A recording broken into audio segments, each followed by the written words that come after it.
佇む光願いがにじむ一度きりでもあなたに触れられたらもう何もいらない違和感もし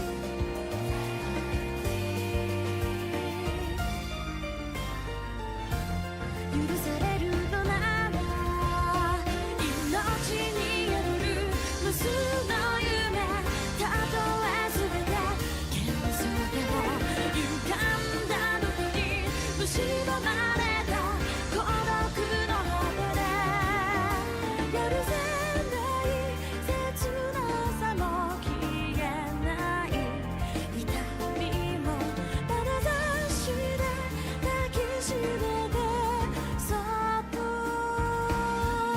永遠に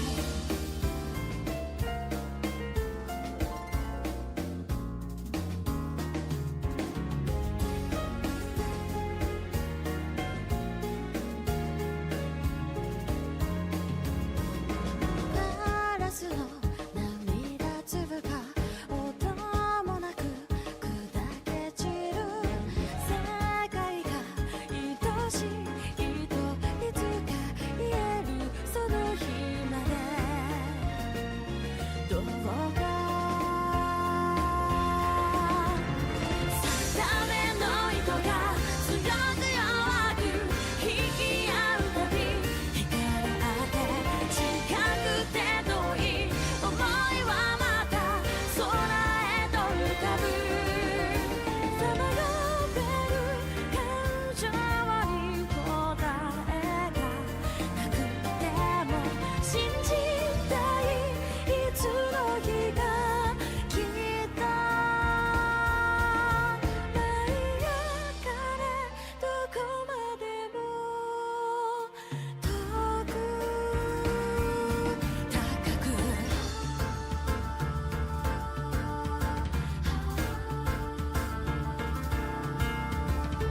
そうでも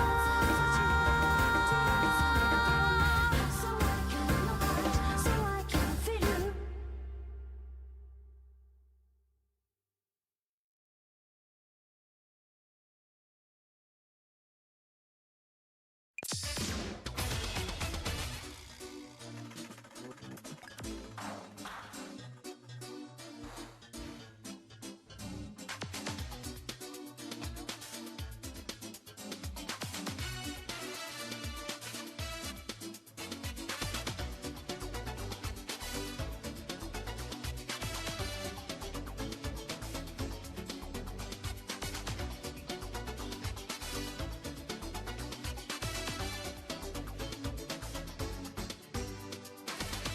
あなたの名前呼んだらそこで突然目が覚めそうこんなにうまくいきこないまた偶然会えるなんて人混みの中私と同じ髪した子だけ見てるきっと誰かを探してるんだ恋の相手かな目が合った瞬間でもそれは私で嘘よ嘘あなたかけてくるときめきの導火線が体中を走ってくバラバラにならないようにしっかりしなくちゃ私でもちょっ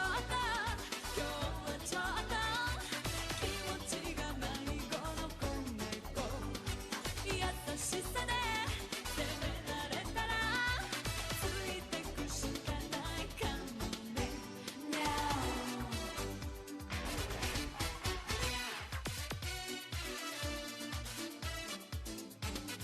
いくらなんでも見すぎてるよねあなたのその話は私がゆうべ夢の途中で言われたセリフに思い思われさえ砂粒の確率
Good evening, everybody! Hello, Q! Congrats on the first! And hello, Swamp Bro! And hello, Jarrell! Welcome, everybody, to the stream! I hope you're having great nights! And hello, Mana! How are you doing tonight, Mana? Hi! Hey, is anyone else here Delulu, or is it just me? What? Oh, no, we're not Delulu. We are sane, we have good grasps on reality. We know what's up. No, you speak for yourself. I'm going insane right now. Oh, Snom, thank you for the resub. Awesome, Oh, thank you. Thank you for the resub. I appreciate it. I'm gonna take that as us being validated for being totally normal. I am so normal right now. I can't emphasize enough how normal I am. Yeah. Especially after we finish this case. Oh, my favorite case in the entire franchise. I think this is gonna be a really normal stream. Yeah, actually, it's a pretty average case with a very underwhelming conclusion. Yeah, so I'm gonna be like, it was pretty alright. It was pretty alright. It's okay. Oh, that's me, the bunny baddie. Yeah! No, Mana's design is so good. I love it. Thank you. Yeah. What a coincidence. I also love your design a lot. It's so What? cute. Thank you! I appreciate it. I worked hard on the design. Even though I didn't do the art, I worked hard on the actual character design stuff. It is genuinely so nice. It is so appealing. Oh, good. Like, it's nerve-wracking because I've never put a character design out on the level of, like, a VTuber before, so... You can't see it on stream, but one of my favorite parts is, like, the mermaid scale leggings. They are so cute. Those were just, I've seen them all over the internet, and I've always wanted a pair, but, like, I can never find them. You are so valid. They're super cute. I think they're fun. And I was like, oh, this is a good way to, like, make it extra mermaidy, but, like, not deal with the issue in art of, like, a tail. Right. Like, if I have legs, it's a lot easier to get commissions and stuff. And to, like, interact with other VTubers. I suppose that's true. I didn't really think about that, but you have a good point. The deep thought I put in, which is not actually that deep, it was just me being like, I just want legs. That's what the brain cells had to be used yeah, for. I wasn't using those for anything important. Even though I'm gonna have to use some tonight. I like that my gimmick is that I don't have brain cells, but some of my favorite game genres are like mystery and puzzle. So real great combination there. Yeah, absolutely. Yeah. Now, I don't remember how long the end of the case is. I was talking about that a little bit before we started, but I'm sure we could finish it tonight. I bet we can. As usual, I'm taking like a backseat role. I'm not here to like tell you what to do or give any spoilers or anything, but I will be a lifeline if you need it. If you're Thank stuck, you. just let me know. I can phone a friend. Yeah. On Q, I'm glad that you're able to hang out and chat. I know Q's been working really hard. He's had a lot going on at his job, so he's been busy, but it's nice to see him here. So I'm glad you can relax a bit. I hope you have fun in the stream, Q. Welcome to Yeah. the stream. Q, this is gonna be such a normal stream. I hope you're ready. Gonna be the most normal stream you've ever seen in your entire life. Yeah. Think about how normal I am usually and imagine even more normal. Like 1,000 times as normal. Yeah. Normal. Exactly. That's it. And Hazel, hello, it's good to see you. Welcome in. Came just in time for hearing how normal this is gonna be. Aqua? Yeah? Need I remind you that the masked man will be on the prosecutor's bench during this trial. Let's go! Let's fucking go. When we were starting the first trial day, I was like really excited and I was like, oh, I can't wait to see somebody. And you're like, who? And I was like, ooh, I'll never tell. But like, I forgot the masked man did not actually appear day one. And I was like, oops, and just kind of shut up about it. But now we're back. Now we are so back. We are so back and he's actually here this time. I can't wait. You know what? I was telling Mana before, like, we started stream that I have, like, a wish or a dream for, like, the future of this game. And I was like, you know what? I should say it on stream so that if it comes true, people can know, like, exactly how much I'm, like, devolving. Because it's the kind of thing where, like, I'll be totally fine if it doesn't come true. But I want, like, one case, ideally the penultimate, like, the final case, where, like, instead of Von Zeeks being the main prosecutor, it's Masked Man. I would go fucking insane. I would, like, actually lose my entire mind. No comment. Yeah, very fair, very. That is something that you cannot say anything about one way or the other, but I want it to be said that I am literally dreaming of that. Yeah, before stream, Aqua was like, I have a dream, but I want to say it on stream. Yeah, it's so a dream. Documented. But unfortunately, she did not talk about how much she likes Sherlock Holmes on stream because she didn't want it to be documented. So sorry. Yeah, guys. I didn't want that documented. Y'all will never fucking have me. Taking that shit to the grave. Oh my god. I'm so excited to be back, Aqua. Oh, this is gonna be so fun. I'm so excited. Oh my god. Oh. Hey, do you wanna go see the Masked Man? I really want to go see the Masked Man. Let's head on over to talk to Mr. Masked Man. Oh my god. I don't think he's gonna talk to us though. He refused to last time. It's true. I don't think he's gonna. Oh my god, Creature and Pepsi Yeah, is still here! Yay! I needed to make sure you still had him because I felt like it would just be rude. Take him away. I'm so happy. That is your little happy. buddy.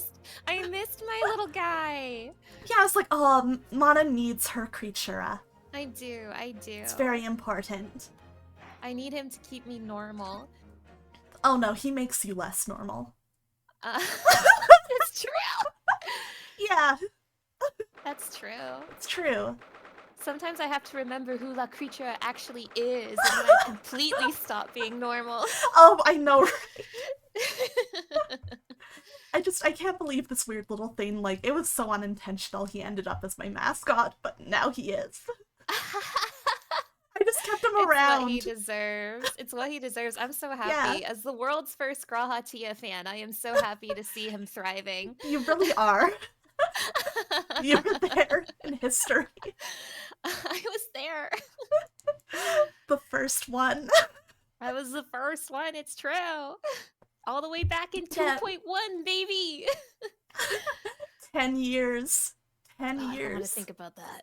Oh god, yeah, that is weird. I don't want to think about that.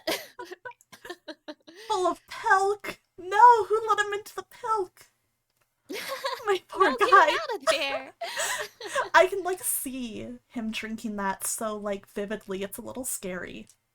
Oh my god. Which one? The Creatura or the real man? The Creatura, mainly. I think the real man would do it, but, like, by accident. You know? Like, he didn't know that's what it was. Oh my god. Yeah. That's my take. We have to stop talking about him so we can be normal. Okay, yeah, we are so normal right now. Oh god, this is not... This is not the first voice I was expecting to do tonight. I wasn't either. I thought maybe we'd have something with, like, Susato or something. Good morning to you, Mr. Naruhodo. Yeah, I still got it. Oh, hell yeah, you do. Good morning, Professor. Ready for today's proceedings? I suppose I shouldn't be surprised that the first character we talk to is the defendant. That does make sense. That's usually how it goes, but... It's just that he feels so, like, completely uninvolved in this case, yeah. Even though he is this case. Like, I don't know. Yeah, like, he's the defendant, but also, it's not about him. Yeah, it's not about him. It's not about him. It's about Von Zeeks and the Masked Man. Whoever the Masked Man may be. We don't know. Who is that mysterious Masked Man? It is a mystery. Also, hello, Lucian. Thank you for the thirsty redeem. I hope so. I should be. Even I, with nothing left to... Good morning, my dear fellows. Oh god, they would make me look at him right away. I hate it here. I'm so glad we had to see your cursed man before my cursed man. I was about to say something fucked up live on stream. I should not say that. Oh my god. I was about to say that I was gonna do something extreme to myself from having to look at him. Oh no. I was like, Oh, wait, no. Twitch will not like that joke. Oh no, you're gonna buy so much fan merch on No! Etsy. No! Actually, I have been shaking thinking about how soon I can start looking at fan merch on Etsy. You're shaking thinking about how badly you want to buy like a Dakimakura of Herlock Sholmes right now. No! But you can't say that on stream. No! It's okay, Aqua, I'll say it for you. No, listen, I have a plan. My newest project off stream is to make an Ida bag that has charms of like all of my different men on it together. So that I can really represent all of them. And so I'm like, oh my god. Masked man charms. Oh my god. Aqua, oh my god. I'm actually going to go nuts. I want to look like the most normal person at conventions. Maybe we won't finish this case tonight. We might go too insane. We might, but it's fine. Oh, Mr. Sholmes, you're here. Why, naturally. A true gentleman stands shoulder to shoulder with his friends in battle at all times. I will be on the defense bench today. You fucking abandoned us yesterday for your stupid job. I didn't forget that. Thank I you. don't know what you mean. I really appreciate it. I'll see you later then. No such thing as too insane, Q. Remember, we're normal. We're normal. We're normal girls. I'm here to feed into Aqua's normal energy by being extra normal. CQ, like, remember when we did that, like, fighting game boys ranking stream and I was really normal? I'm even more normal. Oh, Effie, hello! Oh god, no glasses. No more scene, thank god, now I don't have to look at Sholmes. It's not like the masked man has a face for you to look at anyway. Oh, true. No, actually, if he has a face, I'm gonna, like, throw up. Okay? I'm gonna, like, throw up live on stream. But also, everybody, you should follow Essie if you aren't already. Now, Professor, we really need you to remain calm in the courtroom today. Yes, do you try your hardest not to enter the witness stand uninvited again? Ryunosuke is also talking to the two of us. He really is. My dear fellows, I must interject. Oh, you're still here, Mr. Sholmes? Oh, you're still here. What's the matter? Surely you've overlooked some praise, have you not?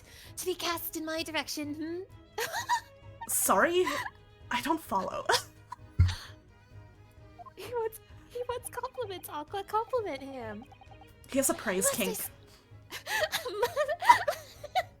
Must I spell it out? I, the great Herlock Sholmes, the greatest detective of worldwide acclamation. Arose at some ungodly hour to be here now, first thing in the morning. A miracle, you must agree. Okay, I kind of feel him on this one. I feel him as well. I feel him as well. Anytime I show up at work. Well, if I must agree then.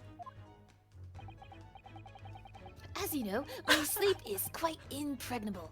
Iris had to employ her full gamut of tactics. Just to put you to sleep? Oh, she woke him up. Shook me, poked both cheeks, punched me, and kicked me from the bed. Good for her. Then she poured a boiling cup of her latest experimental blend on my face, and at last I was bestirred. Jesus Christ! Oh my. Iris has been busy. Iris doesn't have it in her to go that far. She's too nice. I sense the spirit of a fellow scientist, one who relishes the infinite possibilities of blending tea. I'm the one worthy of praise here, not Iris. This is my victory. Sorry to cut in. Who? Oh, you! Oh, Inspector Gregson. Good morning. I'm so hungry for potato wedges. Oh, right every now. time. He doesn't even have to pull him out. I just see him and get that hunger. It's like a Pavlovian response, you know? Yeah. Gregson, my dear fellow, why the grim expression at this delightfully early hour? Oh, I don't know. Maybe because I've been confronted with a grimmer expression, eh? Aqua, can I time you out of your own chat? No. This No? is a Okay. dictatorship. Okay, fair enough. Dear me, are you going to take that insult lying down, Professor? What? I don't know. Poor professor.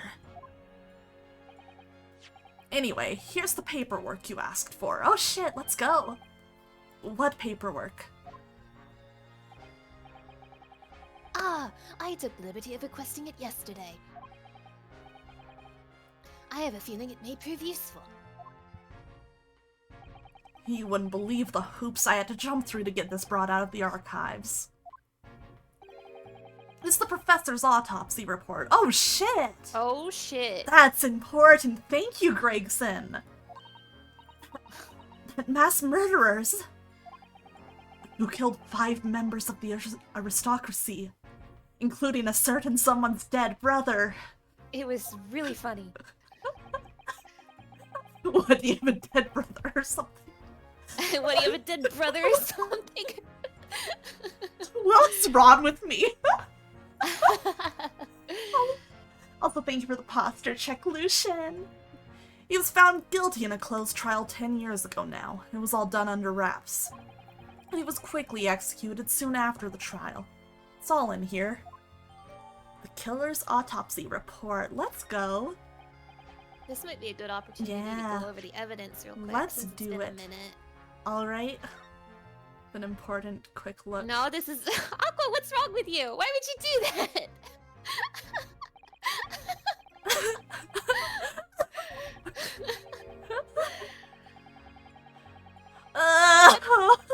I made myself sad. Why did I think this would be funny? Yeah, Aqua. What the heck? I didn't know what I expected. I knew.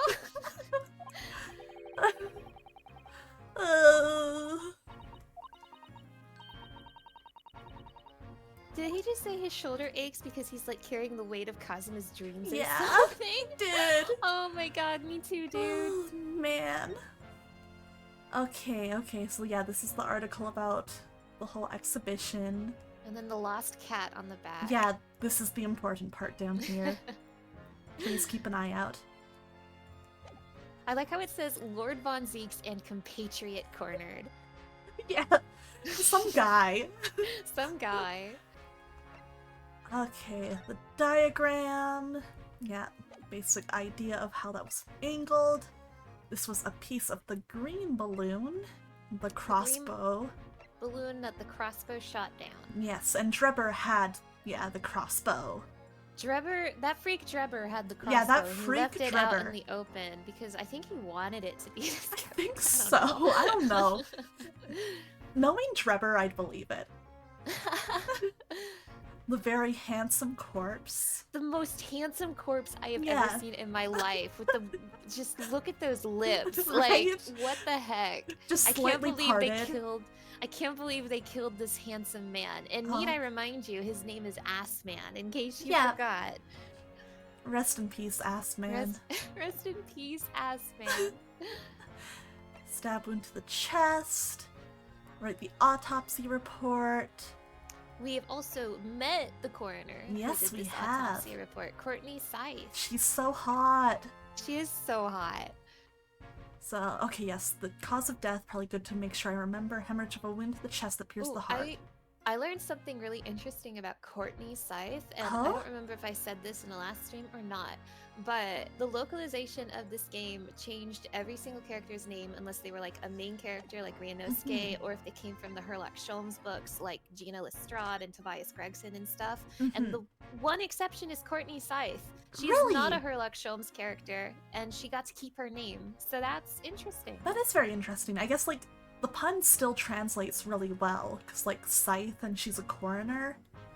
Yeah. Like, it gives that good kind of, like, energy, and she's very gothic looking. Yeah, but I find that interesting. Yeah. She's like the one exception. That's very interesting that they didn't change her name.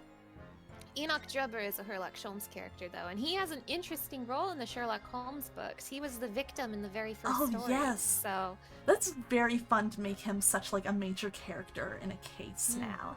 Like that's a Right? fun choice. I like that they did that. Alright, the bird cage, it was wood. Yeah. Damaged base. I think that's all we got really out of it about it. imagine dying in this thing. That's a nightmare. Oh yes. Mr. Drebber Mr. himself. Drebber. Don't worry, we're gonna see plenty of him today. Oh god, I bet. Alright, let's see. Very unusual and thick glass. Found in the clothing of Professor Waxwork appears to be from the Crystal Tower. Yes, that was important. Just double check. Yeah, mainly just it is a piece of glass. It's It's very thick. piece of glass. Yeah. Let's see. Okay.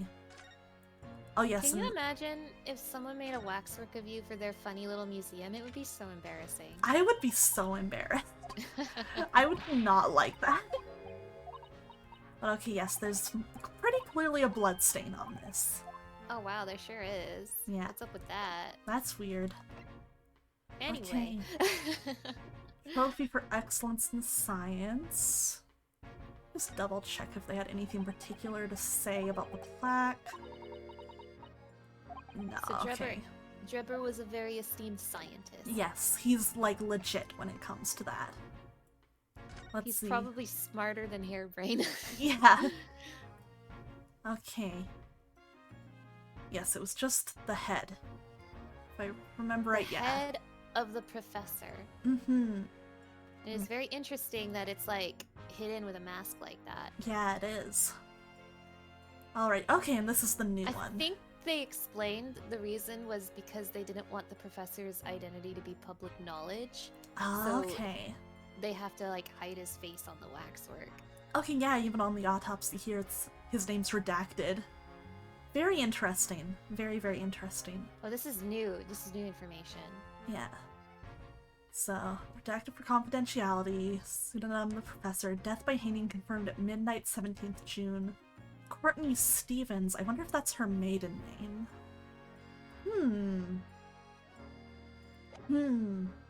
Interesting. Interesting. I will Do you think about think that. she married Mr. Scythe just to have a cool ass last name? I wouldn't blame her. If I was like, oh shit, I could be Courtney Scythe. Let's go. Hell yeah, hell yeah. Very interesting though, because that was very little information, but like still helpful to have. Died by hanging. So yeah, assumedly his neck should be messed up. I'm gonna keep that in mind. I don't know what to say. Thank you, Inspector. Yes, much obliged, Gregson. Us lowly lot at the yard are just doing what we can. In the shadow of the great detective Sholmes, of course. Oh, I forgot to mention this, Aqua, but in case you've forgotten, since it's been a minute, Gregson told us during the last investigation he is being relocated to France. Yeah, and he's taking yeah. Gina. And he's taking Gina. Oh, I'm sad about that. I'm like, I get why they're going, but I'm sad. Man. Well then, Professor Hairbrain. This is it. Today we're going to lay this all to rest at last. I wish you the best of luck, Professor. I suppose he'll be in there today, will he? Oh, right, your ex. I think he means Oh, Drebber. Drebber. I was so focused on, you know, the romantic drama going on here. I think his ex being there is a given. Yeah. Yeah, to be fair, he already saw that yesterday. Yeah. Yes, we expect the prosecution to summon him as a witness. I'm still amazed that you managed to find him in just one day. I really owe you both so much. Counsel and the defendant. The trial's about to resume. Kindly make your way into the courtroom at once. Did you see it? The bailiff's mouth was opening and closing. Oh shit, I while forgot to talking. look! No! Next time. Next time for sure. This is it then. The final chapter. Funny, my heart's racing a little. I've not felt this before, actually. This strange foreboding. As if something's going to happen in this trial that I'm not ready for. Oh god, I hope so. This is some last case dialogue, and it is not the last case. Right? That's crazy. That's so crazy. But I can't let it distract me from the only thing that really matters. Finding the truth. Okay. And staying normal. Yeah. Right. Finding the truth and being normal about it. He's gonna be there, Aqua. Please tell me they made him take off his mask for this. Please. He's gonna be there, Aqua. He's I'm gonna be there, so Aqua. desperate. Oh fuck, he's wearing the whole cloak and mask. I'm mad. So what's the point? The plight of a normal girl. In the name of Her Majesty the Queen, I hereby declare this court to be in session again. We resume the public hearing of Albert Harebrain, here present, who stands accused of murder. Are the counsels for the prosecution and defense ready to proceed? I actually don't know why people are talking about Pregos, Malty. They just started doing it. Herlock had a line. If you look at the dialogue history, Herlock had a line that said, like, impregnate or something like that. And ever since then, the chat has been off the rails. He was talking about when, like, Iris was waking him up. Oh, god damn, it doesn't go that far back. Ah, it doesn't go that far. Well, regardless, Herlock said a word Yeah. that sounded a lot like pregnant, and ever since chat's been saying pregnant.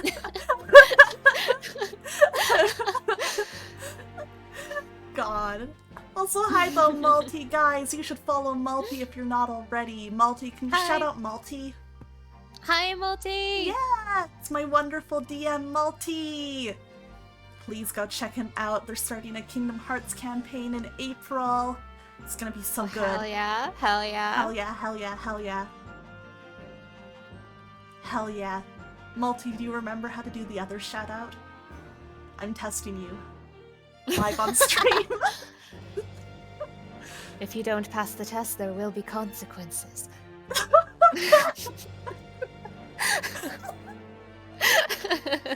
I got it. I got this. And it means more time for us to look at Von Zeke's. What the fuck? That's not where I'm looking, Aqua. Malty! Multi. Use that. We can't use that command for another few minutes now. Multi, you have passed the test. Let me passed. Don't validate them. What the fuck? No, anyway, Aqua, no, I'm not looking at Von Zeeks. Thankfully for me, I now have someone to help me look away from Von Zeeks. It's my favorite true. character, the mysterious masked man. Who is that mysterious masked man? Who is he? I say while twirling my hair. God, yeah, same. Like, oh my god, who is he? Oh wait, I just remembered that I actually have to read Von Zeek's line. Yeah, oh, you God. do. Okay. The prosecution is ready, my lord. I forgot how, like, scratchy you make him. I love it. I try to make him sound like you know who. Yeah, I like it. The defense is ready, my lord. As promised, Lord Von Zeeks has his apprentice with him. His apprentice with memory loss. It's so funny. It is. It's so fucking convenient. Of course he'd have amnesia. Of course.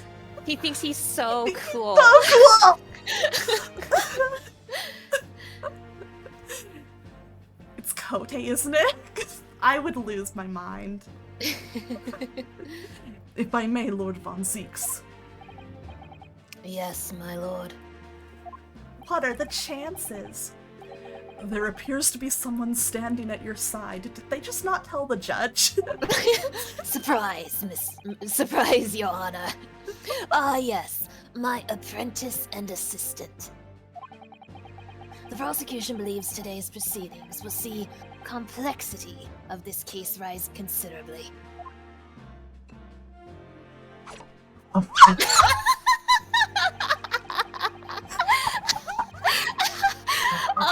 Aqua, it begins! Oh, it fucking begins!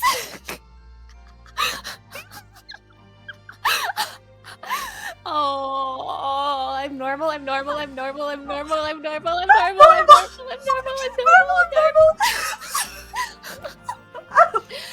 I therefore instructed my assistant to attend to ensure the smooth running of the trial. I've been waiting all case for this shit. The assistant has some good fucking animations. Literally, I was about to say before he did that, I was like, is he gonna just stand there while Von Zeeks does all his ridiculous shit? And then I saw him move. Trust me. Actually, that's a really good question. Aqua, who's more normal? We're the same. It's true, we're the same. Yeah. We have this exact same taste. We get it. I'm like a fledgling Emiya enjoyer. Yeah, right exactly, now. exactly. I'm a little baby bird Emiya enjoyer, and I'm starting to grow. You're spreading your wings and you're about to fly. I'm spreading my wings. I'm ready to fly.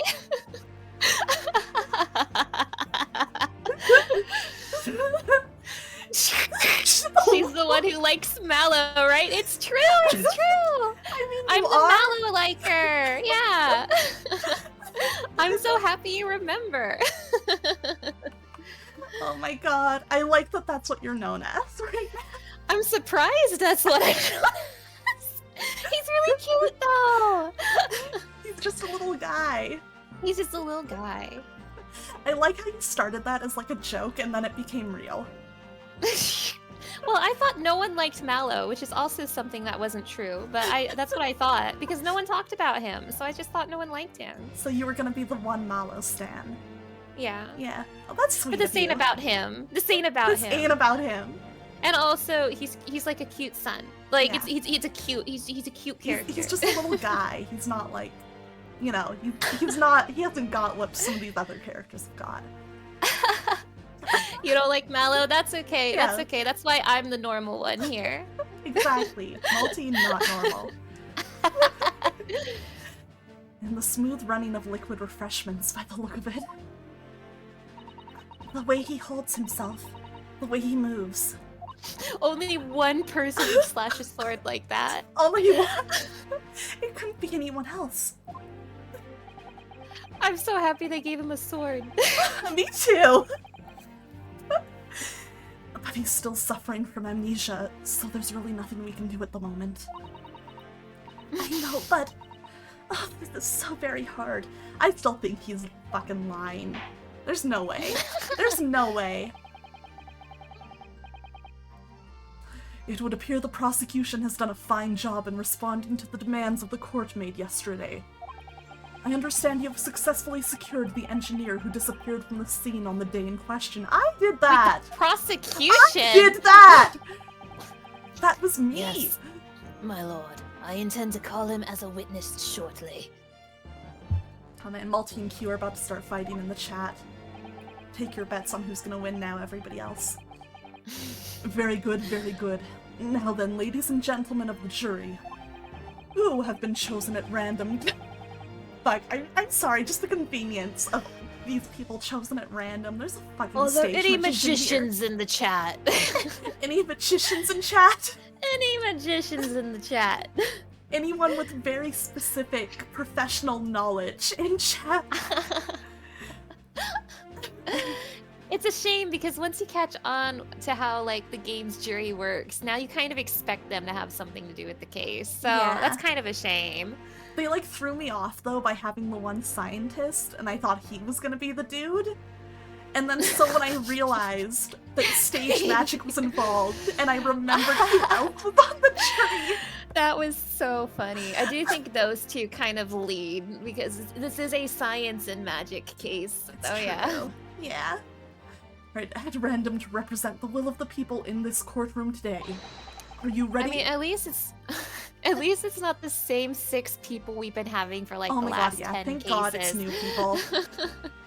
That was getting like, you know, even beyond Ace Attorney ridiculous. Yeah. Are you ready and willing to proceed?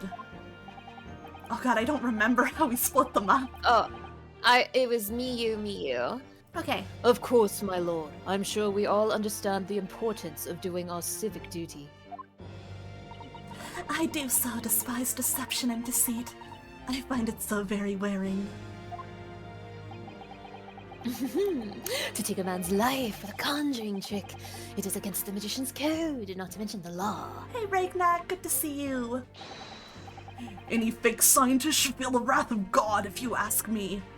See, they put the two important jurors right in the middle. They did.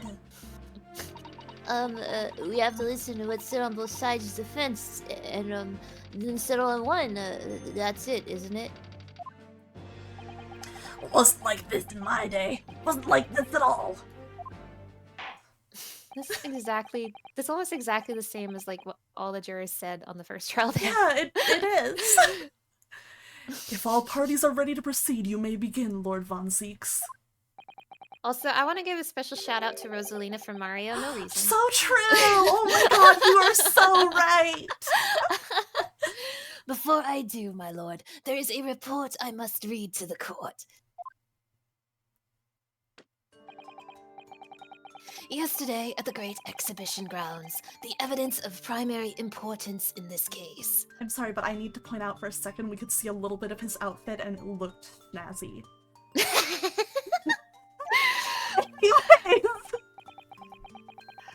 The super high voltage instantaneous kinesis machine, which was installed on the experimentation stage, exploded.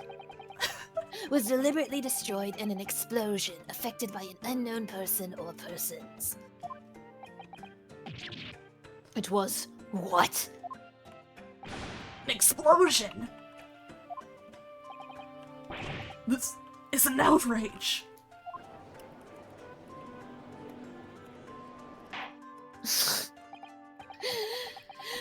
Yeah. Oh, go ahead. They make the masked man look so small when he's standing next to Von Zeeks. When you see him like side by side, they're like the same height. He's like crouching down to make Von Zeeks look taller.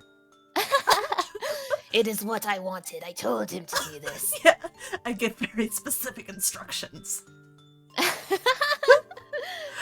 It is part of his training. Don't ask any questions. It's part of their training also watching Yu Yu Hakusho.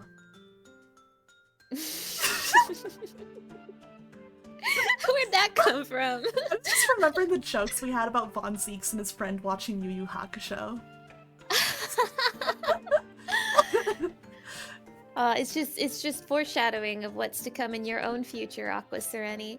Oh, yeah. I'm excited to watch Yu Yu Hakusho. It'll be fun. I'm looking forward to being very normal. We get to be normal about Kurama together. Yeah. We're doing our little man cultural exchange. You get to be a baby bird Kurama enjoyer ready to spread your wings. I can't wait. Yes, I heard this grave news yesterday. Scotland Yard submitted a report to my office in the evening. I read that the machine was blasted to smithers and the wreckage reduced to ashes in the flames. I have not seen Yu Yu Hakusho, but once Mana and I finish Unlimited Blade Works, that's what we're gonna watch after. Yeah, don't worry. I'll make sure she watches Yu Yu Hakusho. It was part of our blood pact. It's a little man exchange. Meanwhile, Yu Yu Hakusho is one of my favorite anime of all time, just so you know. So, yeah. Yeah, Mana loves Yu Yu Hakusho, so I'm really excited to watch it together. I have here a photographic print of the scene, taken in the wake of the explosion. Oh, Multi wants in. That could be fun. Oh my god. I don't know if Multi knows what he's asking for, like... I don't know if Multi's ready to hear Aqua and also me go apeshit over the character Kurama from Yu Yu Hakusho. Aqua doesn't even know yet. Yeah. Aqua has no idea. I'll say, like, as a warning, a lot of the UBW calls so far has been screaming, so... Also, Aqua, I can't wait for you to find out that Kuwabara is the best character in all of anime. Oh my god, It's just really? a fact is all. It's just a fact in is all of anime. Yeah, in all of anime. I'm excited. Now, I'm not like a freak about him, but I do agree he's very funny and very cool. Okay, interesting. I'm curious what that, like, means. He has also his English voice also is the same voice actor who does English Zoro from One Piece, but that's irrelevant because I know you haven't seen the anime, but I thought I would toss that in there anyway. I've started the anime, I'm just not all the way through. Oh, you started? Yeah, I Nice, started nice. it. I'm not super far in, just 'cause, like, I need to be better about sitting down to watch stuff, and I'm trying to, like, catch up with the JJK manga, too. One Piece is good luck catching up with One Piece. I know. Also, hi, shows- Xander. Hi, Xander. It shows what little remains of the machine. I don't know, And- Multi, you say that, but sometimes I say something and you lose your mind. Sorry, Mono, were you gonna say something before? I don't think so. Okay. Yes, a terrible business. He did it to destroy the evidence, did he? I mean, probably. Enoch Drebber. We're gonna seem so much. The court will take this print as evidence, counsel. Post-explosion photograph. Let's go. Print of the experimentation stage after it was completely leveled by a time bomb. The metal floor of the stage has been blown open. Late yesterday afternoon. Shut up for a second, Bonzi, because I need to look at my evidence. Okay, anything for you, Aqua Sereni. All things fancy, twirls my hair. I've got you, boo.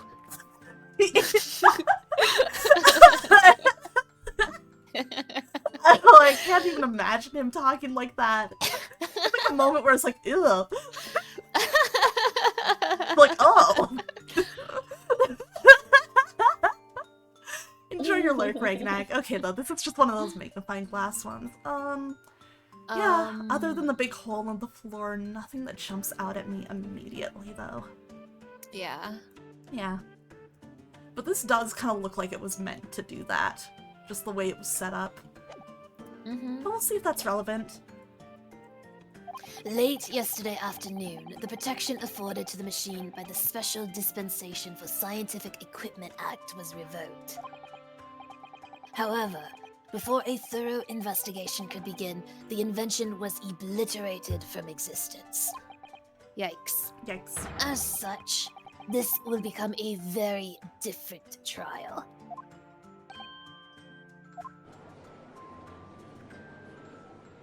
I think the masked man might even be taller than Von Zeeks, but I can't He tell. might. I need to look really closely next time we get another one of those shots. As it stands now, with no evidence on which to draw meaningful conclusions, the authenticity of the kinesis machine will remain forever in obscurity. Damn, that's rough. Indeed. A most unfortunate state of affairs. However, one thing remains clear. The victim's death was the result of the actions of the accused. Of that, we can be certain. For it was the accused himself who was operating the machine, and who ultimately caused its loss of control. Objection. As Lord Von Zeeks rightly says, this is a very different trial now. The accused accepts responsibility for his part in the events that transpired. He acknowledges that Mr. Assman died as a result of the accident caused by his machine's malfunction. However, unbeknownst to the professor, he was being deliberately deceived by a pair of very clever fraudsters. Names, counsel, if you please. The engineer, Mr. Enoch Drebber, and the victim himself, Mr. Odie Assman.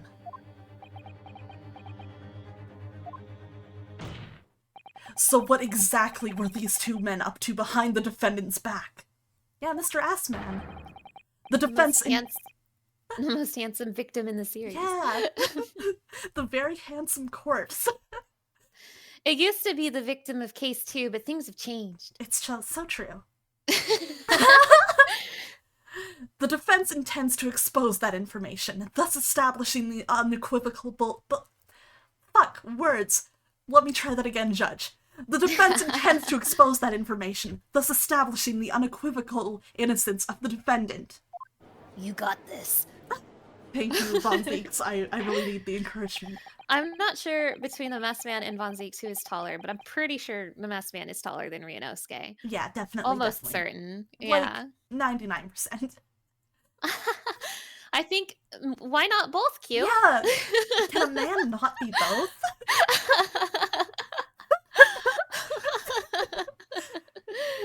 Thank you, counsels. The positions of the prosecution and defense have been clearly stated. Lord Von Zeeks, summon your first witness, please. Oh, let's go. Get that freak in here. At once, my lord. Hell yeah, Q. The prosecution calls the engineer, Mr. Enoch Dreva, to the stand.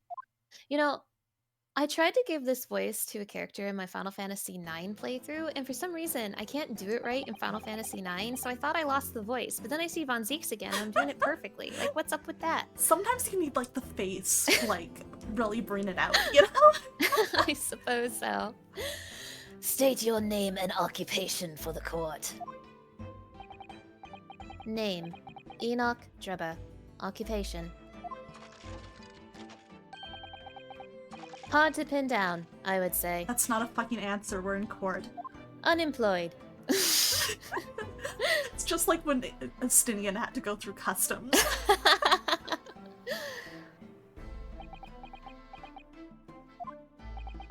Your file indicates that you are currently being investigated in connection with another case. The theft of a waxwork model, is it? A most extraordinary sounding business. But that has no bearing on this trial, I assure you. Cleave it from your mind. You're familiar with the public experiment carried out at the Great Exhibition some days ago? The accused super high voltage instantaneous kinesis demonstration. Yes, you could say that. I am aware of it. If only court was this easy, I know, right? That'd be great. There was a terrible accident, wasn't there? Yeah, he's got a snazzy outfit. Listen, I'm paying attention to the important details. You don't need to look at his face, you got other pieces of him you can look at. It was you, Mr. Dreba, who constructed the vast machine used in the experiment. Or so our investigations indicate. Can you confirm your involvement? Yes, I constructed it, in precise accordance with the blueprints, but that's all. Then the court would be very interested to hear your thoughts about the machine, I'm sure.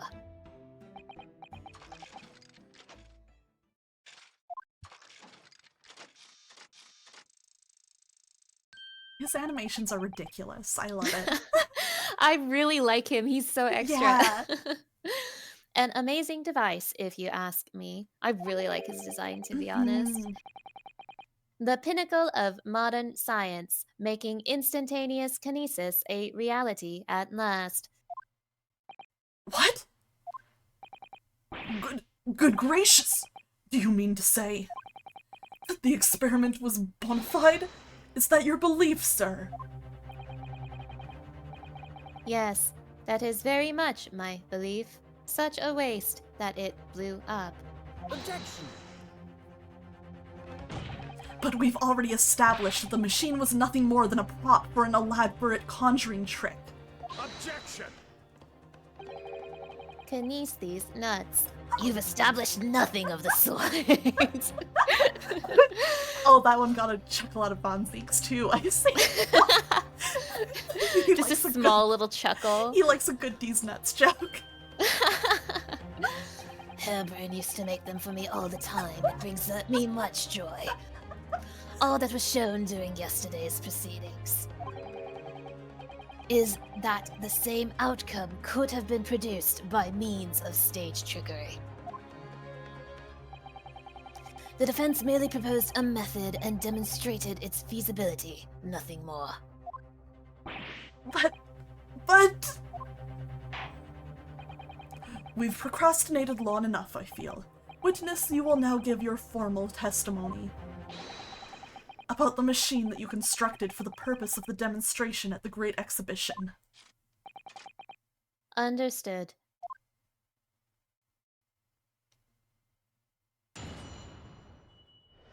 Alright, what are you gonna say? I met the young professor approximately 1 year ago through Mr. Assman's introduction. He provided me with the blueprints and I constructed the machine to his precise specifications. It was no trick. If the whole show was a fraud, it would have required a body double. Tell me, did the victim have a twin? I don't know, did he? Mr. Cheeks, man. All the spectators saw the birdcage appear above their heads and then crash headfirst into the crystal tower. A terrible accident, I grant you. Perhaps the science on which the machine was built was flawed somehow. Also, hello, Simirk. Welcome to the chat. Hope you're having a good night. A body double? I hope the egg sark is okay. He's the victim of this case. That goes without saying, surely. To give the impression that something has moved when in reality it hasn't. It's a basic conjuring principle. The deception cannot be achieved without substituting the original with a fake at some point in the performance. Mm-hmm.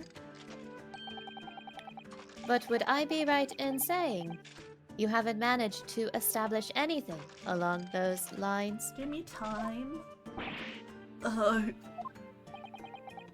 Incidentally, the prosecution has already confirmed that Mr. Assman had no twin siblings. God damn it.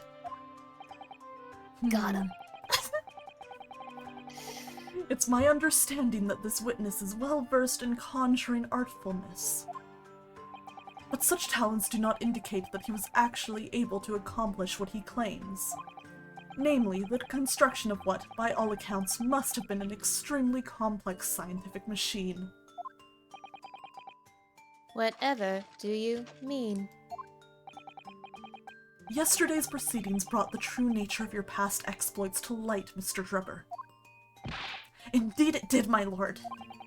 As a swindler who preys on innocent scientists to elicit government grant money through conjuring know-how.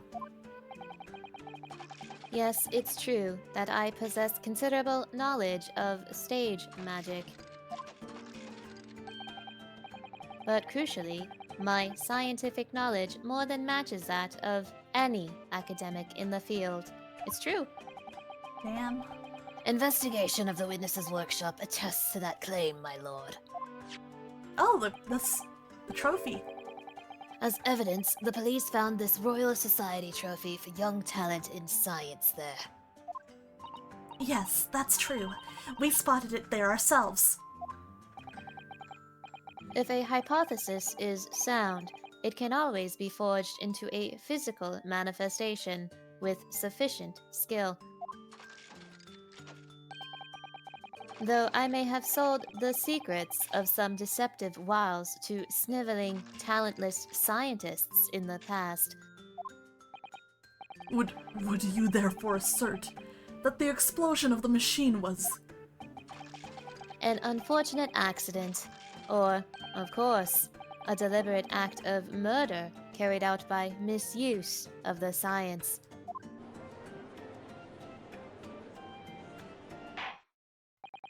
Counsel for the defense, your cross-examination, please. Yes, my lord. 100% not sus. This is a normal, trustworthy guy. Truly. And he was able to tell us that the bomb was about to go off for no reason. Call it a hunch. Just a funny feeling. Oh, oops, someone sent that Apollo prophecy meme at me. So, you were already acquainted with Mr. Assman himself? Not really. By chance, I'd seen his name mentioned in the papers, that's all. But I had no interest in his private affairs. If he was an unscrupulous investor, it was no concern of mine. As long as people pay their bills, I take up my tools and construct what they ask for. So why did Mr. Assman approach you in particular then? Who can say? I presume because my name is associated with excellence in engineering. Not to mention excellence in fraud.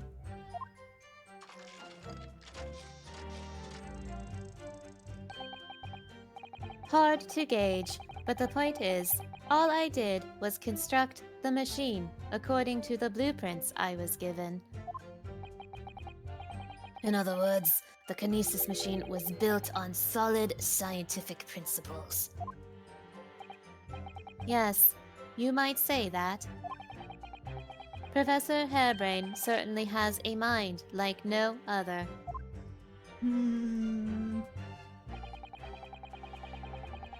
Okay, let's hear more about these blueprints. Hold it! It's clear that you have both scientific knowledge and knowledge of conjuring magic, however.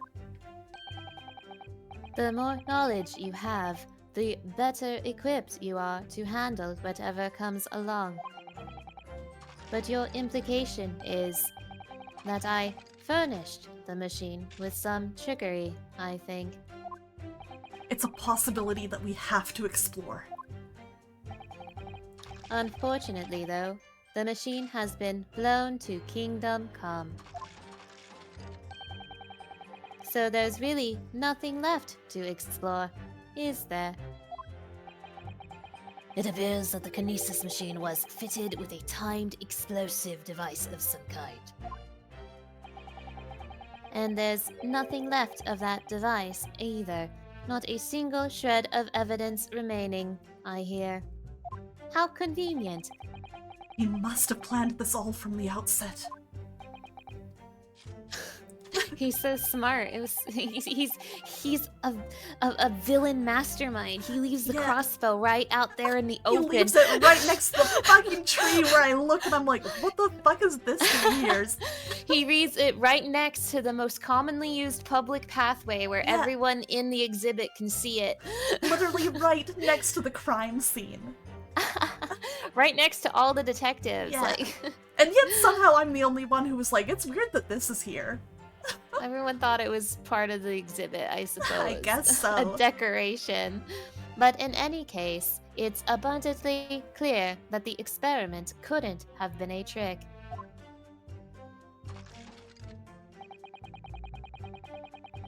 Hold it! Of course, that's it! Mr. Assman was a twin! Objection! What the hell did I just say? Perhaps my learned friend wasn't listening earlier. Mr. Assman had no twin siblings. No, I heard you before. But the thread of hope hadn't quite left me. Oh, he's coping. Oh, he's just like me. Oh, he's just like me for real. The demonstration could have been a trick if there was somebody who looked sufficiently like the victim. Bro, I'm only listening. No shot his name is Assman. It is! It is Assman. It is! It is literally Assman. But Dr. Scythe absolutely ruled that out as a possibility. Pull up the court record. Oh my god, yeah, prove I it. should. Fonzique, shut up for a minute. Shut up for a minute, Fonzique. I do not care. I'm always telling him to shut up. Okay. Where is he? There he is. See, Odie Odie Assman! Real! He's Chat. not as handsome as he is in his corpse photo, but Yeah. this is him. This is the man. This is the guy. It's Odie Assman. And you will show some respect because this is the victim of the case. Yeah, He's this man dead. is dead. Show some respect.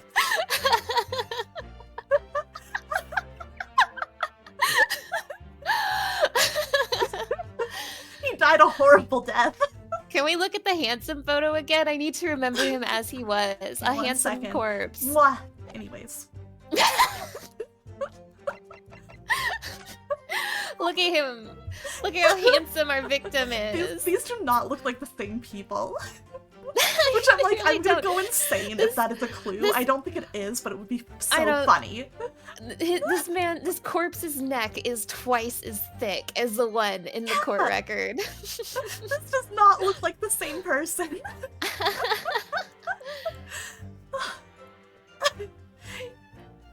Man.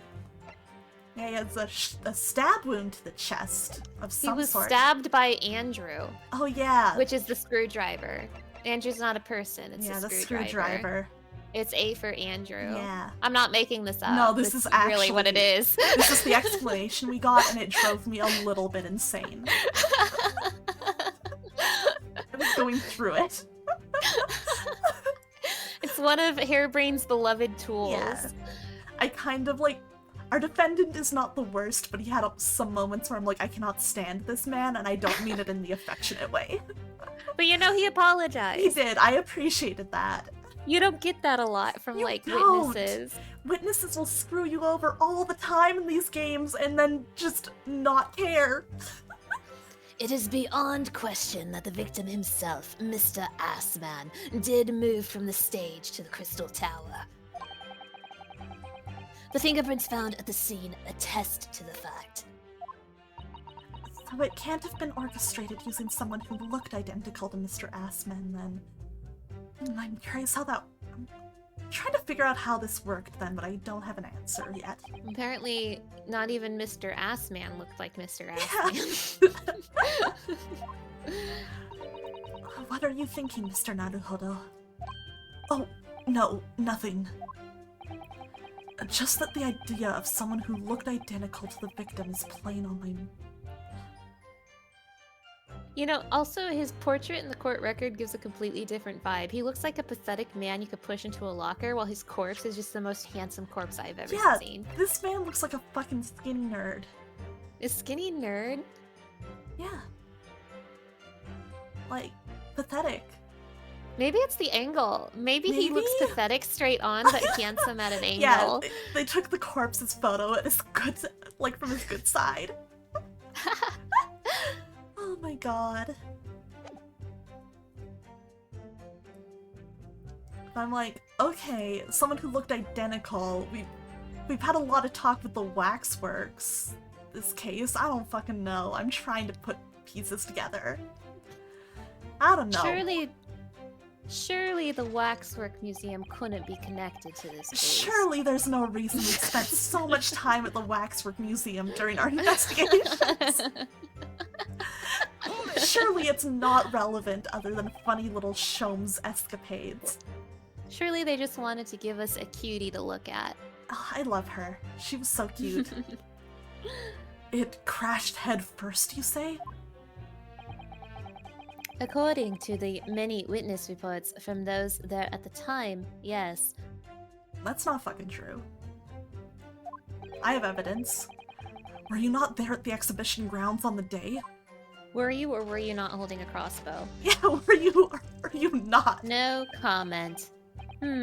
Unlikely. I rarely leave my workshop. Yet another of your unique inventions was found at the scene. What, you've never seen a crossbow before?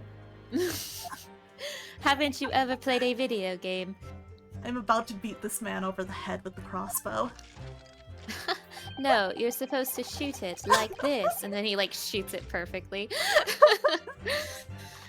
Well, it was the unveiling of a machine I'd labored over for many months. I saw it clearly with my own eyes. The birdcage plummeting head first into the tower. Oh, what a surprise. I believe the victim's neck was broken from the headlong fall, wasn't it? How would you have come by that information? Even an infernal recluse like me reads the newspapers, you know. He's just like me for real. According to the reports, 2 injuries were apparent on the victim's body. Yes, he'd been stabbed in the chest by a screwdriver believed to belong to the defendant. And he had broken vertebrae as a result of a fall from a considerable height. Correct. My learned friend has been doing his research, it seems. This is literally my job. Do we know which injury was the fatal one? Fonzie says some big talk considering he stole credit for finding Trevor. Right? Like, You weren't even there, Von Zeeks! it's You a good thing weren't he even wasn't. there! I think he would have been so angry he would have just had a heart attack over the whole Herlock Sholmes anti-gravity thing. No, I'm desperate to see him, to watch him and Herlock interact more, because that combination is insane to me.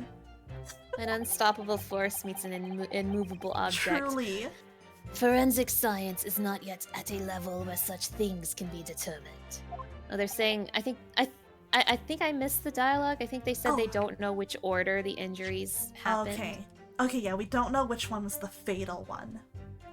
So, yeah, we don't know if his neck broke first or if he was stabbed first.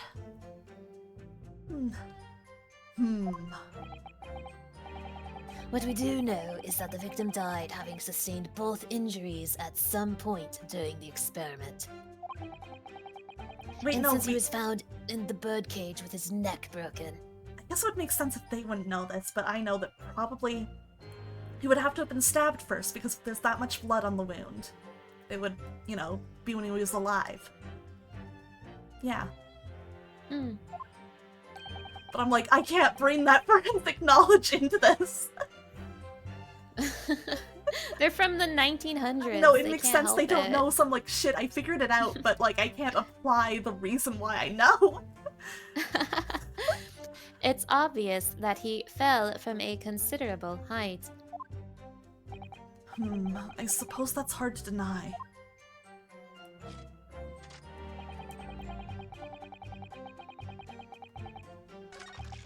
Okay, but I'm gonna point out we have the bird cage and it's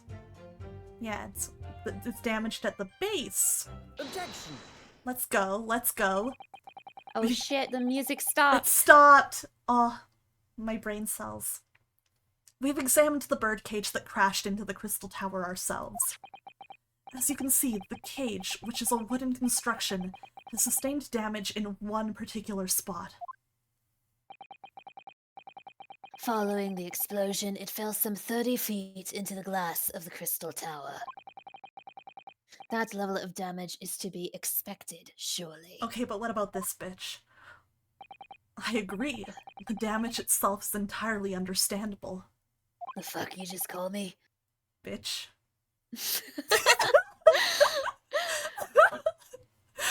I think Renosuke would, never be able to call someone a bitch.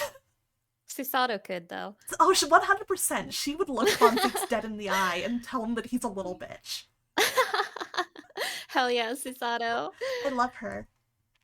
What doesn't make sense is the location of that damage.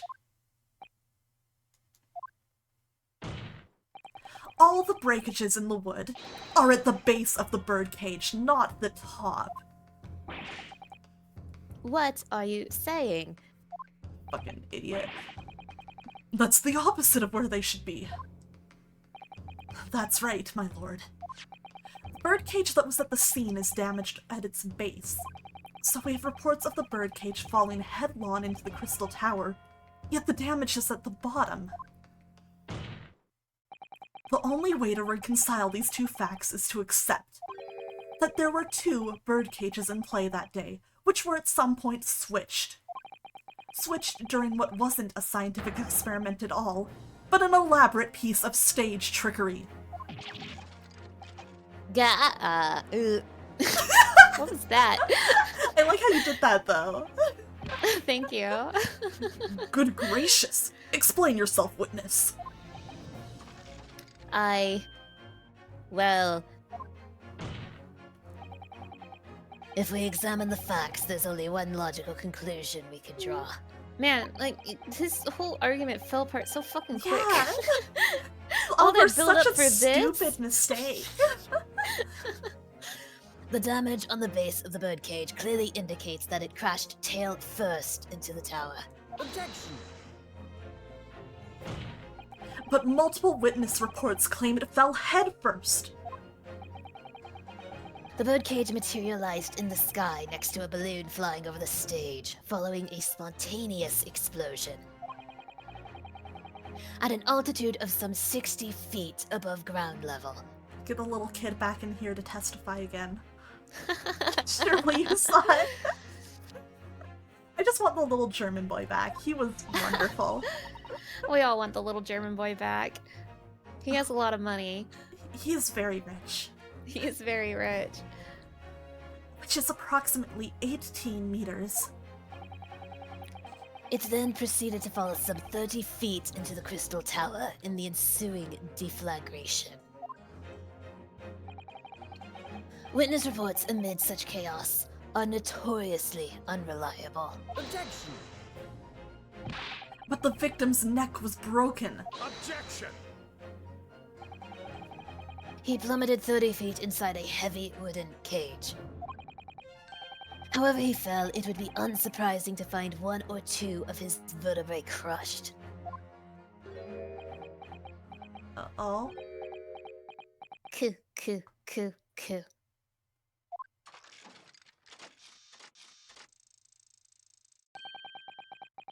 A riveting scientific analysis of events from the prosecution there.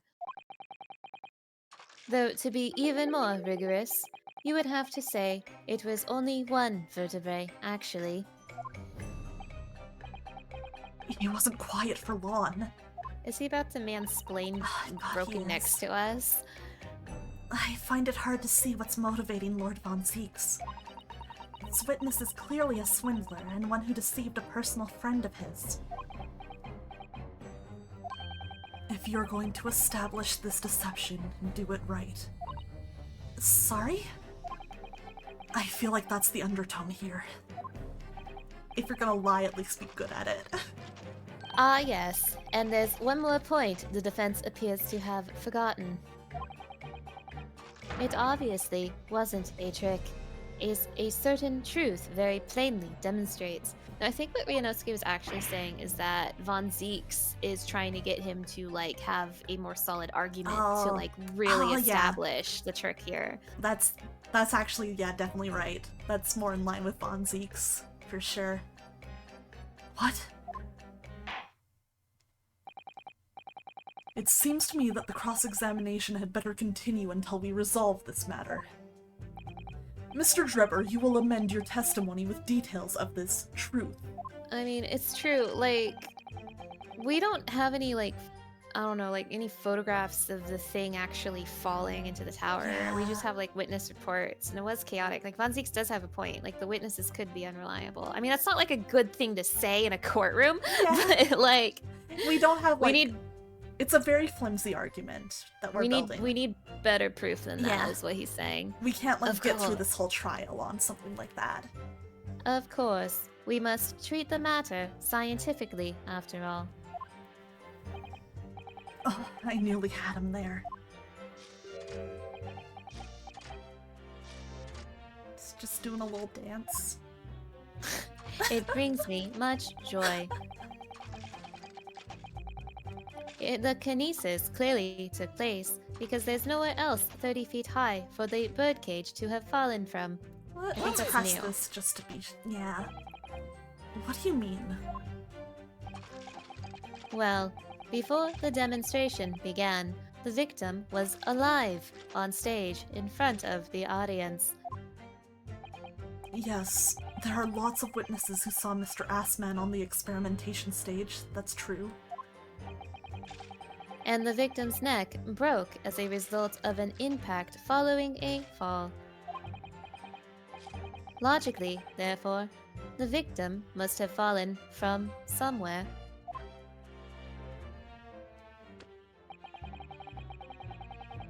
The balloon that exploded was at an altitude of 60 feet. The point of impact on the tower was 30 feet up. That difference of 30 feet is therefore the total distance the birdcage fell. And there's no other location from which the cage could have fallen that distance if it didn't drop out of the sky. Ergo, the victim himself must have been beamed from the stage into the sky above the crystal tower. A trenchant. I've never seen this word before. Scientific analysis. This game has taught me a lot of words. Yeah. Dear me, every time I hear it explained, it sounds increasingly plausible. Oh, yes. It's all very well thought out. Certainly all the spectators on the day saw it. The birdcage plummeting 30 feet through the air, I mean. Irritatingly, yes. Okay, we're going back to that line. Okay, so, if I want to present somewhere else the birdcage could have fallen from, then... Do you have any ideas? I'm pretty sure, like... Yeah, like, there's a hole in the stage. So, what if it just dropped down this? I'm gonna just double check there's not, like, better evidence to, like... I feel like this isn't really gonna... Okay, yeah, my logic is, like, I could be like, okay, well, you know, it could have dropped through this hole and that would explain, you know, damage on the bottom. Objection! Motherfucker. Okay. This might be one of those cases where I'm jumping a little too far ahead in my logic for what the game wants me to do. Let me just reread the line too and make sure I understand. Because yeah, this is the new line, so yeah, I feel like it would make the most sense that this is what it wants me to contradict. The kinesis clearly took place because there's nowhere else 30 feet high for the birdcage to have fallen from. Let me just double check everything that I have. Are we talking about the birdcage that, like, not the one that was on the stage, but the one that people saw fall? Because then I could bring up the idea that it fell from the balloon again. Let me double check.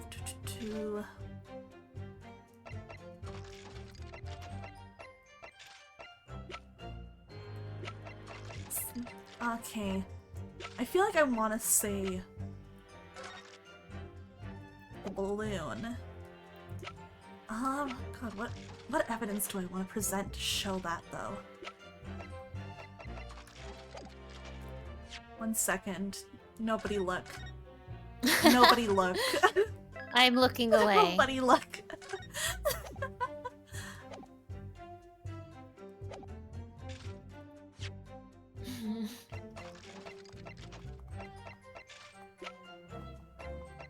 To me, it makes sense to present the photograph, because that's where I'm like, hey yo, there was this balloon. Objection! Motherfucker. Okay, let me see.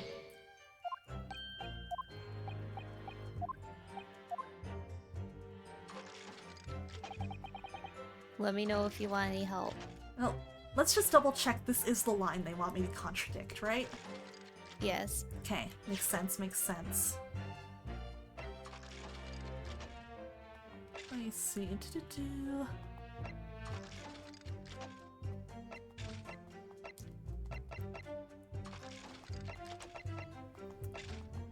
Let me see.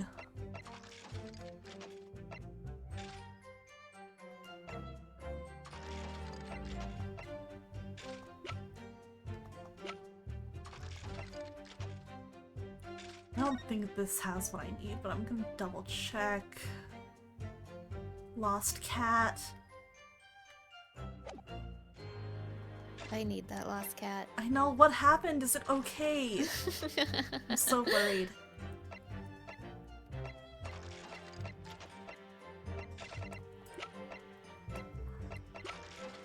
See, I feel like I still want to say the balloon and try this, but I'm very nervous that I'm just on the wrong track and I'm gonna waste another. Even though I saved. Fuck it, I saved. Yeah. Alright, alright.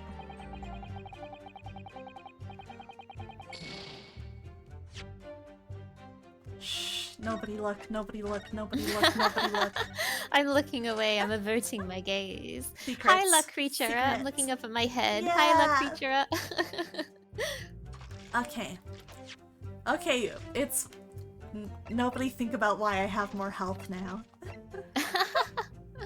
Okay then, I need to rethink how I'm doing this then. So where exactly do you think it fell? So I'm assuming... Are we talking about like the birdcage that I've presented as evidence? Yes, this one. Where do you think this birdcage fell from? I think it fell from the experimentation stage. It's like, dude, is it just the fucking diagram? Objection. I should have been able to present that whole. Aqua, I'm mad for you as I well. should have been but able I to think, present that whole. Aqua, first of all, be careful what you say on stream. Second Oh, of sure. second of all, I think this is like you getting ahead of yourself a little bit. Like yeah. I understand the logic you're going through here, Yeah. but I think this is for the where and the whole is for the how. Yeah, like, you know? I think so. I think I jumped a little too ahead, and then I was like, oh, are they asking about like where the other one would have fallen from? And I was like, the other one Yeah. fell from the balloon. We talked about it. But no, I'm also mad Yeah. for you. Like that's yeah. Yeah. Nah, it made sense in my head to be like, oh hey, there's this hole in the middle of the stage where the birdcage was, so it fell through that. But it wanted just more generally the stage first. I think they wanted you to like specifically establish a place that is also 30 feet off the ground. Yeah, and that the makes top of the sense. stage doesn't really establish Yeah, that. that doesn't establish that on its own. Alright, this is a diagram of the experimentation stage and its surroundings.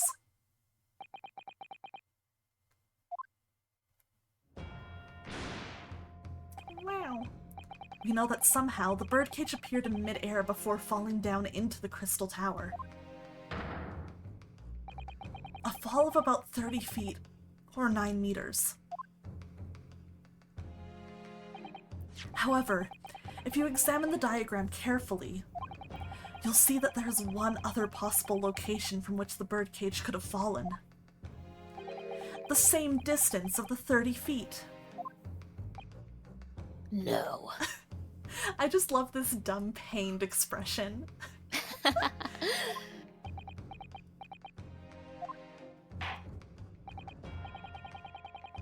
Well, it appears the defense has a possible explanation to put forward.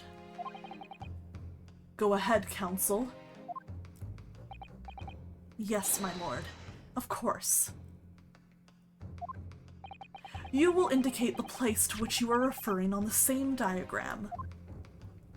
Easy.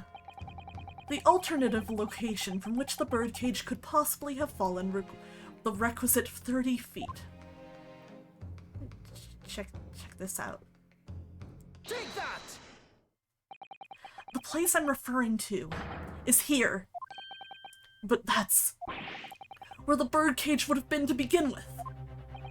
If we just fell down the stage, that is such a simple solution Right? to this whole, It's true, whole actually. experiment. It could have happened so easily. Like a Looney Tunes hole opened up underneath him and he fell through and died. They could have just pushed him off the On a stage. Thursday afternoon, hella ass, the sun is still out. Oh my gosh, thank you for the bits, Snob.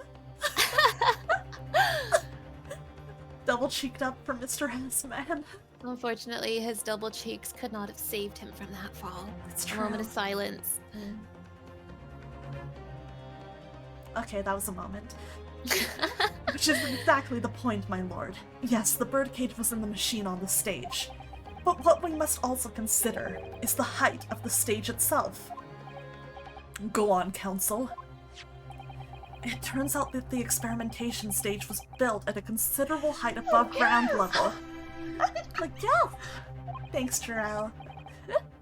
If you look at the diagram, in fact, you'll see it's at about the same height above ground as the balloon was above the crash site.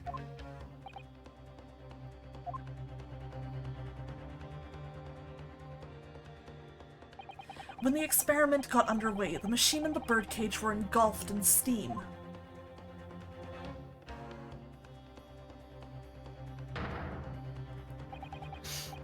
I love the little diagrams and, like, little animations. I'm sorry, it's just so simple. This is I such a know. complex case, and this is just so simple. I know! At that moment, the floor of the stage gave way, and if we assumed there would be a void underneath... I guess that is very stage magic-y of it, though. It's like they make it look much more complicated than, you know, it is. This birdcage and the one seen by the audience would have fallen almost exactly the same distance.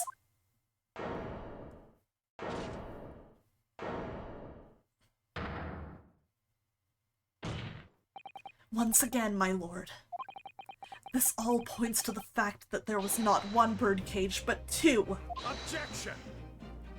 Oh, this song is so good. My learned friend has no evidence that the stage had such a Contrivance in its design. Oh, Von Zeeks, Oh, we're Von about Zeeks. we're about to change your world. Be careful what you wish for, my buddy, my guy. Why are you smirking at me? Someone is responsible for the criminal destruction of the kinesis machine itself. That's true.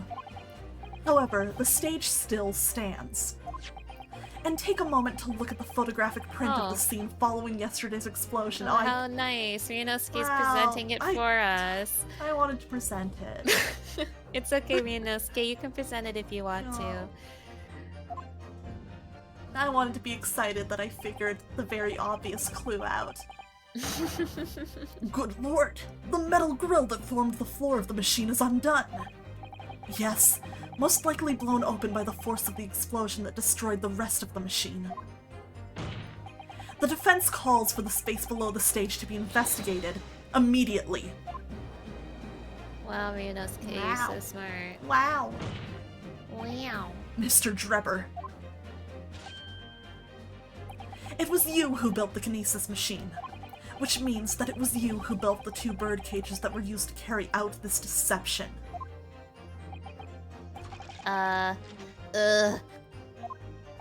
Whether Professor Hairbrain's hypothesis is sound or not makes no difference. Because it's the construction of this machine that matters. A machine designed to take Mr. Assman's life. That is a lot of work to kill Mr. Assman. Yeah. You made a whole ass You could machine have for him. probably done this so much more easily, and gotten away with it too, if I'm being real. I mean, I think he might have been able to get away with it if he didn't get spotted with the crossbow. Well, So- that was his own fucking fault for making a plan that involved him shooting a crossbow. I'm Yeah, gonna that's be what real. you get. That's what you get for thinking crossbows are cool. Should have used a longbow. Those are cooler. And lay the blame firmly at the professor's door. Something that could only have been carried out. Who do you think you are, Drebber? Archer? God, I wish. I miss him. By you, Mr. Enoch Drebber. Yeah, you're not nearly as hot. Gare. He didn't like that. You didn't like that at all. Ooh, wah! Ooh, wah! Me? Gungaga. Me? Gungaga. Oh, not the sword again! If my learned friend has reached the end of his wild assertions, Just took out a sword for you to pour that and you did this. the prosecution would like to crush the defense's argument slowly but surely. I can't stand it here. What? Me? Gungaga. Me, Gangaga. Me? Gungaga. Me, Me? Gangaga. Gungaga. Oh my god. Me, Gangaga, your argument fails to hold water. On 2 counts. 2?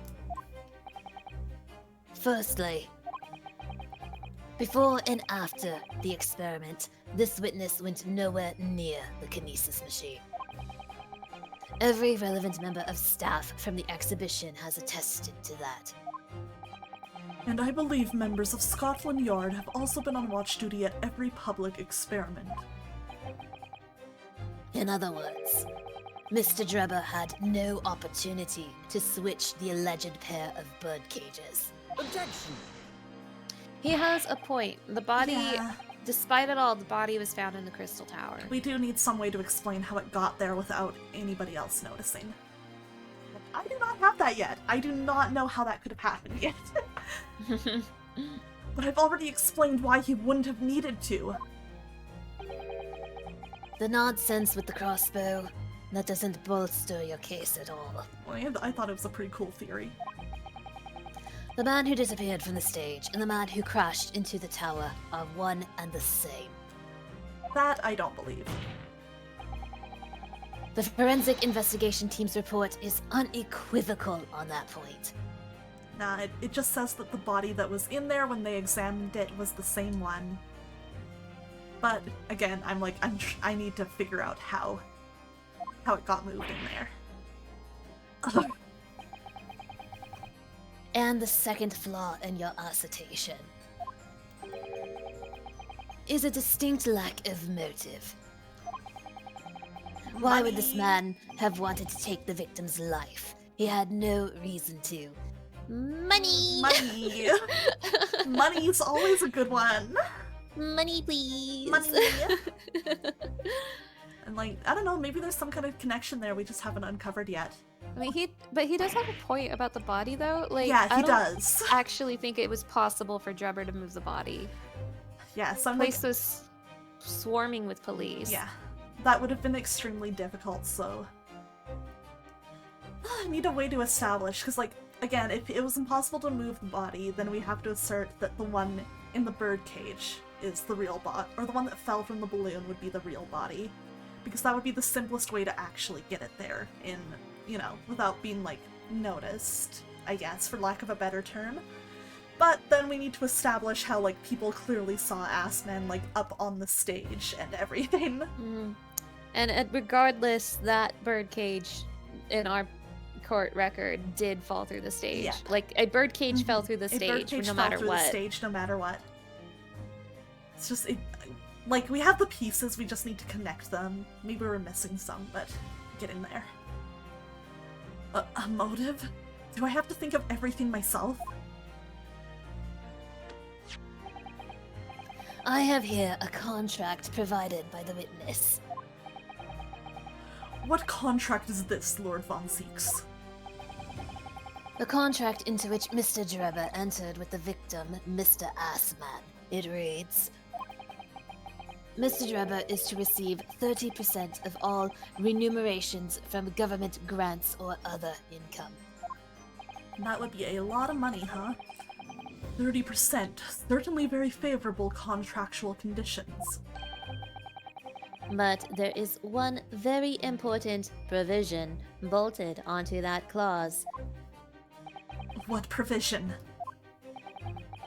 Mr. Drebber may only uphold this right on condition that both contracting parties are alive. That is a fucking specific thing to put into a contract like this.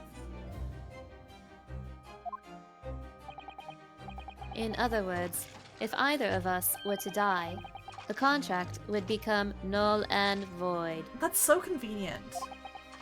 So you see, I had nothing to gain from Mr. Assman's death. The diametric opposite, in fact.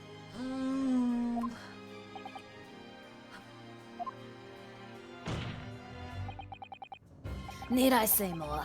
The witness had neither an opportunity nor a reason to commit the alleged crime. In short, the possibility of Mr. Drebber having done as you suggest is nil. Okay, but I could suggest 1,000 other motives. Man, that feeling when I go out to kill somebody for money and then I find out I don't get money because I killed them. That's so sad. Can you imagine he just kind of forgot about that part of the contract? It's oh shit. I was hey Numenon, good to see you. Ugh. And Adia, hey, what's up? Good to see you guys. It seems the defense's assertion was somewhat wide of the mark. Lord Von Zieks, you will submit the contract as evidence, please. Okay, Let's read that contract. I want to read this. Oh no, he's doing the miracle never happened pose. Oh, Ryunosuke, hang in there while I read this contract. You know what else is wide? What, Snom? Don't you dare. I know what you're about to do. I'll scream.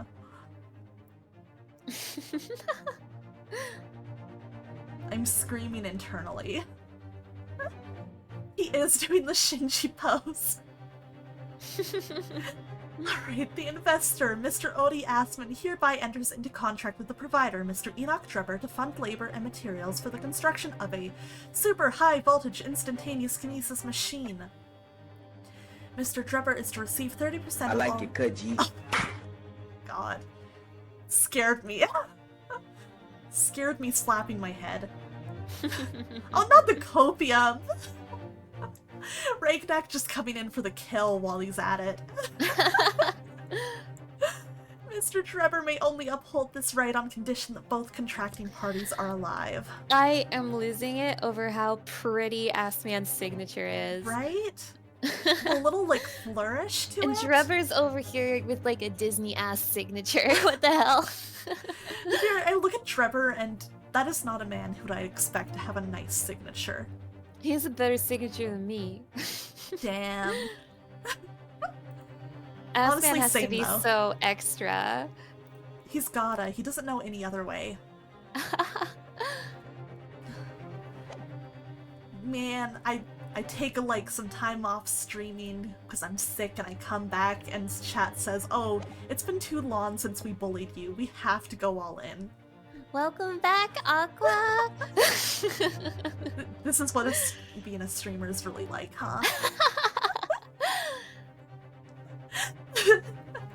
It's true. Ryunosuke agrees. He looks how I feel. If Drebber had no opportunity to switch the birdcage under the stage with the one in the Crystal Tower, he couldn't have done it. And in any case, I have no idea what his motive might have been. There is one aspect of your argument that still holds true, however. There were 2 bird cages. The prosecution is unable to deny that. So I'm sure you're on the right track, Mr. Naruhodo. I have no doubt there are other aspects of your assertion that are undeniable truths, too. Von Zeeks was just saying these are the parts you need to fill in. He's kind of a bro like that. I got you, homie. Well, it would seem that the defense has no rejoinder to offer. Maybe that Von Zeeks guy isn't so bad after all. Maybe he's not so bad after all. Coo. Well, I must say I'm a little surprised. I came here to testify about the machine I built, and instead, my reputation is defiled. You were already known as a fraud. That's not on me. But the prosecution's counter has set the record straight, I think. It's impossible that I'm the culprit. Objection! Oh? What you got, Ryunosuke? Where'd he go? Right? Did you see that? The Yeah, he assistant was gone. He was gone. He ducked under the table. At the beginning of this trial, we believed that there was only 1 birdcage. Yet now we know there must have been 2. In other words, there was more to the demonstration than we realized at first.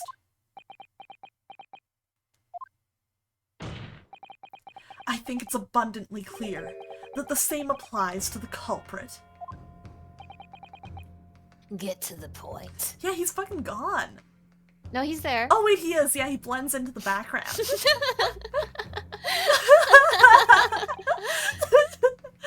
The stage demonstration was constructed and set up in its entirety by you, Mr. Drebber. Therefore, it's inconceivable that you had no hand in the events that transpired. That's true. So if circumstances mean it's impossible that you could have carried out the crime yourself, It points to the fact that someone else was involved. Someone else? Counsel, are you suggesting? Yes, my lord.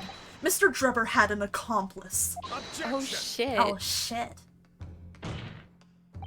That would help things out a lot.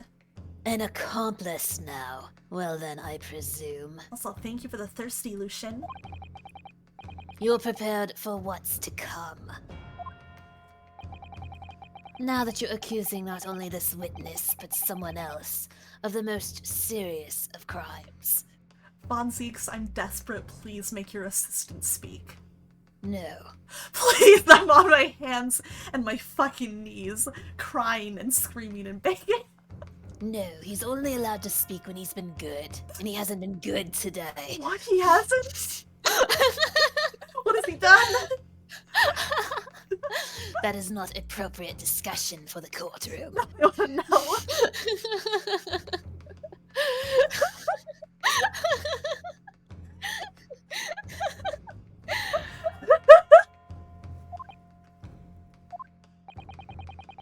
If these accusations turn out to be false, then make no mistake.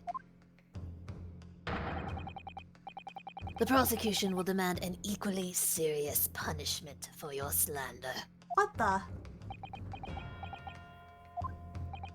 Well, counsel, do you intend to pursue this course and formally accuse another party of involvement in this matter? What do I do here? At the moment, this is little more than a hunch on my part.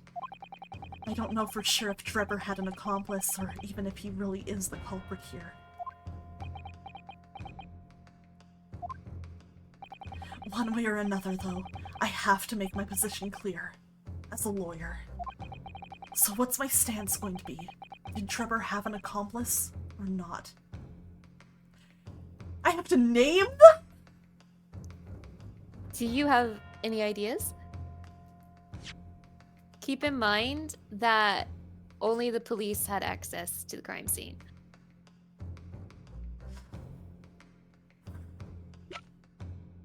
Okay.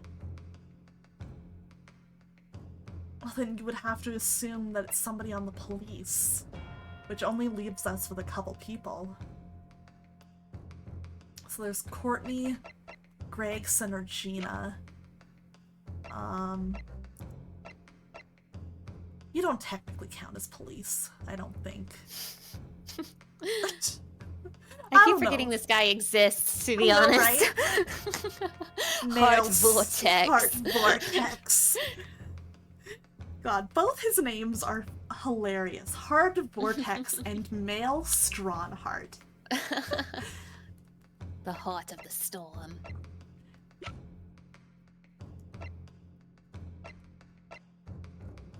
I mean, going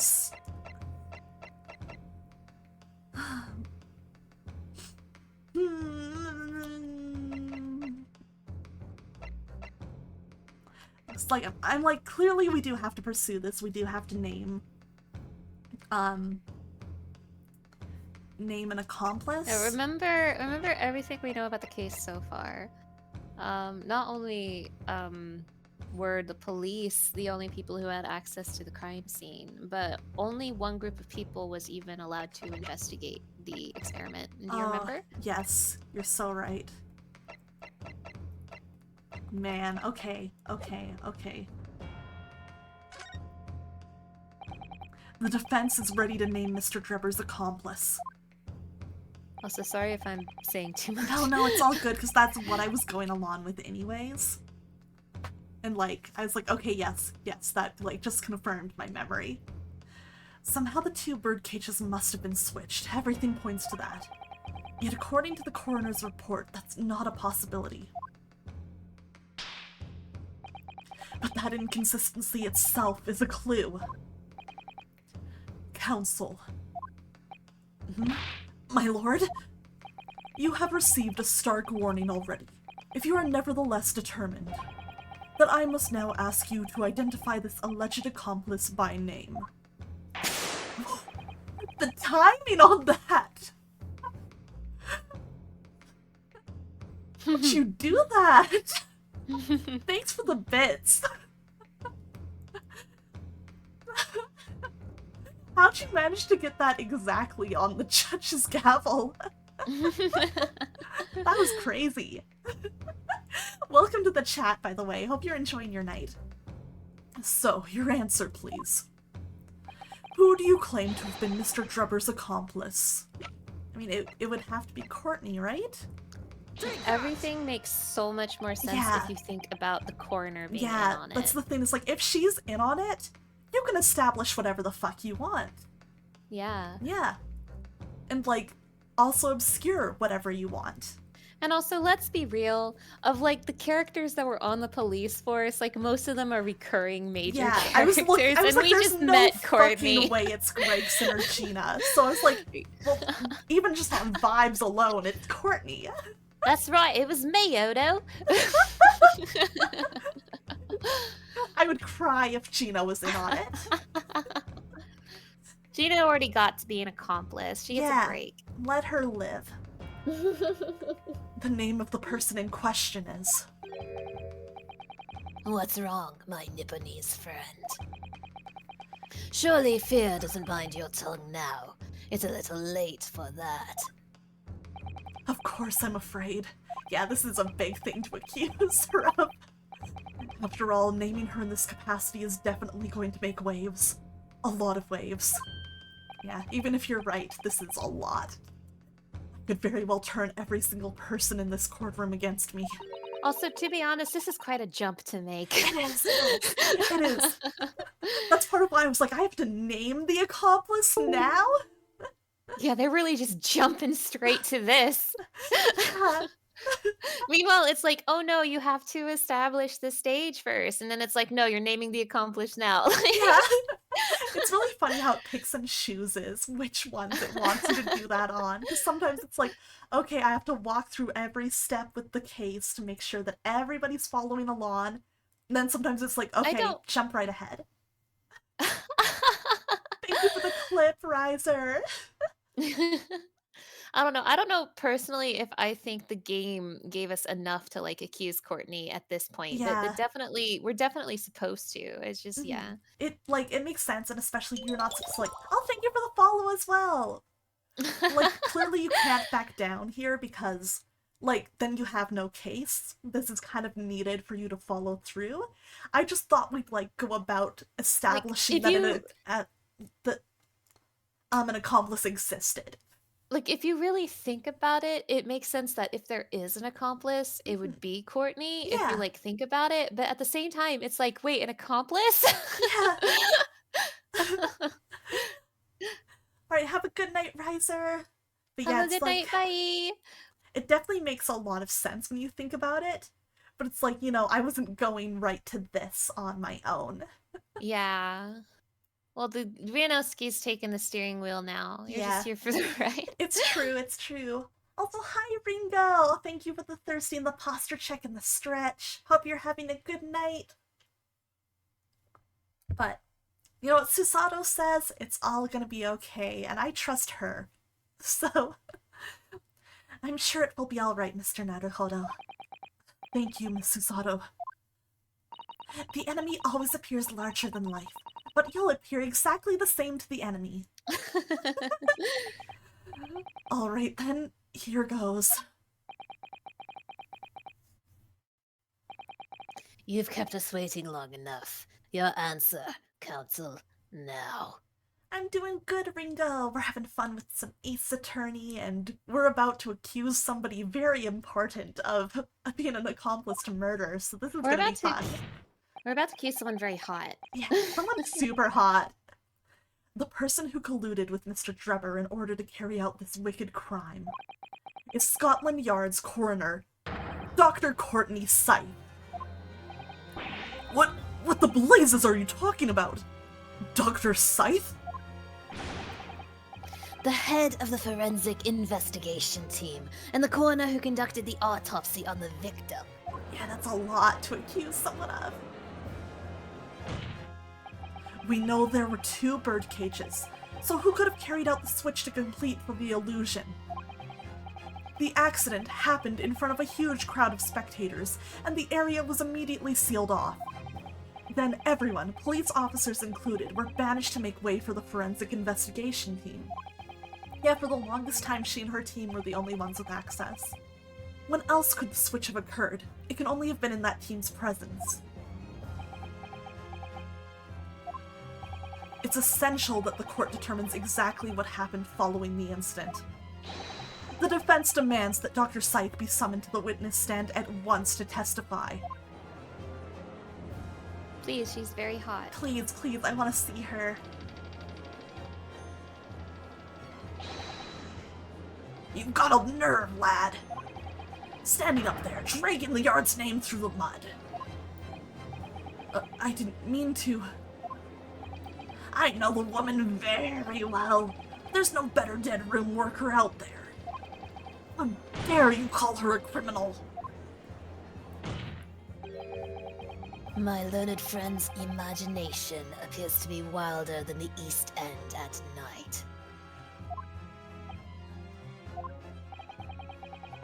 But the recklessness of your accusation aside, there's another grave problem with your argument. One which the prosecution demands you address at once. A grave problem?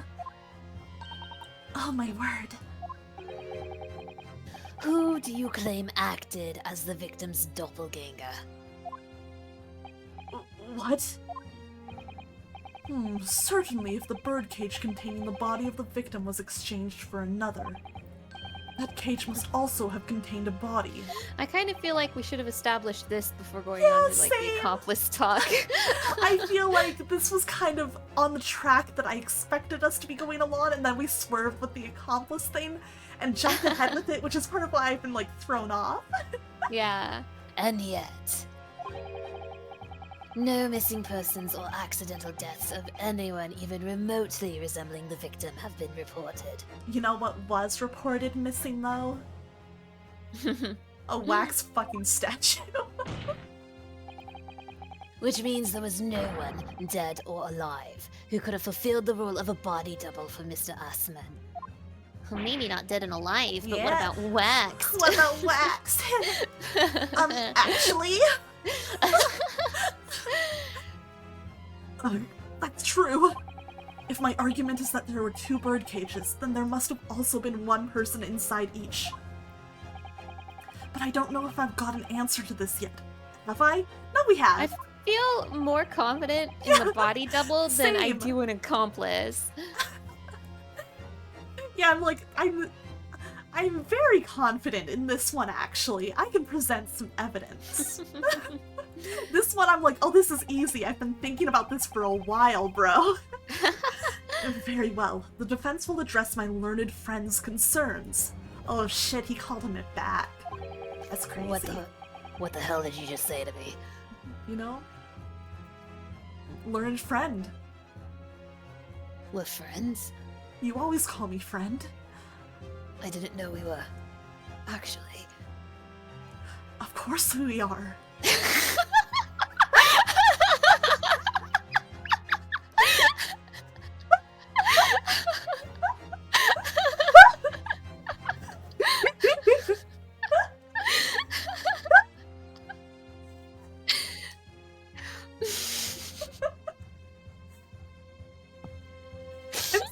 I love these random little, like, role plays we go.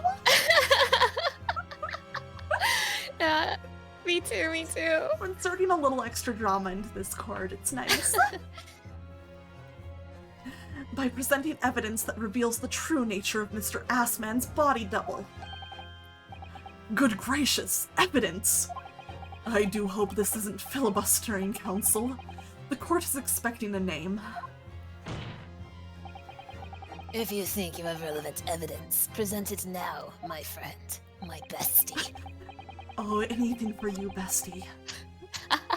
Anything for you, Oomphy. Anything for my bro. Bro.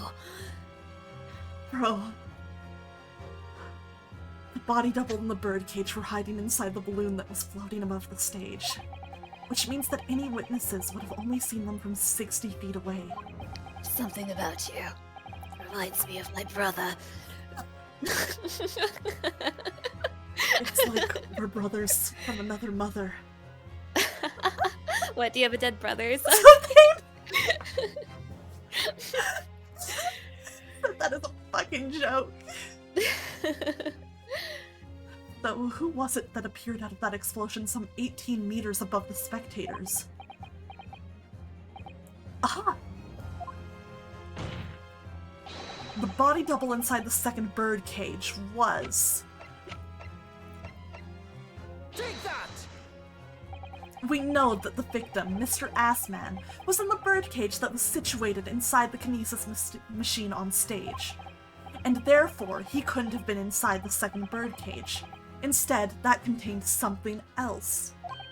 What's been described as a body double, which is what fell from the sky and crashed into the Crystal Tower. Yes, Counsel, according to your somewhat elaborate version of events. And that body double inside the second birdcage was in fact... Did he just realize what he's about to say? It's alright, Mr. Naruhodo. You're ready for this. Just steel yourself, and come out with it. Thank you, Miss Susato. I needed that. I like that he just needs a little encouragement every now and then. You know? Me too, Ryunosuke. Yeah, I'm like, I get it. I also sometimes just need to look at my bestie and be like, I'm good, right? As I was saying, the body double inside the second birdcage was, as unbelievable as it may seem, that thing there. Oh, they brought They it into brought the it out. courtroom. Let's go.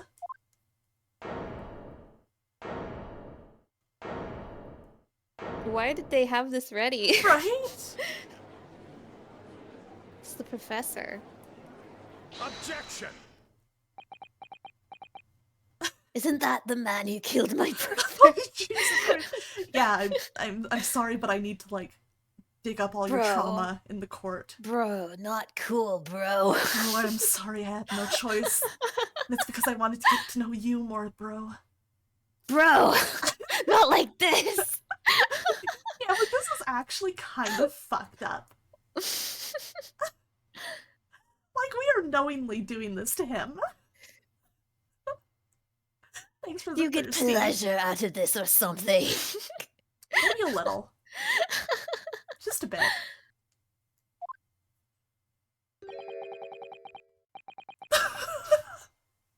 Open your eyes and look into mine, my Nipponese friend.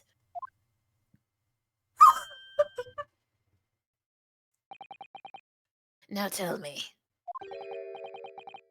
what are you playing at? What the fuck are you doing? Stand firm now, Ryunosuke. This is the time to show your Japanese spirit. As the court will observe, this is a waxwork model. A model, in fact, of an infamous London murderer from 10 years ago. The Professor. Objection! You started by indicating the leader of the forensic investigation team as an accomplice in this crime. And now you've moved on to indicting waxworks. Yes, That's cringe. that's about the size of it. But why? And why this waxwork? It looks nothing like the victim. In fact, it could hardly resemble him less. What possible justification can you give?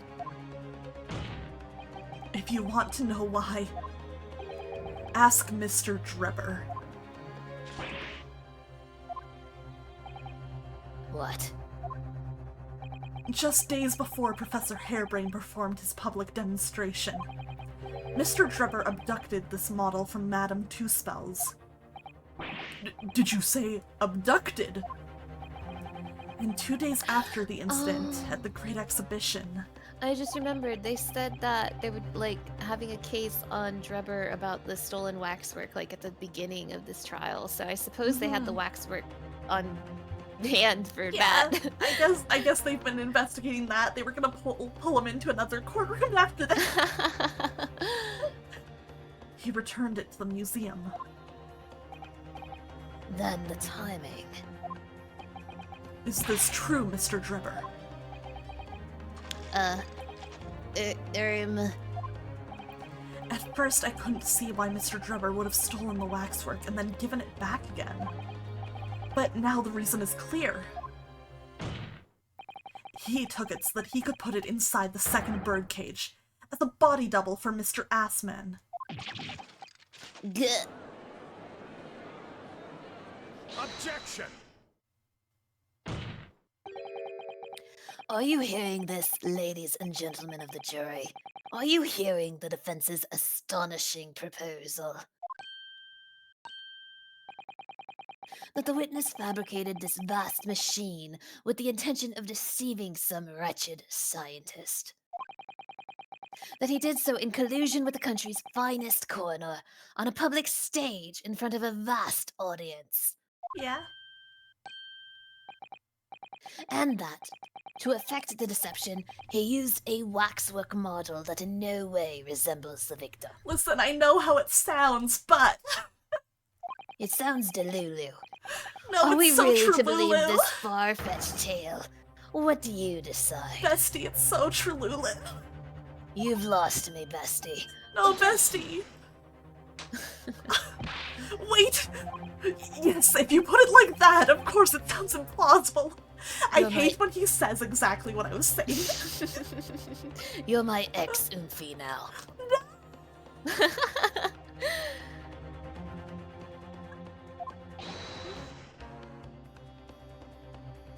don't know who this is. Okay. Oh, my lord. I need to speak, if you please. Oh god, okay. Go ahead, Mr. Foreman. Myself and my colleagues have reached an agreement. Very good. In that case... Ladies and gentlemen of the jury, you will state your leanings for the court to hear now. Innocent. Guilty! Guilty. Guilty! Guilty! Guilty! Kill me! No. Guilty.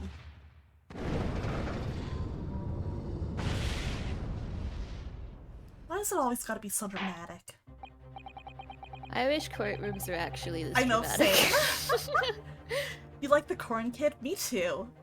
I can't wait to find out how we established that he was stabbed with corn cob. Oh my god, yeah. It's all gonna come And we have together. an expert witness to explain this to us. So, as indicated by the foreman, the jury has reached a consensus. I knew that was going to happen. Oh my god, it's corn. Is that what that sure is doing? Thanks for the bits, Terrell. We shall get through this, Mr. Naruhodo, as we always do. And uncover some new truths along the way, I'm quite sure. Yes, I agree. I'm going to have to appeal to the jurors as usual, and see if I can persuade them to change their minds. The defense will now embark on a summation examination. Oh, thank you for letting me do that without me demanding it. Are you and your fellows ready to proceed, Mr. Foreman? We are, my lord. Very well. In that case, I ask you now to state clearly for all present to hear the grounds on which each of you has decided that the defendant is guilty of the crime of which he is charged.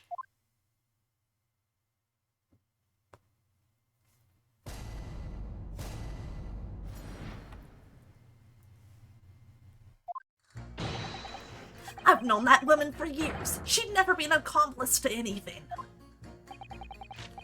It's utter nonsense to think those two would ever be conniving with one another. Oh dear, this is most troubling. But surely the waxwork the man stole has nothing to do with the coroner, is it? I have had my own problems with members of the police. I do not trust them much. Hell yeah. He said a cab. I've seen no rigorous proof that this waxwork was ever inside the bird cage. It's conjecture. Accusing someone without right evidences? He's not a proper job, is he?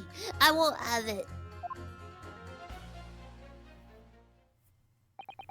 Somewhat unsurprisingly, it seems the introduction of this waxwork model to the proceedings has polarized opinion. Fair enough. Fair enough. Given that its face is obscured and its build in no way resembles that of the victim. I can only applaud my learned friend's temerity at suggesting it as Mr. Assman's body double. I learned another new word. Wow. Yes, the applause is deafening. And yes, I know it seems extraordinary. But that's the point. That's why I have a strong feeling it's actually a greater clue than anyone yet realizes. What are you thinking, Mr. Naruhodo? I can't explain why at the moment, but I feel as though there's a specific reason why it was used. Why it had to be this model. Really, a reason why nothing else would do, you mean? Yes, and I'm convinced it's something far more significant than whether or not the model looked like the victim. I think so too. I think Drebber was being real fucked up about it. Well, if that's the case, we must prevent the trial from ending prematurely at all costs. Yes, agreed. I have to find a way out of this. If you are ready, Counsel, you may proceed with the summation examination. Yes, my lord. Alrighty. Something about Trevor just in the fucking back there. It's kind of killing me. I mean, I'd rather have Drebber than, like, remember Shamspear? Remember that guy? Fucking hated that guy. I was about to say I'm glad he's dead, but he's not. I know, that's the worst part. Fucked up. Alright. Let me see, I have... This is one that jumps out to me immediately. I just want to see what happens if we press it. But you claimed the whole instantaneous kinesis demonstration was a trick.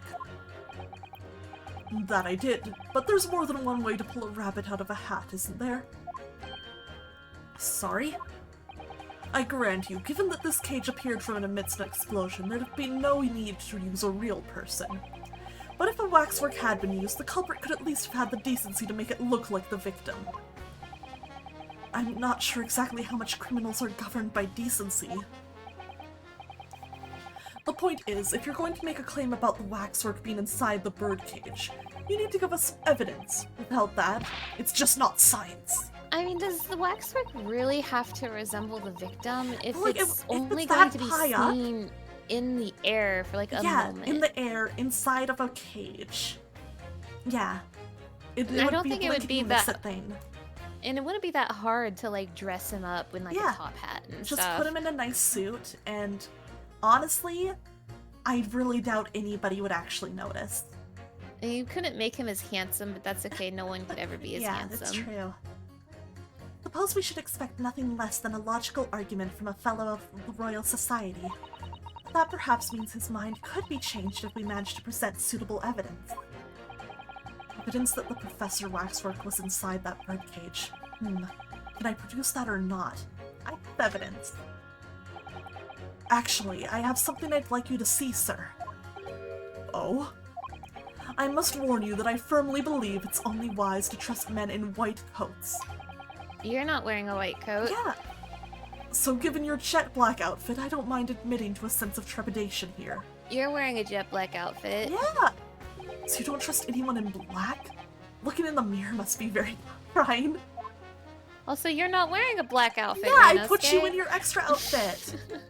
I do have some evidence that proves the waxwork was inside that birdcage. Namely, the glass. Take that! Look in a mirror, juror number 4. What's that? A piece of glass, though it's unusually thick for glass. Yes. Almost as thick as Mr. Assman.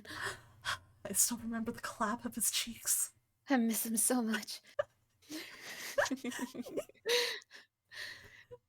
Yes, it's a piece of broken glass that we found inside the jacket on the waxwork. As you say, it's not ordinary glass, though. It's very thick and clearly made for extra strength. Yeah, you got something to say, Malty? You want to mourn the clap of his ass cheeks with us? I understand. Come join us. Rest in peace, Odie Assman, the most handsome man to ever exist. No, that's Kazuma. The most handsome man to ever died. You're so right. Thank you for the thirsty Nuna. Oh my god, I know what that thirsty was for, Malty. Stay hydrated, it's important. It's so important. No, thank you guys for the thirsty redeems. I just love how Malty lurks and then he comes back in at these moments and he's like, hello? It's always so funny. To summon him back, you just have to say something unhinged, right? Yeah, you have to say something bad enough that he can't not be in the chat. It's like a magic spell. Much like the special glass that was developed for the construction of the Crystal Tower. The Crystal Tower! Holy smoke! Just like Final Fantasy. I hate getting butterade. Oh, don't worry, they've updated it. Oh, thank God. You don't roulette into it as often anymore. Unrelated, but I hope someday they actually upgrade the raid itself. That would That'd actually be so nice.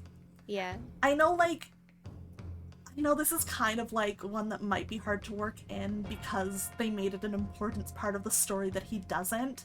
But I look at how NPCs run along with you in current Alliance raids, and I'm like, why couldn't Graha be hanging out? At the very least, he could have been around for the third one. Yeah, that actually would 100% make sense. And regardless, we did...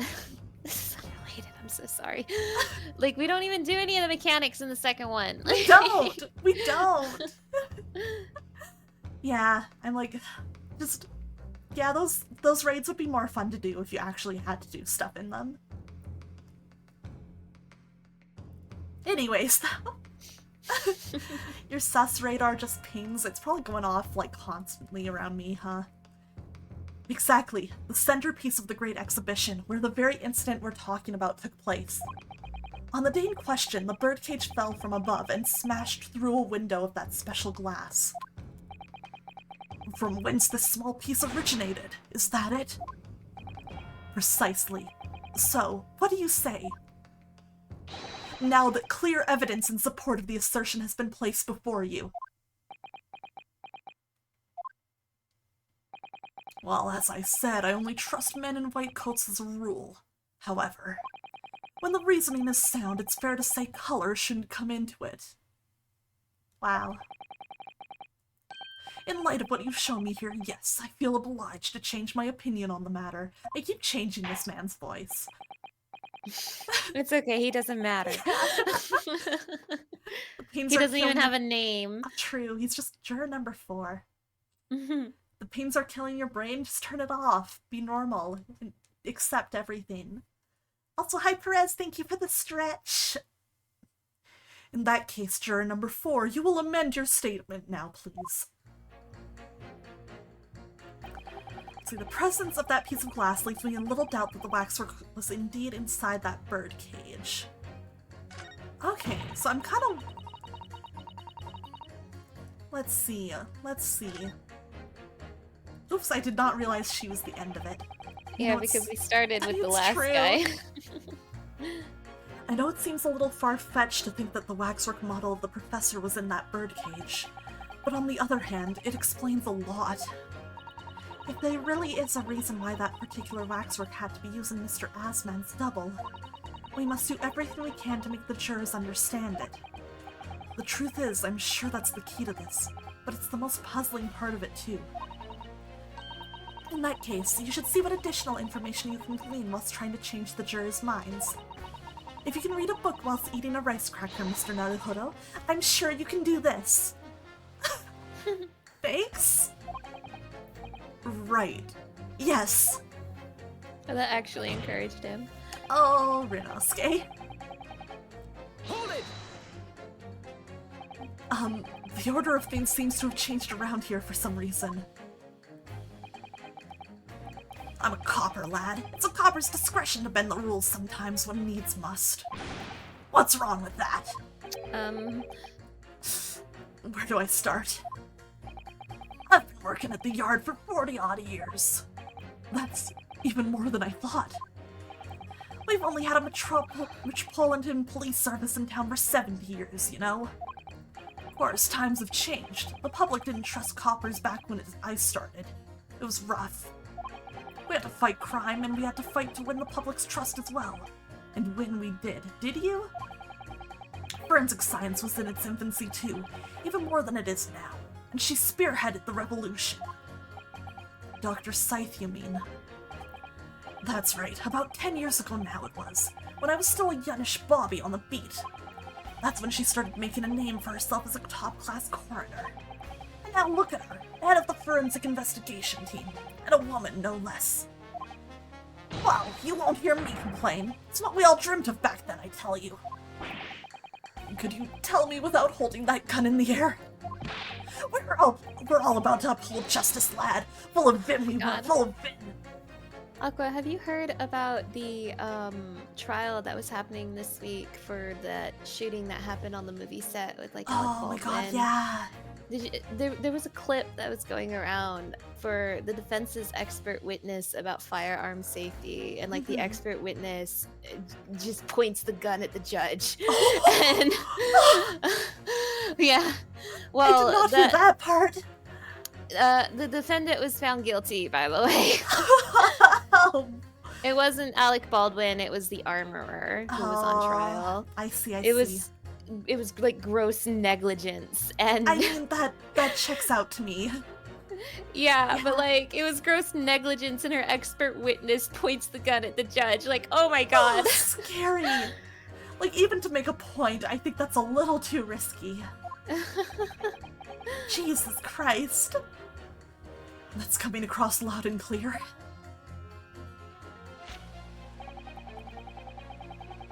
It's utter nonsense to think those two would ever be conniving with one another.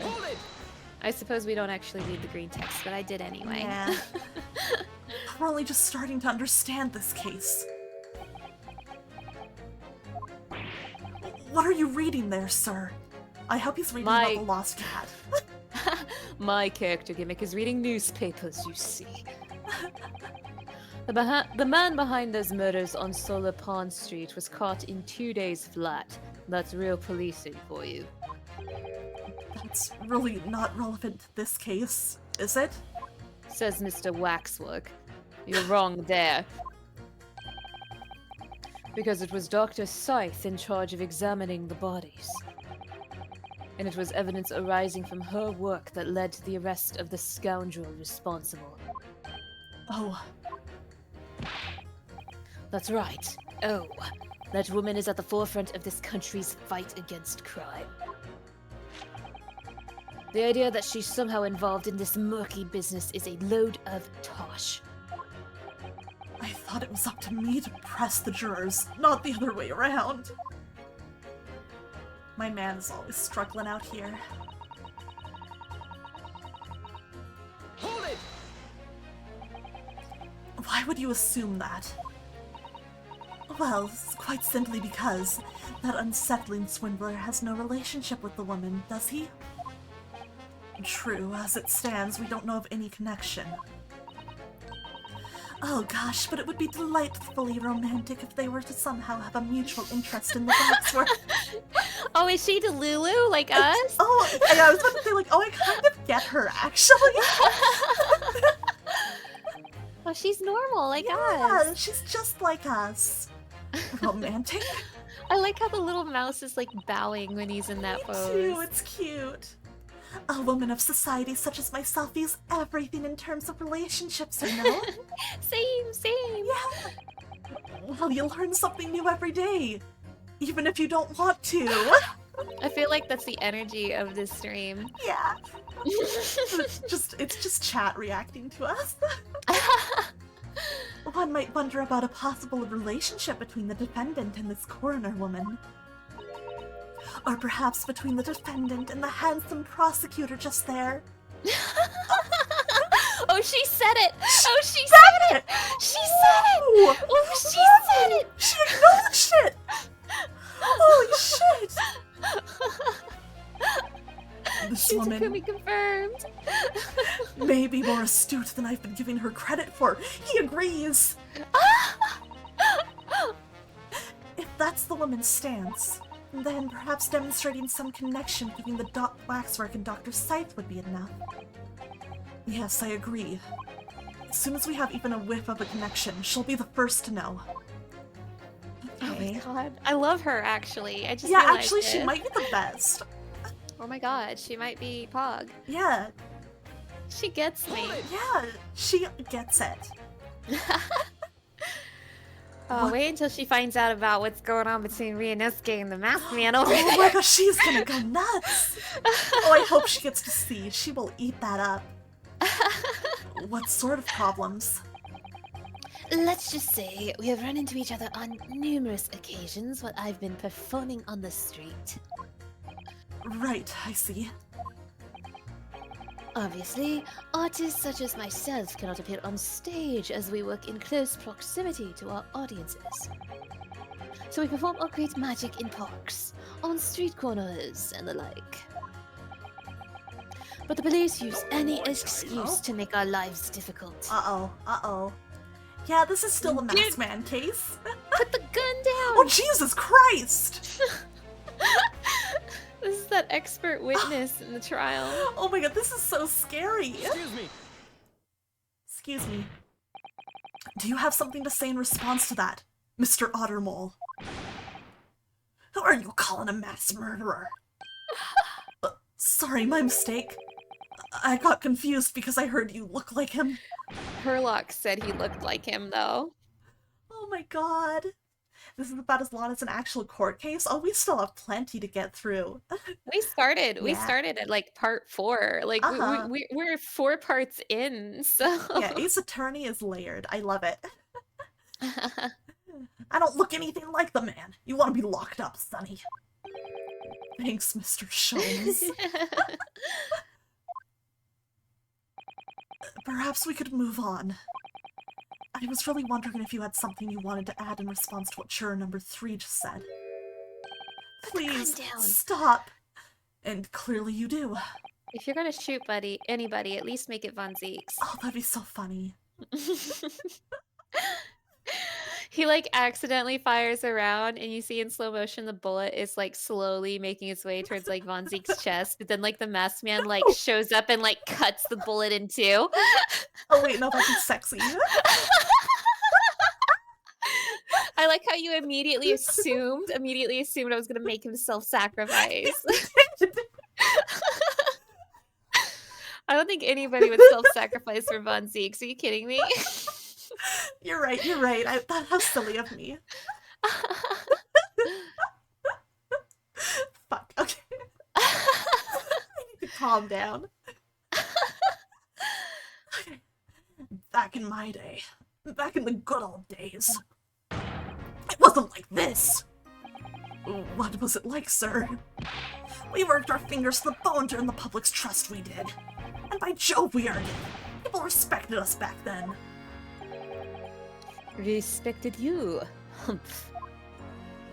No one would have called a coroner into question in them days. A coroner's report was the hallmark of an investigation done right. Especially when Dr. Courtney Stevens put her name to it. Oh, I fucking knew it. She was the best of the best. And the apple of... Hold on a minute. What are you talking about? Who's Courtney Stevens? Sorry. Got a bit carried away there. I mean, sure we haven't established who Courtney Stevens is, but I don't feel like it would be Yeah. hard to assume. I mean, like, I looked at it and I was immediately like, oh, that's probably her maiden name. Okay, but here's a fun thing. Her maiden name is actually different in Japanese. really? So like her name, Courtney Scythe, is the same, but in Japanese, her maiden name, let me pull up the wiki again. Okay. So like they sort of changed her name. Oh? I mean, it still started with an S. I remember that. It was Courtney Simon. Interesting. Courtney Simon. I don't know why they changed it, but yes, Stevens is Dr. Scythe's maiden name. Her maiden name. So that was before she was married. Of course, yes. Silly me. It's Scythe now, isn't it? Stevens. I'm sure I've seen that name somewhere recently. Anyway, the point is, those were the great days of policing, not like now. Sorry to interrupt, sir. But do you think you could change your statement to include that name? Well, yes, I don't see why not.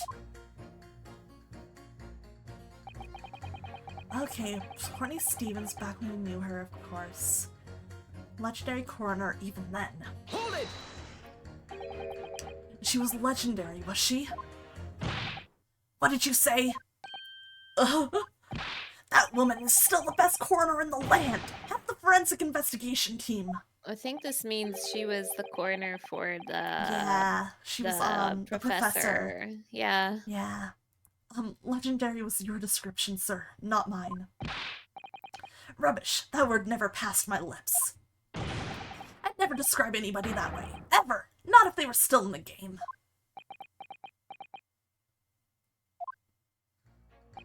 I think the point you're trying to make is that Dr. Scythe is an extremely talented coroner. Would that be fair? It would! If it weren't for the fact that you're trying to drag that legendary woman's reputation through the mud. I'm going to pretend I didn't hear that, legendary. Alright, though, alright. So. I'm gonna pit these two. Because they are connected. Those two statements clearly contradict each other. Good gracious! To whose statements do you refer, counsel? So, juror number 2. Oh, because she was the coroner of the Yeah, professor. yeah. I wasn't even thinking of that. Yeah, so there we go. We can prove that there's a connection between her and the professor waxwork. And maybe some meaning in why that waxwork was chosen. Oh gosh, me? What can I do for you?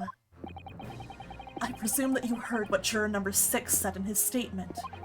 It's brought to light that the maiden name of the coroner, Dr. Scythe, which in turn has revealed a connection that wasn't apparent before. Well, naturally, as a woman of society, I find such connections and relationships irresistible. But oh golly, I'm afraid I fail to see what you mean. Dr. Scythe's maiden name is Stevens, and through that name, the coroner is very definitely linked to the waxwork of the killer. The defense has evidence to prove it. My goodness, evidence, you say? How utterly enthralling. I'm glad she's having a good time. Me too. Good for her. Counsel, the court cannot overlook that last remark. I very much hope there is substance to your claim. Oh, there is substance. Of course, my lord. I would ask the court to look at this. The evidence that clearly links Dr. Scythe to the mass murderer known as the Professor. The autopsy report! I have here a certain autopsy report from 10 years ago. A 10-year-old autopsy report? What relevance does that have? It is, of course, from the autopsy of the person portrayed in the waxwork. The killer known as the Professor. The Professors? But the man was a capital offender, so... That's right. This is the certification of death that was drawn up after the convict's execution. The identity of the killer was never made public, so the report gives few details. But what's important is the name of the coroner who wrote it. Courtney Stevens. Oh my, Courtney Stevens! Strike a light! It appears that the professor's autopsy was conducted by Dr. Scythe 10 years ago. And a few days ago, Mr. Drupper very deliberately stole the waxwork of the professor from Madame Two-Spells. A waxwork that doesn't in fact resemble the victim, Mr. Assman, at all. And do you suppose there's some unsavory relationship between those events? Absolutely. I'm sure of it. There's no doubt in my mind that the professor case is at the heart of a link that we have yet to uncover. Between Dr. Courtney Scythe and Mr. Enoch Drebber. Hidden links, mysterious connections, secret relationships. This is all most extraordinary. We're surely obliged now to explore this further. Yay! She's my favorite. I love her. Quite right. We can't let this trial come to an end now. Wow, I'm surprised we changed his mind. Yeah, I didn't think we would. Not while there's this cloud of suspicion hanging over the yard's best coroner. It wasn't like this in my day, but we're still here to uphold justice in the end. Alrighty.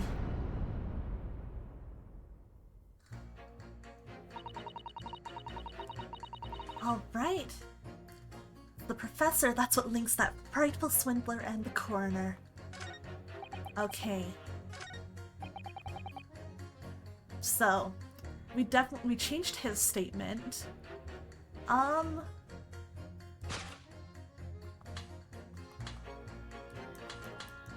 mean, I feel like I want to pit it against hers because this is me showing him that we have evidence.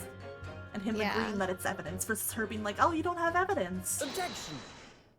Got him. Yeah. Those two statements clearly contradict each other. Good gracious. To whose statements do you refer, counsel? If you could put down your corn for a moment, juror number 5. You mean me? You've pointed out that it's wrong to make an accusation without evidence. But the accusation that the waxwork model was inside the secondary bird cage on the day in question is not without supporting evidence, as the defense demonstrated to the jurors sitting beside you. Oh, is that right? Yeah. Would it be fair to say you didn't follow the argument? I don't understand much besides Colonel Cobb, to be honest. Okay. Alright, Queen. Of course you don't. If I could interject here. Please do, sir. Now that this assertion of yours about the waxwork has been backed up by some solid evidence, it would be wrong of me as a man of science not to pursue the matter further.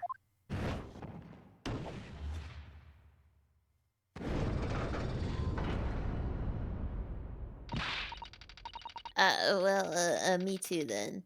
I'm glad she was so easy to convince. Sorry? If this brainy gentleman says he's right, then he must be. See, I wouldn't dream of going against Colonel Cobb or anyone who's Lurking, got but I stuff love you in both between so the much ears. less than 3. Oh, Hale, thank you so much for the resub. It's good to see you. Oh my gosh, 20 months. That's ridiculous. Thank you, Hale. Oh my gosh. Enjoy your lurk. Hi, Aileen. Yeah, I'll give Hale a little shout out too. Success, if you can call it that. Hale is playing through the original Ace Attorney trilogy for the very first time, so their stream is definitely worth checking out. Would definitely have been loving Hale's reactions. Same. So good, if you can call it that. Yes, I'm having a lot of fun. But I know the full insanity is coming later, and I'm excited for it. It's gotta be coming. It's gotta be coming. It's the calm before the storm. Yeah, they're trying to lull me with like having me focus on the actual aspects of the case. Get and these not... jurors out of here. I have Yeah. a masked man to talk to. There's a masked man I want to see. Thank you, counsel. That will do. As a result of the summation examination, the jury's overall leaning has changed. 2 jurors now call guilty, against 4 who call not guilty. Accordingly, the court has failed to reach a consensus at this time. And the trial must continue. Damn. We did it! You're so surprised, Rinosuke, even though you've literally done this every single time so far. Oh, well done, Mr. Naruhodo. Another wonderful victory. I'm getting so sick of this guy. I think Masked Man is taller. I think you're right. Alright, have a good night, Ragnak. Thank you for lurking and hanging out. Sleep well. Good night. A waxwork of the despicable professor, used as a body double for the victim in this quite extraordinary case. I must say it's extremely hard to believe the assertion could possibly be true. However, it would appear that it does at least warrant further investigation. It's the waxwork of the professor that links Mr. Drebber and Dr. Scythe. And I'm convinced that there's a special significance to that link. I don't know what you're hoping to prove, lad. I really don't. The truth, sir, by using evidence and testimony. Oh. If the court is to delve deeper into the alleged involvement of the waxwork in this case, then the prosecution calls for the owner of the model to be summoned as a witness. Yes! The owner. Madame Two-Spells. Yes! Hell yeah, hell yeah, hell yeah. I really thought that Lord Von Zieks would object to this whole line of inquiry.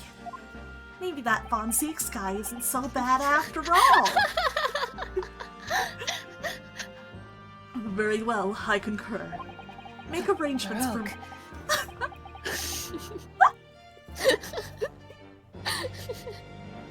Make arrangements for Madame Two-Spells to appear as a witness with immediate effect.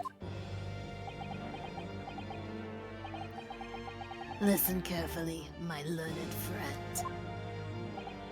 Oh, yes?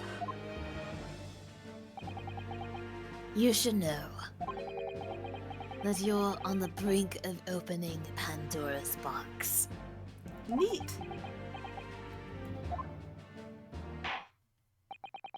I think Von Zieks knows more than he's letting on. It's almost like he has a real good idea of what's happening. The court shall now adjourn for 45 minutes.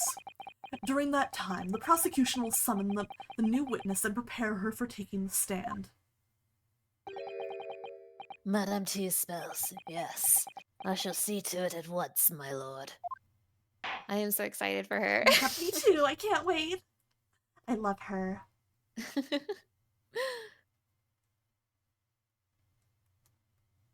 To be continued. To be continued now.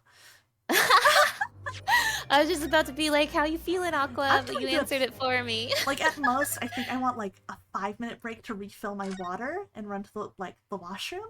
But You know, I'm good to keep going actually- if you are.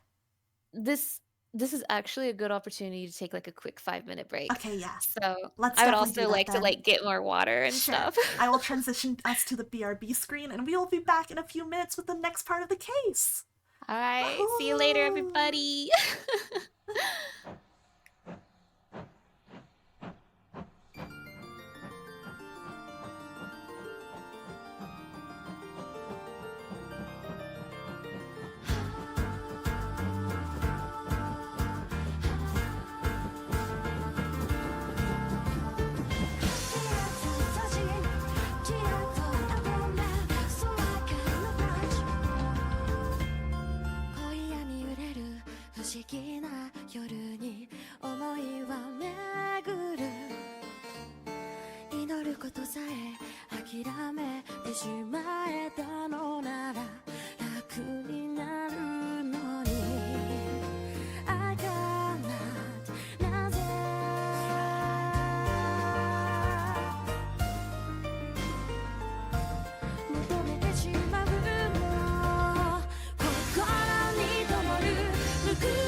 車の街佇む光願いがにじむ一度きりでもあなたに触れられたらもう何もいらない違和感もし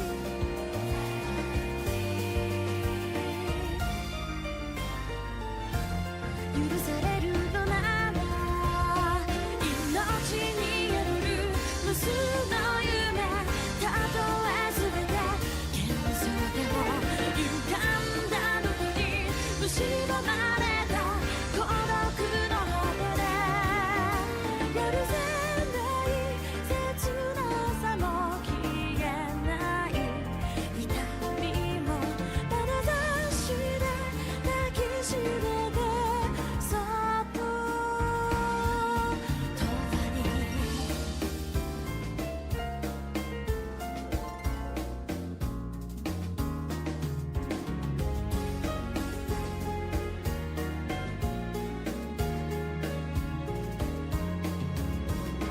ガラスの涙粒が音もなく砕け散る世界が愛しいといつか言えるその日まで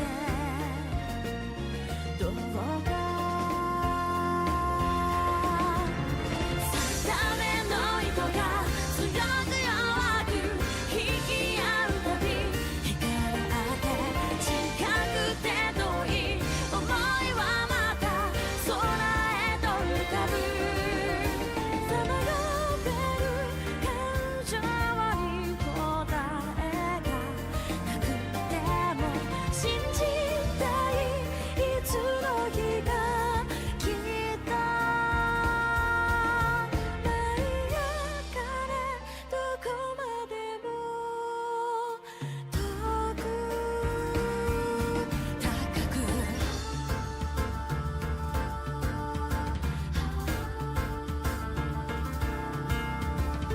そうでもSo I can look out, so I can feel you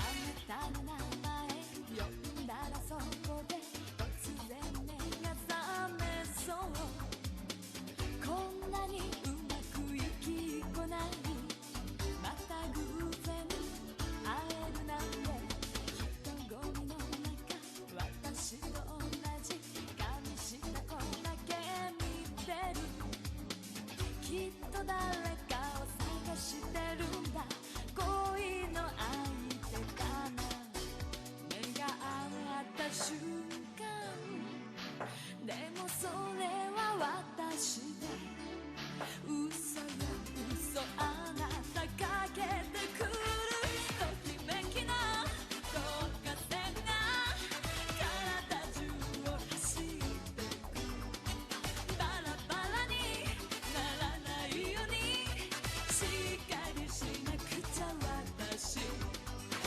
もちょっと今日はちょっと気持ちが迷子の子猫優しさで責められたらついてくしかないかもね Now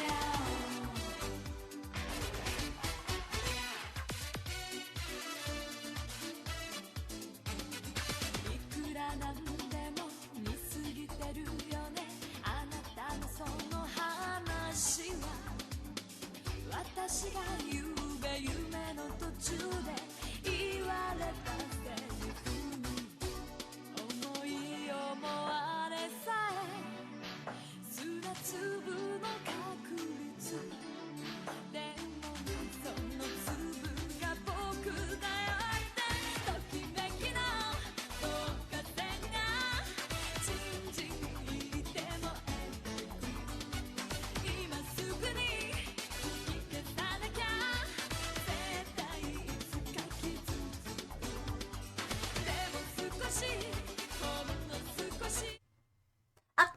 are back! Thank you everybody for waiting. Had a good break, got some water, I pet my rabbit, and I'm feeling ready to hop back in. We are so back. Yeah, we are so back. I'm really excited actually. I'm like, man, this is gonna go some really interesting places, huh? So keep an eye on the bailiff this time, just in Oh case he yes, says I need to something remember. again. Yeah. I need to remember because I'm very, very curious. Oh fuck! Tom's jump scared. Ah, the knight errant himself. Thank you for the thirsty Lucian, and thank you for the welcome back, Adia and Xander. Oh, have you been watching from the gallery, Mr. Sholmes? I have been on the edge of my seat the entire time. Courtroom trials are fascinating affairs, as a spectator at least. Would prefer not to be part of one. I'm glad you've been enjoying yourself. I have to ask. What on earth is going on? It makes no sense. What's this professor business all about? I'm sorry, Hairbrain, but once again, this ain't about you. This ain't about you. He doesn't look like any professor I've ever met before. Who even is he? Of course. You were in Germany already 10 years ago. Yes, the professor. When I discovered he was the one who had been abducted, a sense of foreboding stirred within me. But who knew the monster would come knocking at your door? My heartfelt sympathies. Cannot stand this man. As it turns out, Lord Von Zieks is even more intimately tied to this case than any of us realized, isn't he? Yes, how true. His great friend from university in the dock. And now a waxwork of the killer who took his esteemed brother's life makes an appearance too. That is so funny, Mr. Naruto. I imagine even the shrewd Mr. Reaper failed to foresee that kick in the teeth. An extraordinary move on your part, my dear fellow, to throw that in front of the man. Sholmes, what the fuck? Truly. You make it sound deliberate. I can't help feeling that this professor case is really very puzzling. I have a feeling this professor case is a really big deal. Yeah, I have a feeling this might be really relevant. Oh yes? In what particular manner?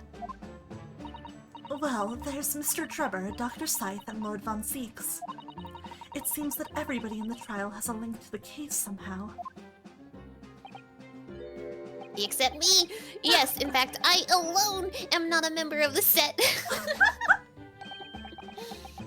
I feel left out. Aww. That leaves me as an empty set, all alone with no intersection to any other. No, you got your man. Excuse me. I have a feeling. Oh no. Oh shit. Oh shit. Oh shit. Oh, I'm scared. I'm scared. Dr. Scythe! Hey! Ah, Dr. Courtney Scythe Stevens. Good day to you. What's up? How you doing? Hello, Sholmes. That was very shrewd of you. What in particular, pray? You requested that 10-year-old autopsy report from Gregson, didn't you? Why would you assume such a thing? Oh my god, all he does is play dumb. I can't stand him. Because Gregson told me.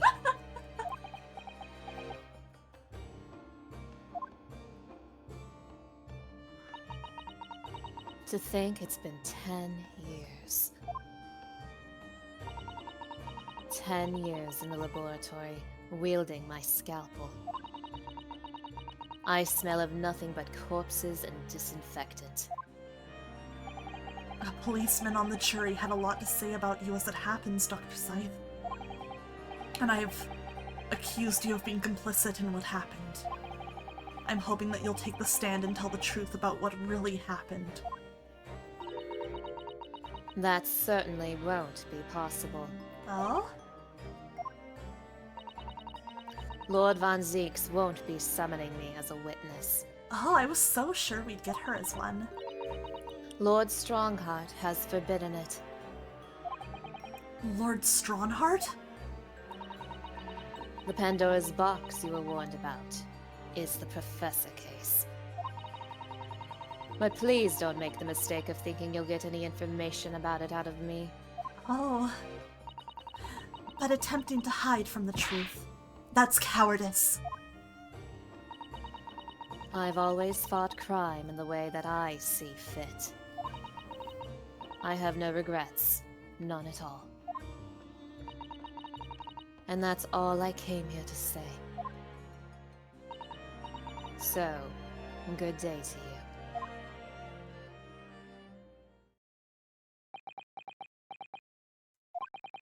She mentioned it too. This Pandora's box. Whatever does it all mean? There's really no cause for concern, I assure you. When the trial resumes, the meaning will become all too apparent, whether you'd like it to or not. Oh boy. Huh? Now then. Now I believe then! It's almost time. Anyway. I'm gonna shake this man! You! You! I must make my way back to the public gallery. The edge of my seat awaits. Who lied about Cosmo's death? You! Yeah, it was very funny. I'm laughing right now, Mr. Naruhodo. I think maybe you're enjoying yourself a little too much. Ah yes, one word of warning before I go. If, in the course of the trial this afternoon, you perceive even a shadow of doubt about the truth, don't let it out of your sight. Pursue it like a dog with a bone. To the bitter end, you understand. Do not falter, whatever may come to pass. Oh boy. That is weirdly serious of him. Yeah, that was. I think I'm the most scared when he's being real. Like, when he's real, I'm like, oh my god, this is really real shit, you know? It's like, if he's not fucking around, you know something really big is happening. That's the only way you can get him to stop. Right, I understand. Thank you. I subscribe to the theory that he's actually really smart and he's just screwing with I you. think so too. Like, genuinely, it makes the most sense. Good. I shall make myself scarce then. Okay, bye. Bye! I purchased a bar of caramel earlier, so I shall be gnawing on that as you gnaw away at the truth. Sholmes caramel? I want that. Yeah! What the fuck? What did that warning from Mr. Sholmes really mean, I wonder? I'm scared. Especially that bit about whatever may come to pass. God, yeah, I can see why people think this was the final trial of a game. Like, whoa! No, I also believe the theory that this was supposed to be a trilogy and this would have been the final case of the second game before it got condensed down. That would make a ton of sense, especially with the way they're talking about everything. And wow. It's time for the final chapter then. It's time for the final case of this video game. Just kidding. Just kidding, this is just case 3. I'm determined to find the truth. No matter what. There is only one case after... Oh, excuse me. There's only one case after this. Sorry. Crazy. That's crazy.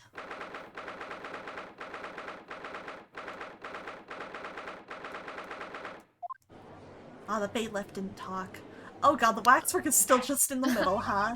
Also, I do want you to know, I think I've mentioned this before, but I want to say it again. This is my favorite case in the series. The next case is insane. It is insane. Oh my gosh. So please look forward to it. I enjoy the next case very much also. I'm so excited. I'm so excited. I can't wait. I'm gonna be like a dog gnawing on a stick. You know? In the name of Her Majesty the Queen, I hereby reconvene the proceedings of this court. Counsels for the defense and prosecution, are you ready and able to continue? The prosecution is ready, my lord. Yes, my lord.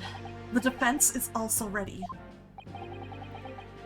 As the court is aware, the case is under our scrutiny began with a damaging incident at the Great Exhibition. Yet we now find ourselves embroiled in the details of a convicted felon who was sent to the gallows a decade ago. This trial has certainly defied all expectation. As seems to be the fate of all trials in which this Nipponese is involved, my lord. Okay, you don't gotta put it like that, buddy. Yeah, what are you gonna do about it? I mean, be upset that you're just doing minor aggressions to me all over the place. What are you going to do, cancel me? Yeah, twit longer. So then, let us begin our exploration of the defense's assertion that the waxwork was cardinally involved in this matter. Lord von Zieks. My lord. Are we still awaiting the arrival of Madame Two Spells? Not at all. She is in the antechamber as we speak and ready to be summoned. Very well. Bring in the witness. At once, my lord. Bailiff, show Madame Two Spells to the stand. Things are about to become a lot more intense. If Trevor is responsible, as I'm sure he is, it means he must have had an accomplice in Dr. Scythe. And what connects the pair of them is the waxwork. Yes, the model of the professor. That's the key to the link between these otherwise unrelated individuals. It's a tenuous link, admittedly, but at present it's all we have to go on.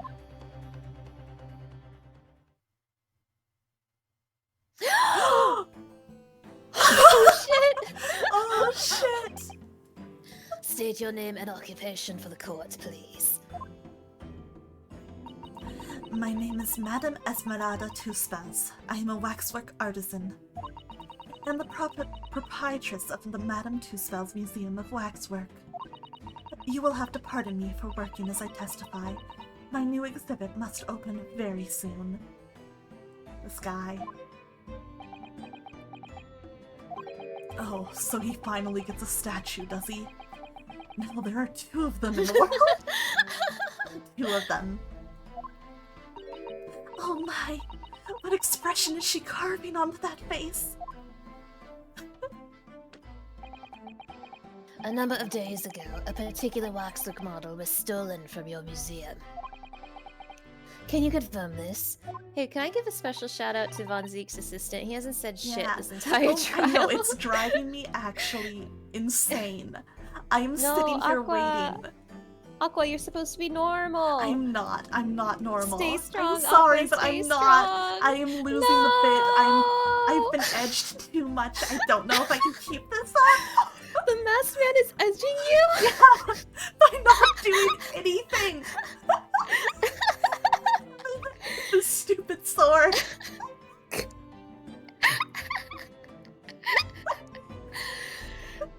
Thanks for the thirsty, Lucian. Thank you, Lucian. Yo. Listen, that was one of the only times you guys will get me to admit that I'm not normal on stream. Enjoy it while it lasted. Oui, that is true. At first, we believed it had been kidnapped. A waxwork model? Kidnapped? Yes, my lord. There was a demand for ransom money left behind by the culprit. However, according to what I have just been told outside the courtroom, that was not the true reason. I understand it was utilized as a substitute for the body of a murder victim. At present, that is no more than conjecture proposed by the defense. This is the victim of the case in question, Mr. Odie Assman. But of course, I know him well. He is a part of my odious personages exhibit. I detest to say what is evident, but Mr. Asman does not resemble the professor at all. Yes, but perhaps their faces are very similar. Are you suggesting that we should see now?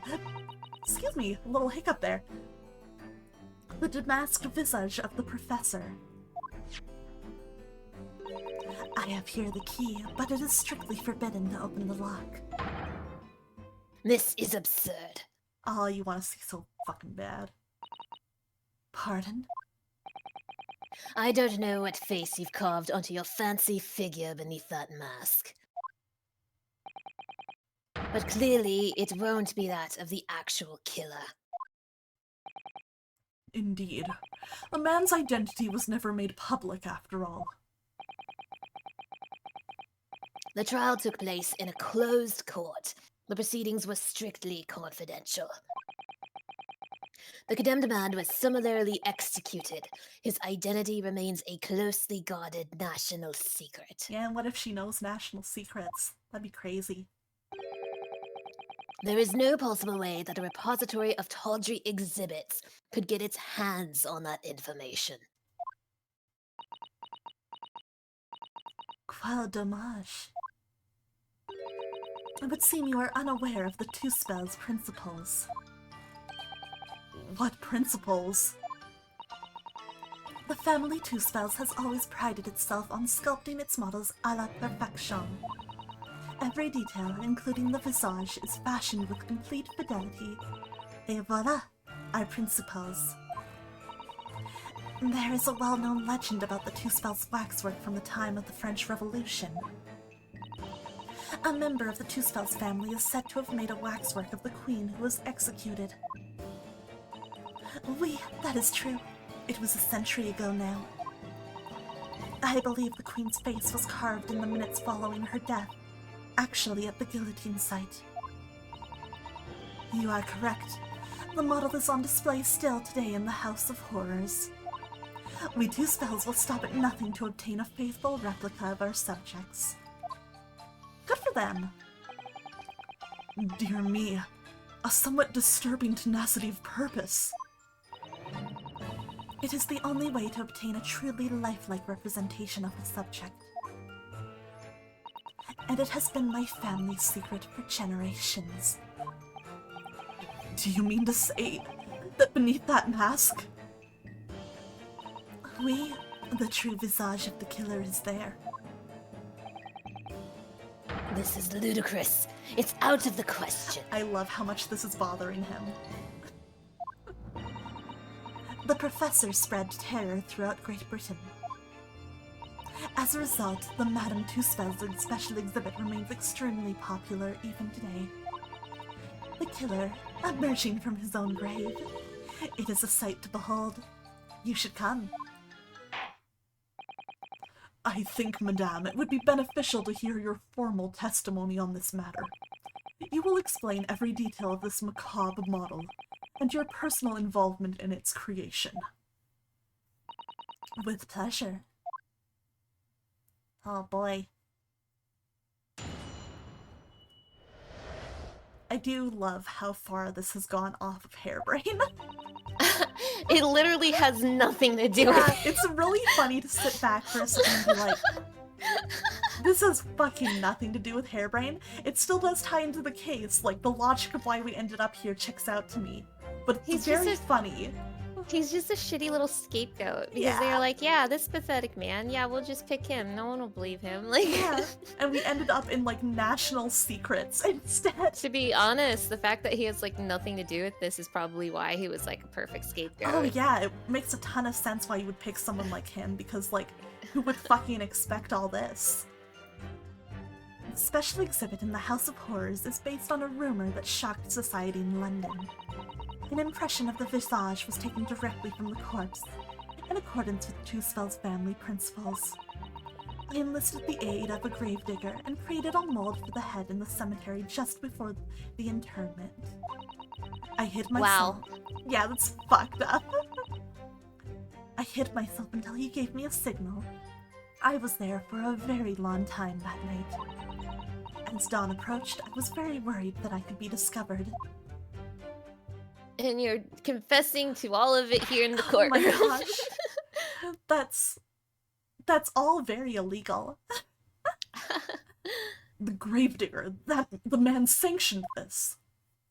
I will do all that is necessary to achieve the true resemblance my family is celebrated for. Nobody else knew. Only the gravedigger. What harm did it do? Huh? So you truly saw it. The face of that monster. Naturally, I was aware at the time that his identity was a secret. But two spells would not be two spells if we did not insist on absolute fidelity to our sculptures. I feel like she's gonna get arrested. Yeah! I don't believe this. I think what she's done is highly, highly illegal. But then again, it was also 10 years ago, and something True. statute of limitations. Yeah, blah blah blah. I myself have seen the special exhibit at your museum, madame. Plus, as far as I know, she hasn't revealed the identity to anybody, and that's No. like the important part. Like, I guess as long as she's made sure that, like, that, you know, that mask stays on and nobody else sees it, she hasn't really done anything that wrong. I mean, besides the whole grave Yeah, the digging grave thing. digging thing is definitely illegal, but she hasn't committed the bigger crime. She's This is just like the Tumblr Bone Witch. Remember her? Oh my god, yes! I remember her. That was crazy. She's the Tumblr Bone That Witch. was actually insane. I still can't believe that really happened. I know. Like, the fact that was for real is insanity. Like, actually insanity. Oh my gosh, I kind of forgot about that, but you're so right. I forgot about that until just now because her story was, and you know, she's dressed as a witch. She is the bone witch. Oh my gosh. That was crazy. The fact that there was discourse about that was nuts. If people in the chat are unaware, the short version is there was a person on Tumblr who used actual human bones to do quote-unquote witchcraft, and they defended it on their little Tumblr blog where people like send them hate mail and stuff, and it was crazy. Weren't they even like selling like stuff they made with the bones? I believe so, yes. Yeah. This was something that happened on Tumblr, like, I don't know how many years ago at this point, a long time ago. So, yeah. It was crazy. Yeah, I'm pretty sure she admitted that, like, she was digging up the graves without, like, consent from anybody. Mm-hmm. I can't believe that. And selling their bones on Tumblr. Oh my god! Who does that? Internet history is wild. Madame Two Spells does that. Yeah, that's Madame Two Spells. That's what she got up to.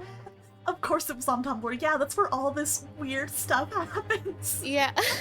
Tumblr was a lawless place. Tumblr, a lot of things happened on Tumblr. Too much happened on Tumblr. That's where we met. I could go on a whole. That was where we met, wasn't it? For better or for worse. We met through deranged postings about a character who shall not be named. A character who's terrible. A character we will not say out loud. There's shame there. Hey, Aqua, that means we became friends over our mutual liking of a fictional man, and here we are in the present day, continuing to bond over the same interests in fictional men. Because to me that means there's a pipeline from that terrible character to the better taste we have now. And I'm like, I don't like that. I don't like that. Oh my god. Oh my god. Not Estinian. Much. Nah.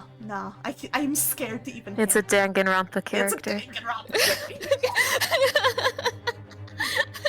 Just think Danganronpa and bad taste, and you've probably figured it out.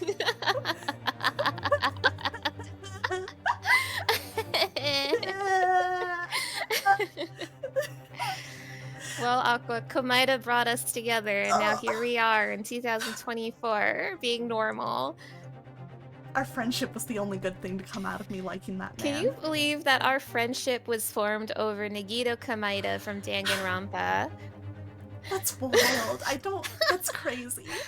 It's the power of hope, Aqua. No! No, we're here now playing a better murder mystery game. You know, when you put it that way, we met on Tumblr over our mutual like of Komida. That is a lot, Aqua, That's scary. actually. I don't like that. That's really scary. Cursed origins. That's totally terrible. For things to say they got us. I don't know. I mean, I didn't say his name, so someone in the chat got it. Yeah. So- To be fair, when you think about Tumblr sexy men who are like, no, a lot of them are cursed, but there's still only so many you can name where we'll stop I think saying Komida is one of the few that was actually a man, like a human being. Most of them were like objects. Yeah, most of them were like creatures or objects. Like that pyramid from Gravity Falls, or like that clock from Don't Hug Me, I'm Scared. Yeah. No, I refuse to go to the Danganronpa universe. It's too late. It's too late.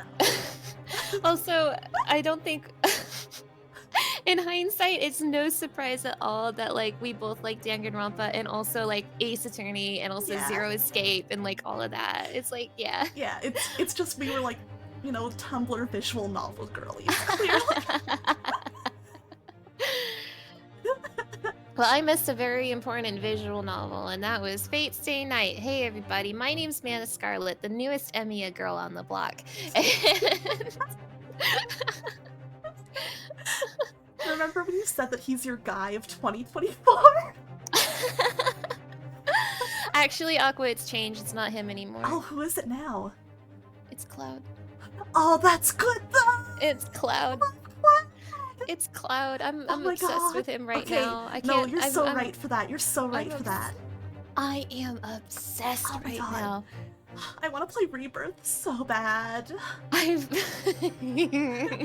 crying over my lack of a PS5. Yes, Final Fantasy Cloud. Yeah. I've been playing Rebirth all week, so he is completely taken over my brain. Cloud is so good, and you're so right for that. Now, don't get me wrong, I'm still an Emiya girl, but also Cloud. Listen, that's fair with like Rebirth coming out, and you get like all this fresh Cloud content, like a little buffet for you to eat. Well, the thing is that this is going to be absolutely insane to hear, but I didn't care about Cloud until like now. Like all these years, I never cared about Cloud, but now I'm obsessed. So yeah. Actually, want to hear something funny about me liking Cloud? Yeah. It's like, I always knew I liked Cloud, but I thought I just kind of liked him in like a legit normal way. And like you know, Cloud's pretty alright. He's pretty cool. I like Cloud. And then I was playing the Crisis Core remake on stream, and I like freaked out over the scene where Cloud is introduced, and I was so excited to see Cloud, and I realized I was like, wait, this is not a reaction to a character I just feel okay about. Now, I didn't want to bring up Rebirth on the stream entirely because I did not want to torment people without a PS5, and specifically Aqua.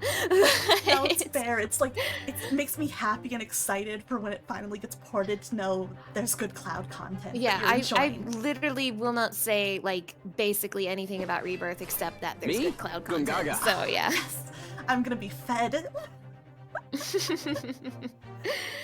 But yeah, Rebirth is completely infesting my brain right now, and it is taking a lot of willpower for me to resist talking about it, but I'm kind of good, and I would never do that to you all. You're actually so strong, because I know how it is when you're playing a really good game and you just want to talk about it. Speaking of really good game, hi, Mr. Judge. Hi, Mr. Judge. Oh, right. That was a tangent. That was fun. It was all Komida's fault. Yeah, fuck Komida. Yeah, fuck Komida. Yeah. Also, I just need to comment on Hazel saying Cloud is kind of a goober, but in a cute sense, and it's like, yeah, Hazel, are you surprised I like him then? He is so cute, Aqua. He is so cute. That's enough. Any more than that's Where did you find this? Oh god, yeah, I'm like, oh, he's so cute. He's so cute. I'm losing my mind over how cute he is. Oh god. Oh my god, I'm gonna...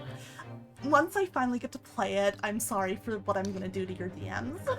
Aqua, please, I am begging you, please fill my DMs once you get to play Rebirth. Please. Also, I really, really hope Rebirth gets a PC port sooner rather I'm than pretty later. sure they said that it's gonna be sooner rather than later. I don't think it has a I hope date, so. but they said it would be there's sooner than no Remix date was. yet. No date yet. But I want to talk about Rebirth so bad, but not. But I would never. I would never. Oh, that's fair. Spoil. I appreciate. I'll get to it eventually. I'll get to it as soon as I can. Okay, but let's forget about Cloud. Okay. Let's talk about the Masked Man. Okay. Oh, so true. Okay, a truly blood-curdling scene in which the murderer is emerging from his own grave. The scene it depicts was the subject of many rumors in London 10 years ago. I have here a newspaper from the time. The special exhibit was based upon the picture in this article. This is a pretty cool little illustration. I like this. That's a really good illustration, yeah. Oh, there was a great blaze. Whoa. I'm like also just kind of interested in what else is going on this newspaper. It was the most detailed account of what happened as reported by the eyewitnesses who saw it. Alrighty, 10-year-old article, let's go. Man rises from the grave. It's too absurd for words. Yeah, it's so absurd. Let's not use any words because I need to look at this article. Okay, it's another like zoom in one. There's still a lot. Wait a second. Oh shit, you noticed. Yeah, wait a fucking minute. I didn't want to draw attention to it because that's one of those things where it's like Aqua needs to notice that. Yeah. Because I was just sitting there like, you know, looking more at the illustration itself and like, you know, mad sheep rampage. The great stink. There's a lot here to distract me, but I'm seeing it now. Wow, they wrote an article about Von Zeeks. Oh my god, they did. That's crazy. Right after his brother was murdered. Oh man. Oh my gosh. God. I can't believe how good of an artist Assman is. He's Yeah, literally Assman perfect. was great. That's crazy. Actually crazy. This I is never genuinely a expected really that. good illustration. I'm kind of is. jealous. Good for him. The public enjoy absurdity, monsieur. That is why I have reproduced the scene as carefully as possible in my museum. Doesn't that link Assman to Drebber then? Yeah, it sure does. And it's a waxwork from that exhibit that was stolen some days before the incident at the Great Exhibition, wasn't it?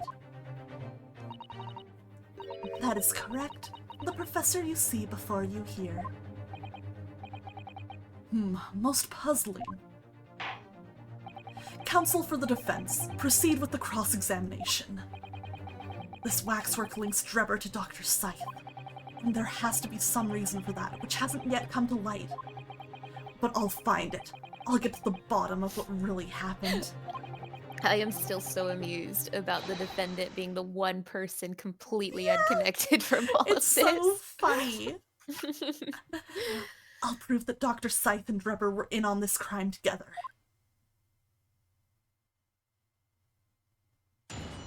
Alright.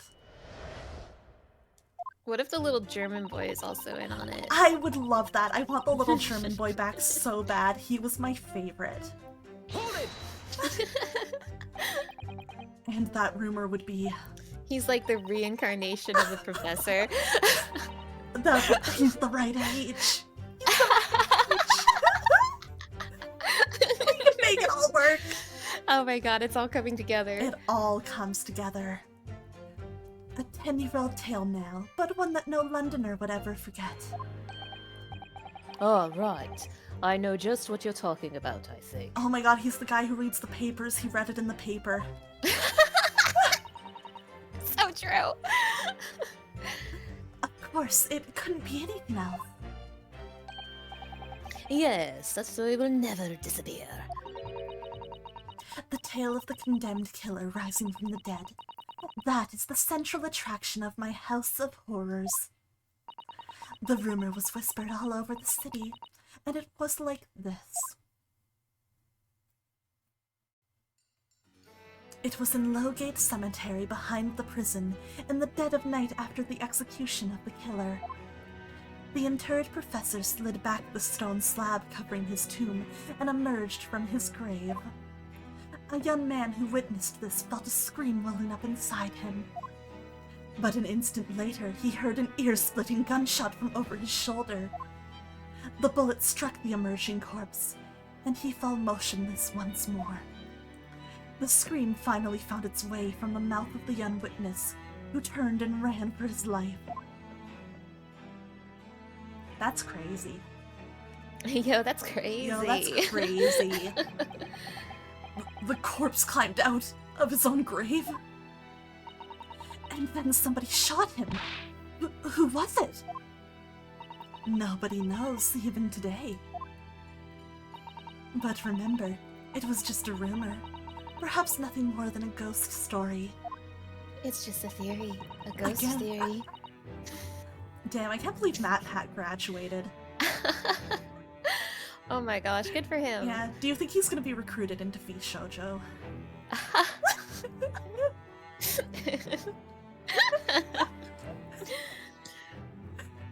The good people of London, they love stories like this. That is why it was in every newspaper across the capital. But it was just a story. I mean, this is exactly the scene that can be seen today at your museum, isn't it? Oui, the special exhibit was modeled on that very illustration. For a while afterwards, the contents of that article were reproduced in every newspaper imaginable. Madam, might I say something? Please, go ahead, mademoiselle. When something is described as a rumor, it doesn't necessarily mean that it's entirely made up. I believe that often, rumors contain elements of the truth. Ah, I see that people from the East can be just as astute as the people of Europe. Can we be sure, for instance, that the professor's execution was successful? What if it was another cover-up? I don't know. It is not possible for the dead to come back to life. Sorry? 10 years ago, I was there in Lowgate Cemetery. After the criminal known as the Professor was killed by hanging, I took a wax impression of his visage from the corpse just before it was interred.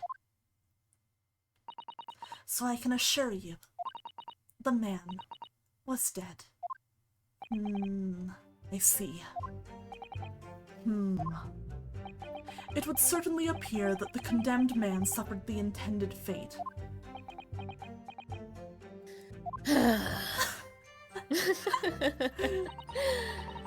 I love thinking about how Von Zieks is kind of having to sit through a lot of his trauma here. He's seething right now. Yeah?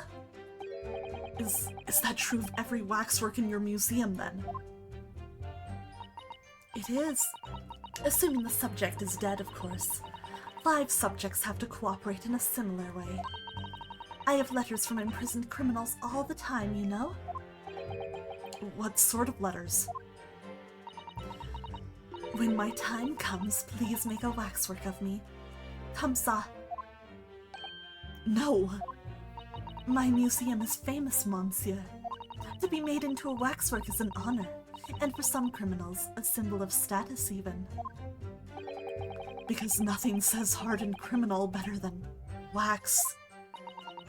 And it is thanks to one killer in particular that my museum has gained such popularity in London.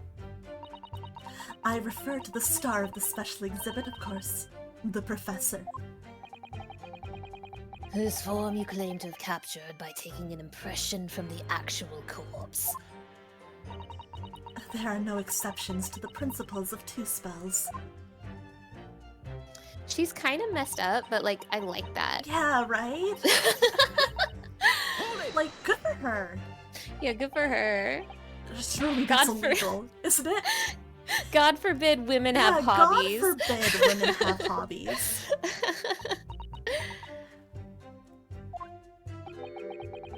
It would seem the proprietress of this repository of novelties was blinded by monetary greed. It had nothing to do with money. The man is part of London's criminal history. That is why I had to scalp him to record this history. It is the raison d'etre of the Two Spells Museum. But if the man was convicted in a closed court and sent for immediate execution, then surely nobody but members of the judiciary present know the killer's true identity.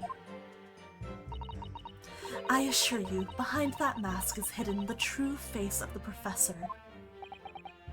Do you realize what you're saying? The professor's identity is a national secret. I want to see so bad. I understand.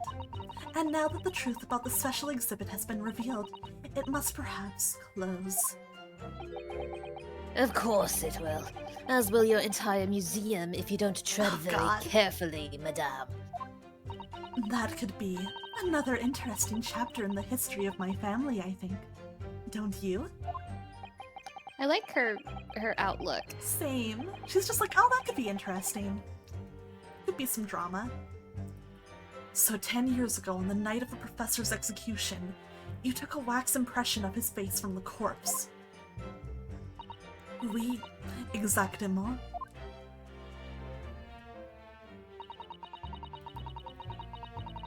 Hold it! You were there longer than you expected to be. I had some difficulties in capturing the subject's form correctly. As I removed the mask, the mouth of the cadaver fell open and I had some problems with the chin. Ew! Dare I ask? The man had been dead for a short while already, you see. His muscles were relaxing, and consequently, his chin would not align itself correctly. Ew! Oh dear. What a horrible thought. She's kind of messed up. Yeah.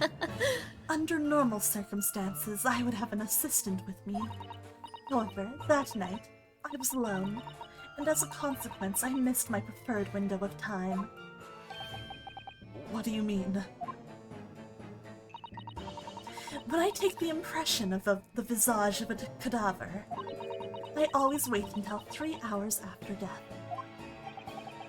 Why 3 hours? Is that amount of time significant? It is because of rigor mortis. Wriggly mortis? It's the name given to a phenomenon that occurs in recently deceased bodies. As a rule, 3 hours post-death, the muscles in the body begin to stiffen.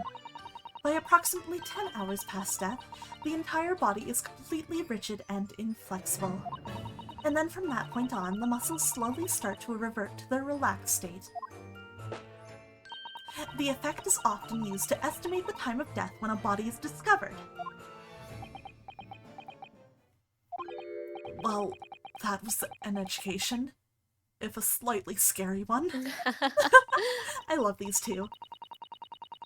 As the Mademoiselle says, rigor mortis commences 3 hours after death, and it starts in the jaw. I see. So that's why you wait. Before that time, the mouth falls open, and it is very difficult to do my work. Ugh, it's getting hard for me to do my work with all this talk of corpses. Happy Halloween. I wonder about that information the courts just heard from Madame Two Spells. I think that's significant. It must be. The information about rigor mortis that you just shared with us. Would you mind including it in your formal testimony? I believe it could be significant, you see. Of course. I do not mind at all. I can't help feeling that after this latest topic, the atmosphere in the courtroom has become extremely grave. Susato. I liked that one. This is no time for jokes, Miss Susato. Madam, kindly amend your testimony as discussed. I genuinely really like Susato. She's really so funny good. and cute. Yeah. She's a very, very good assistant, and I feel like she balances serious and goofy super well. She is one of my favorite assistants for sure. Miense? It took me a very long time because it was before the onset of rigor mortis. Hold it! Rigor mortis being the phenomenon you described whereby the corpse becomes stiff after death. I think you said that it starts at the jaw about 3 hours post-death, is that right? Oui, c'est ça. Of course, the exact duration depends a little on the season. I didn't realize a waxwork artisan would be so well versed in the subject. No, that is only elementary knowledge in the field of legal medicine. Well, I had no idea about it, but maybe I won't admit to my ignorance about forensic science. Yeah, probably for the best. I could ask my father to give you a very simple primer if you like. I think corpses should be your domain. I'm not good with them. Oh dear. I'll do my very best.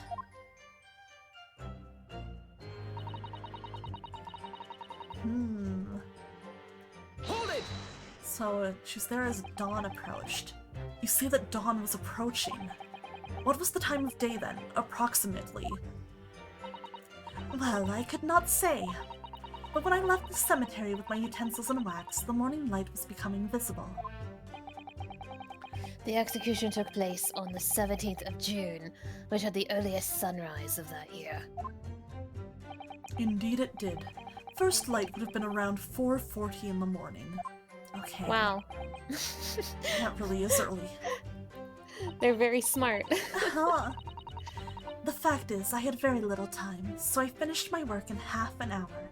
Okay, so that gives us a timeline if rigor mortis had not set in by around 4 a.m. So, let me compare that to...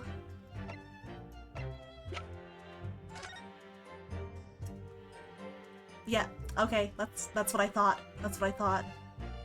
Does not Got check him. out. Does not check out. If he was hung at midnight, that does not check out at all. Let's go.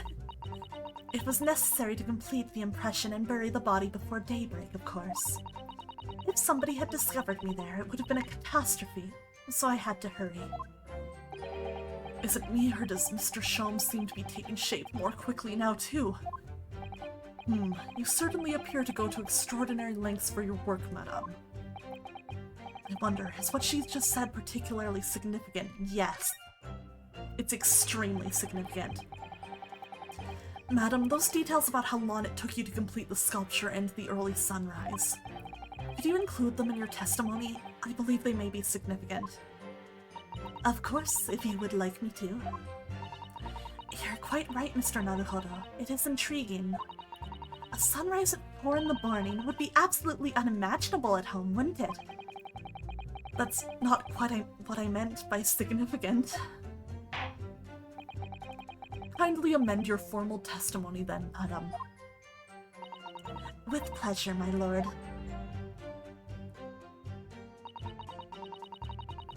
A half hour before sunrise, left as soon as the corpse was interred. I'll press this one more time just to double check. Do you have reason to believe you might be discovered once the sun came up or something? I had paid the gravedigger money to keep my little secret, of course. But with the morning light, I knew that the warden from the prison would commence his patrol of the area. Couldn't you just have paid off the warden too, then?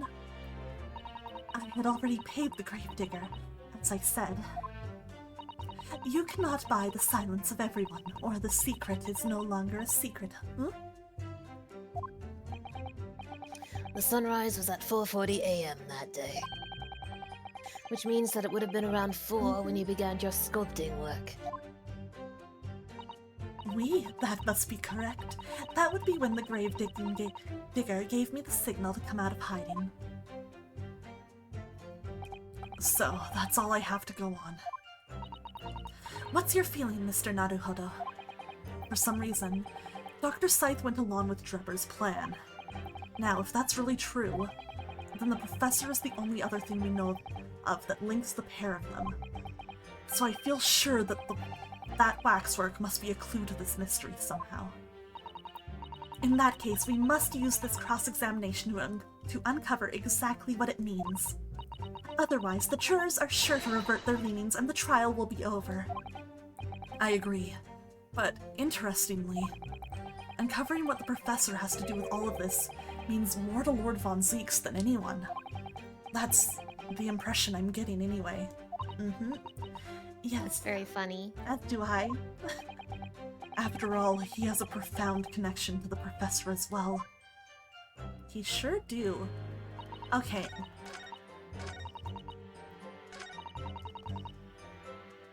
Let's see. I'm just like... I want to make sure that I present the right statement here.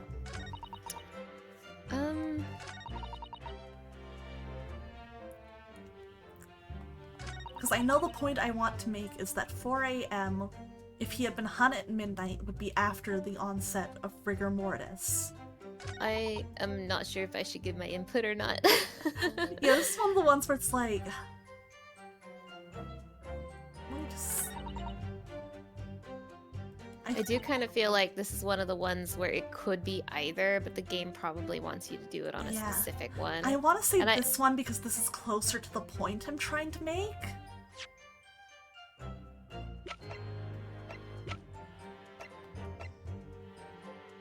Objection. Okay, we good. Okay. We good.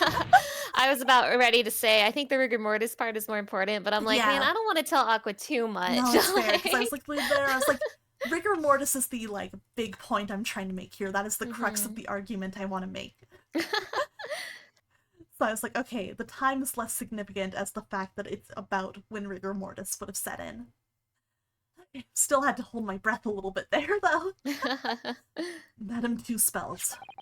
I have here an autopsy report that was filed 10 years ago now. It confirms the death of the professor following his execution at the gallows. And is that a problem?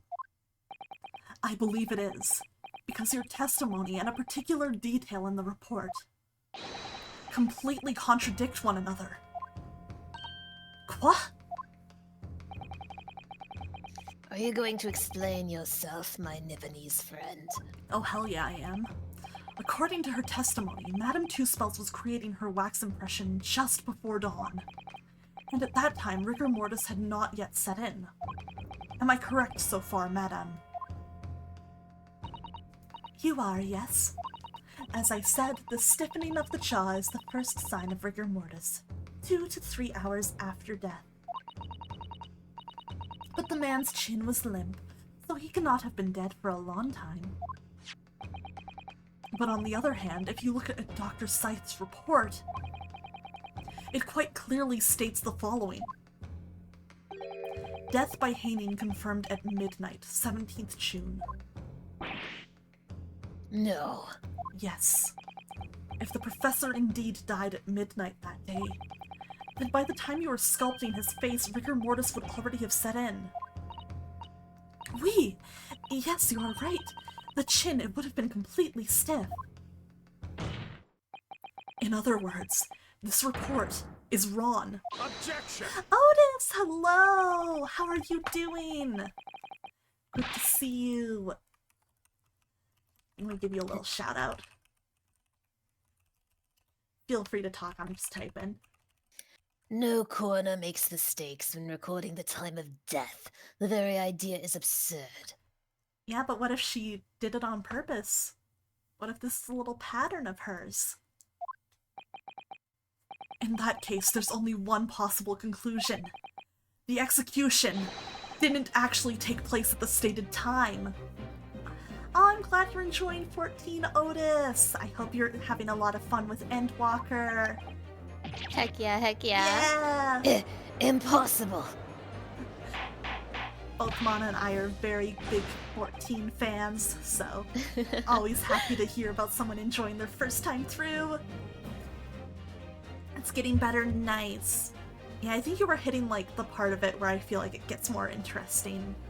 Well, at least last time I checked, I didn't Oh, you're in the past, perfect. Nice, nice, nice.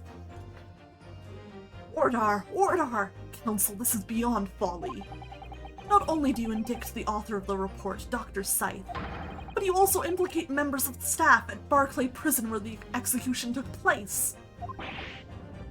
By heck, extraordinary. Not in my day.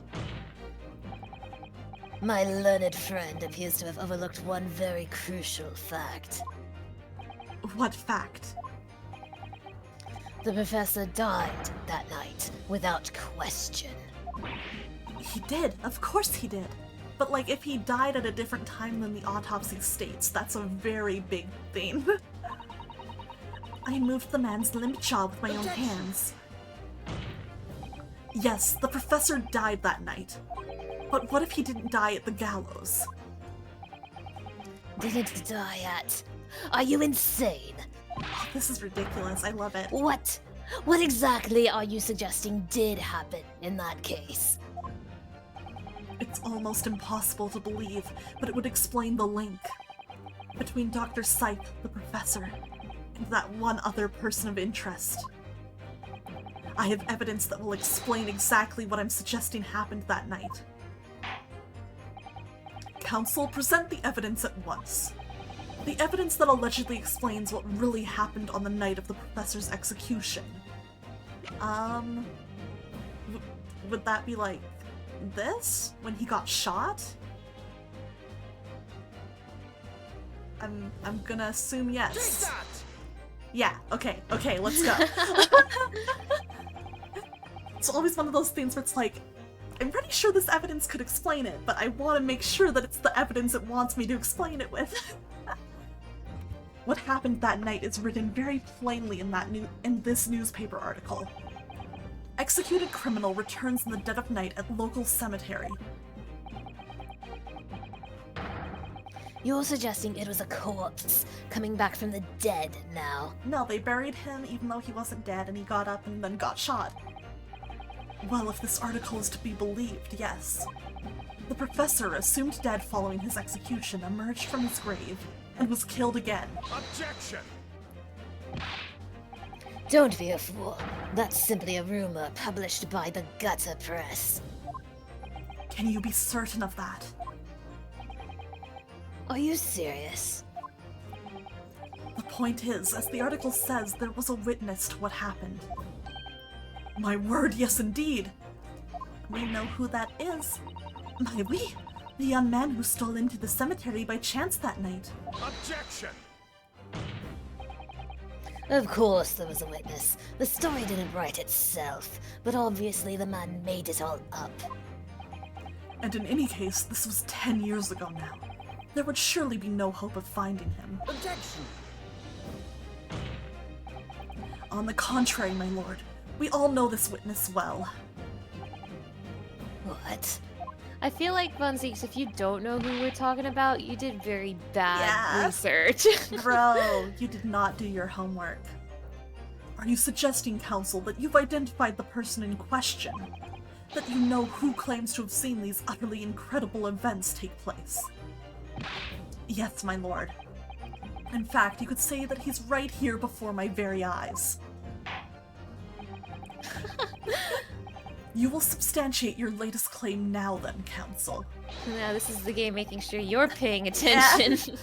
Who was the alleged witness of the staggering scene from the cemetery 10 years ago? It was Sholmes. No. Sure as heck wasn't Hairbrain. He has nothing to do with this. Drebber. Take that! Drebber! The man in question is Mr. Enoch Drebber. Drebber? The previous witness.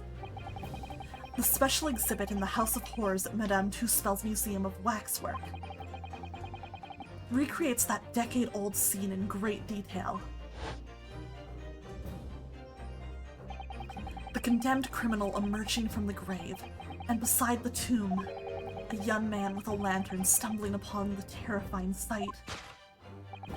And that young man is a 10-year younger Mr. Enoch Drebber. Remember when this was a funny science magic case? I sure do. Feels like an eternity ago. Order! Order! Order! Surely not, Council. Drebber was there, in Lowgate Cemetery. What is all this talk about Mr. Drebber? Is the name significant? Oh my god, she got pulled into this without being told anything, huh? Oh no. Of course, Madame Two Spells doesn't know, does she? Yes, it's extremely significant, madam. Your situation as well, in fact. What situation? The theft of the Professor waxwork from your museum some days ago was perpetrated by the very same man. No! But that would mean... Madame Two Spells. It would appear you know the name, Enoch Drebber. Oui, yes, I know it. But from long ago in the past. What? Oh my! Good gracious! Explain yourself. Tell us everything you know. Yes, of course. Oh, I'm excited for this. The story of the young man and the terrible sight he witnessed in the cemetery 10 years ago was published in every single newspaper in London and throughout Great Britain. However, in all of the articles, the witness was simply described as a certain young man.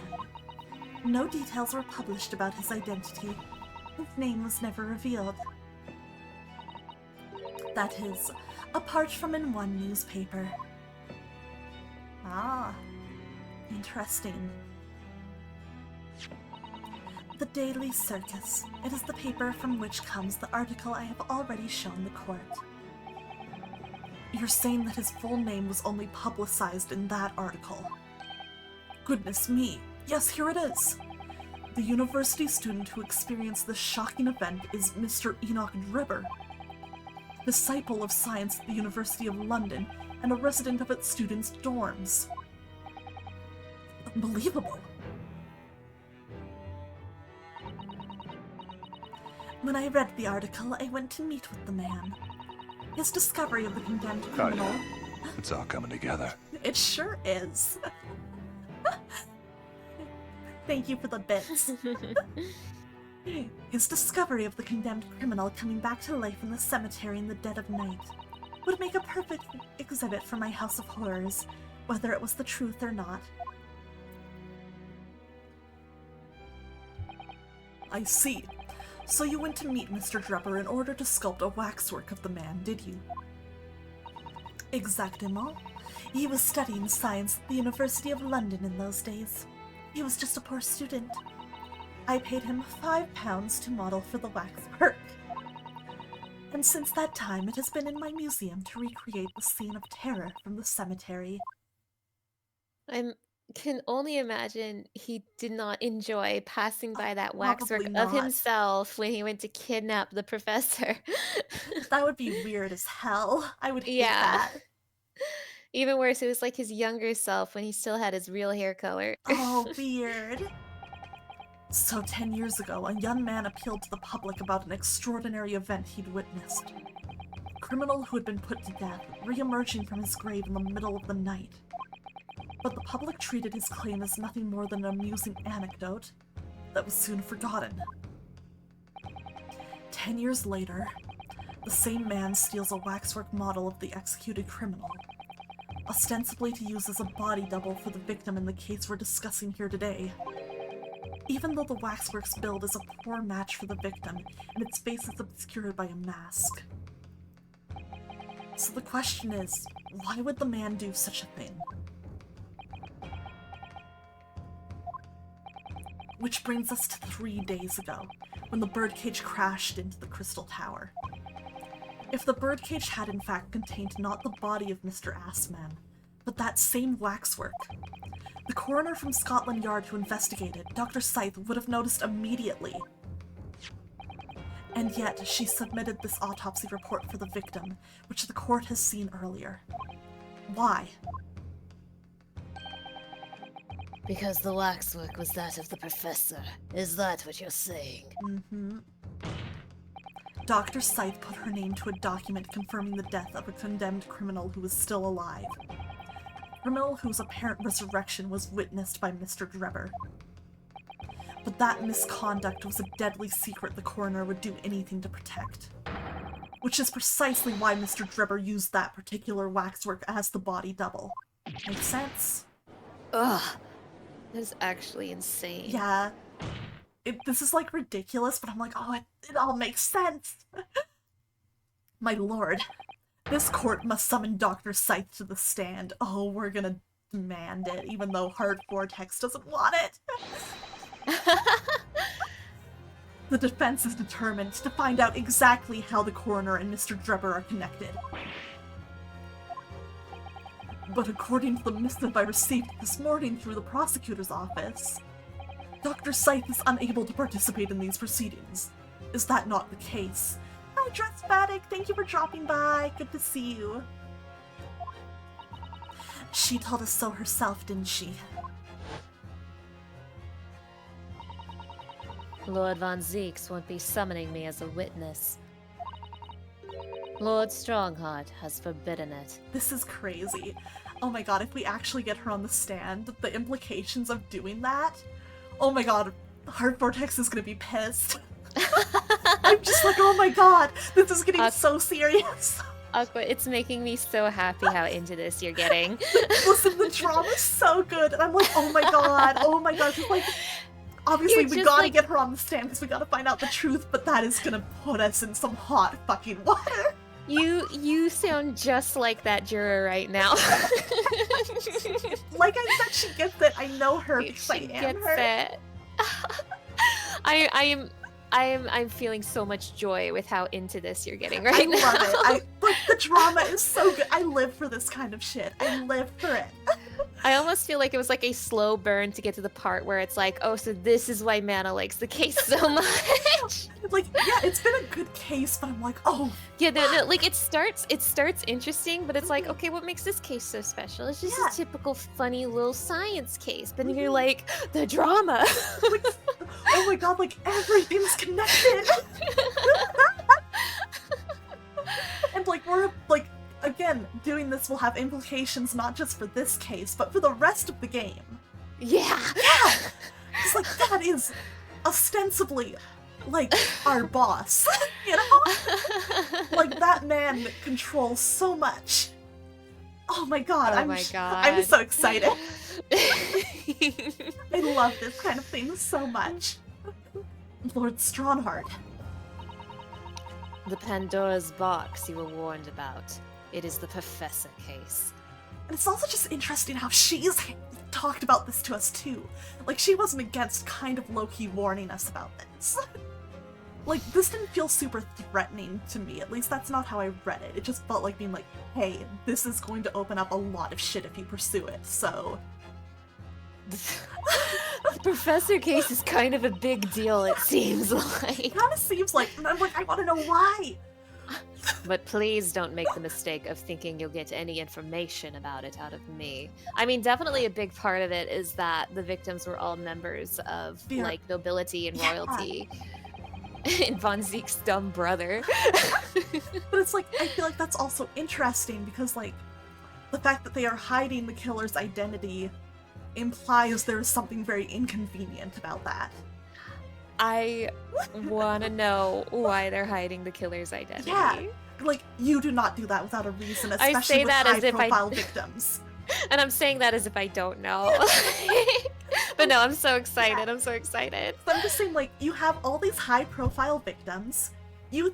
My assumption at least would be, like, the public, and especially, like, these powerful families would kind of want the killer, like, named and shamed, almost.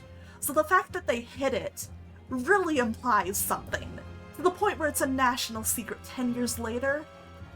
Oh, I love this shit. I love this shit. This is why mystery is one of my favorite genres.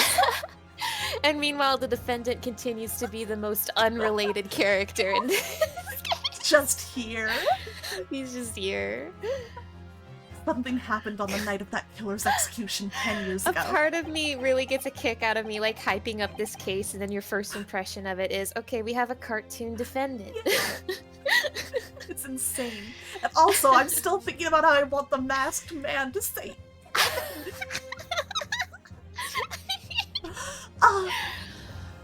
I love Ace Attorney.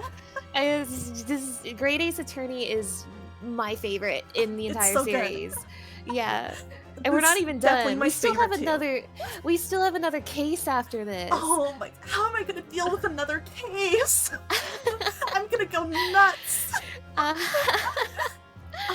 love Ace Attorney so much. Same. And surely nobody would want to get to the bottom of that more than Lord Von Seeks. You're so right. So to go on a brief tangent about Ace Attorney real quick, I think the Great Ace Attorney in particular really shines because it is one large contained story, and it is pretty clear from the get-go, especially when you look back, that everything has been planned. Like, everything is going according to their plan. You can tell.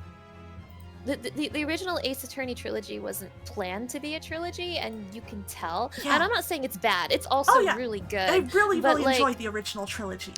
They do a really impressive job, like, connecting everything when it wasn't intended to be a trilogy. Yeah. Apollo Justice. And Apollo. My son and his 6 backstories. So for me, I think that's one of the reasons why the Great Ace Attorney is so good. Because the original Ace Attorney trilogy was good, but it wasn't planned, right? And this is what they can do if they plan it. And I'm like, oh, this is insane. Well, because it makes you get the best part of Mysterious, which is like the realization of how everything fits together and the clues were all there from the start, even if you didn't see them. You get that stretched out over multiple games, and it's great. This is one of those games where it is so rewarding to replay it, and you're like, God damn it, they're foreshadowing right here, and it's like something like Cosmo saying, I don't really like chicken very much, or something like that. I live for stuff like that. I live for stuff like that. Oh my gosh, like it makes me go nuts. I love this game so much, Aqua. I'm so glad you're having fun. Yeah, only tangentially related, but once again, I need to get you to play Umineko. It's the same fucking thing. Maybe we should play Umineko together so that you can feed off of my energy. Like, my one holdover, it's very long, and especially the beginning is very slow paced, but there is so much in there that comes together. I don't know if this ruins much, but I did see the anime a really long time ago. No. So I know a few things, but I'm also under the impression the anime is not a very good representation of it. So it's one of those things where people are like, there's no Umineko anime. I don't remember the anime very clearly, and I do know a few things about Umineko, but like, yeah, I don't know everything. Yeah, the anime only adapted about half, and it changed plenty of things. And again, it changed things that are like a core part of the mystery and actually like makes it kind of unsolvable. The anime made me very angry. and it's not Umineko's fault, it's the anime's fault, right? Like, it's hard because they were adapting half of a mystery without knowing where it was going, but like, you can't do that.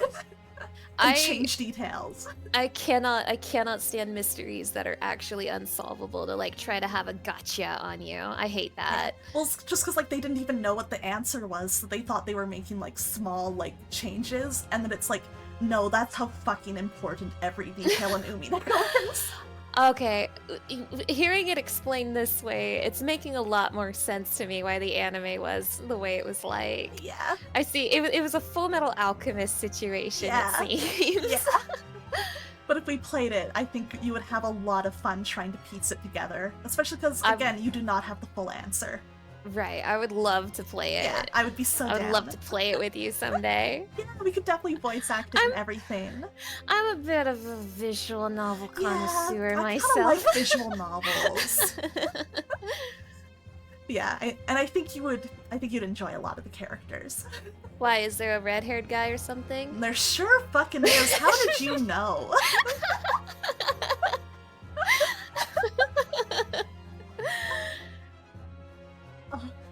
typical red-haired anime boy. I hate them. Same. The prosecution calls for the instructions in that missive to be scrapped. Oh, thank you for the stretch, Numenon. But Lord Von Zeeks, the missive was issued from the Lord Chief Justice. Oh. Oh, here's the funny thing, Otis. Mana and I have the same type. Yeah, it helps that Aqua and I literally like the same fictional men. Like, our Venn diagram is a circle. We're at a point where when we talk to each other, we're like, when you watch this will be your favorite character, and then it comes true. Yeah, it's like I knew because this was my favorite. There was like a point, I don't even remember what the context was, but I remember like I just said like a certain character in a certain media was your favorite, and you were like, what are your grounds for that statement? And I'm like, because he was my favorite character. It's like you got me there. Right. But I don't remember the context of that though. Either. It was funny. It was very funny. I was just mad that like you got me that hard. Terrifying that we can do that though. And similarly, Aqua and I both like the same character in this game. Our favorite character is the same character. It's Von Zeeks. I'm gonna leave the call. No. It's actually very funny that like we have the same feelings about like not the favorite man, but a different man, but like it's inverted with us. Yeah. God, Aqua, I can't wait for you to become a Kurama girly. You're gonna like Kurama so much. I know I'm gonna like Kurama so much. I'm excited for it. No, I'm sorry. He's not a pathetic man, but that doesn't mean he's not gonna be your favorite character. I have range, you know?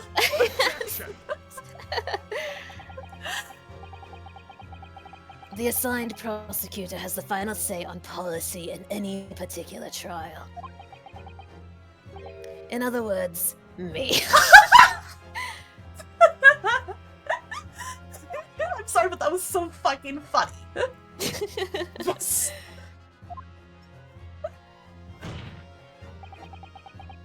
Let Enoch Drebber and Dr. Scythe both take the stand together. Oh, let's fucking go.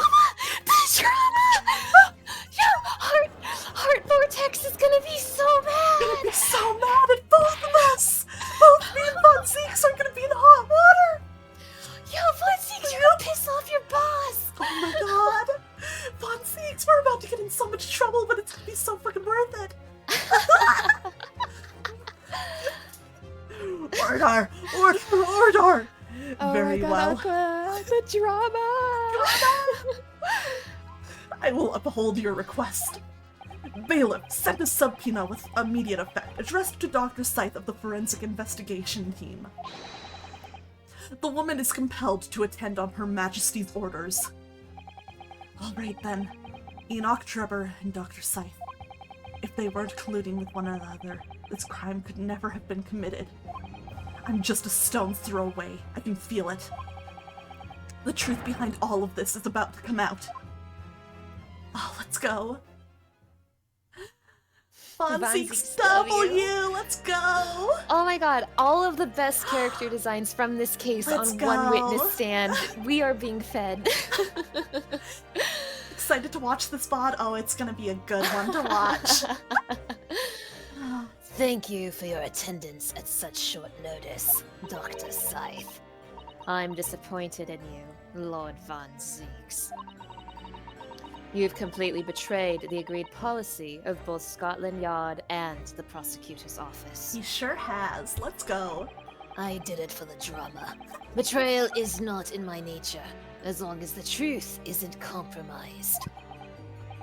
If it is, if there's even a hint of wrongdoing, then no matter whom it concerns or disgruntles, I will pursue the matter to the bitter end, as would any prosecutor worth his salt. Hell fucking yeah. So many prosecutors in Ace Attorney who only give a shit about winning that it is such a fresh air to get prosecutors that don't really care about that aspect of it.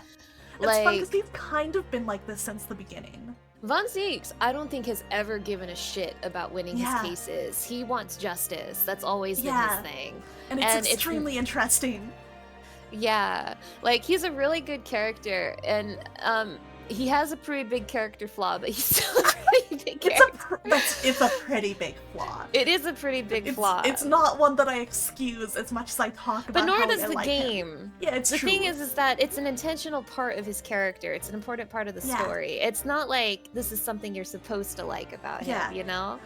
I think you're supposed to like see it and be a little bit like, upset and thrown off by it, and it kind of hammers home again the entire setting.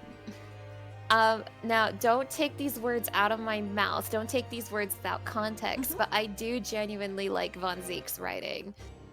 Clip it. Do not. Please chat. I just think he's a very well-written character. I just think he's an interesting character, and he sure has a neat voice actor.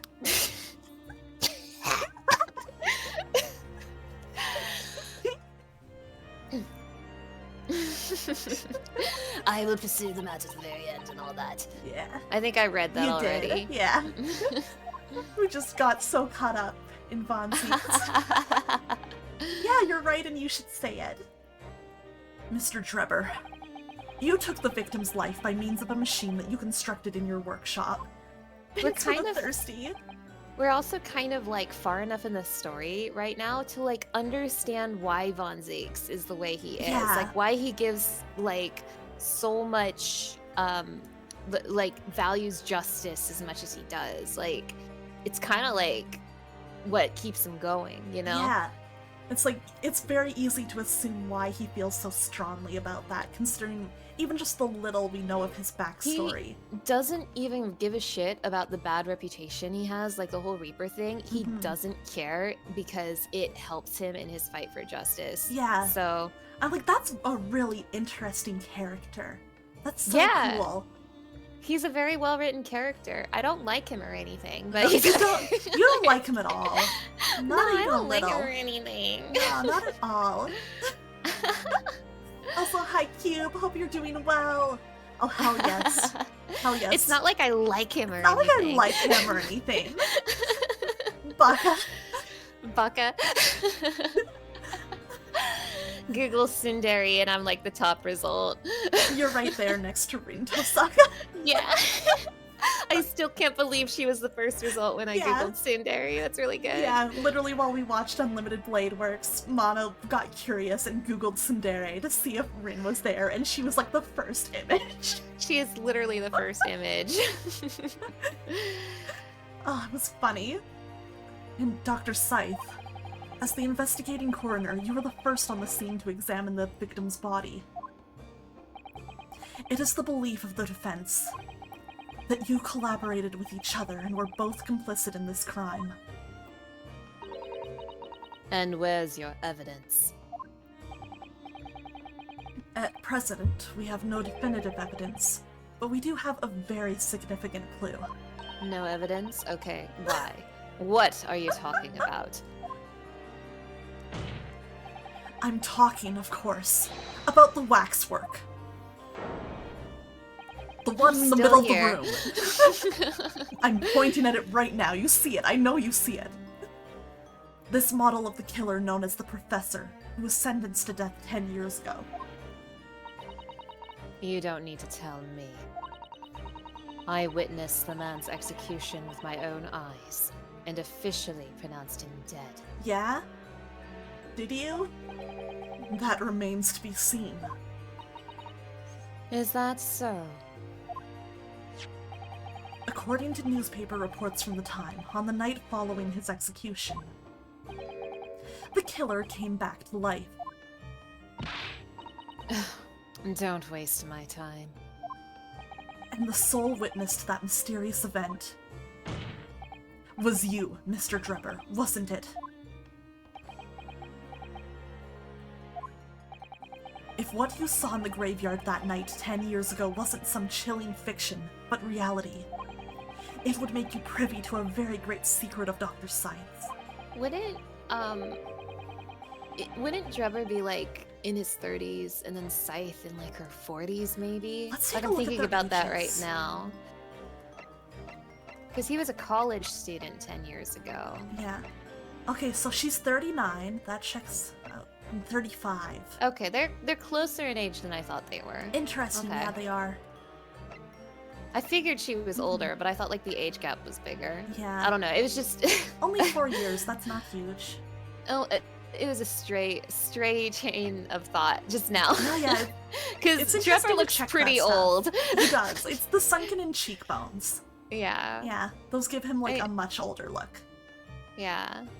Also, who more anime characters who are older than me? Thank goodness. Let's go. A secret so profound it could compel the coroner to agree to collaborate in your evil scheme, in fact.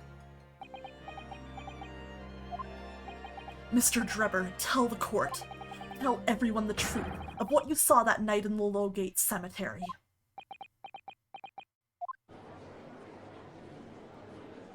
So he was the student who saw it. You can see the resemblance, actually, can't you? With the man in Madame Two Spell's exhibit. Surely he's not going to claim that's what he really saw, especially not after all these years. He was a research student at the University of London, was he? And a bit too clever for his own good, if you ask me. K. Huh? What an interesting twist. Hmm? When at the time, not one person would take me seriously. Yet now, here we are, 10 years later, and suddenly my story matters, and in a court of law, too. Crazy. Yeah, very anime villain laugh. Very well then, if everyone so wishes. Oh, this music is so good. Let's be frank. I'll tell you the truth of what happened that night, for what it's worth. I like how every single one of these characters on the witness stand has their own theme. Like, I love it. It's great.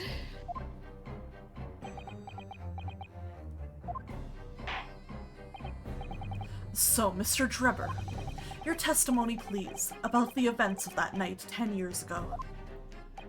You will tell the court exactly what you stumbled across in Lowgate Cemetery. Yes, of course. As you wish.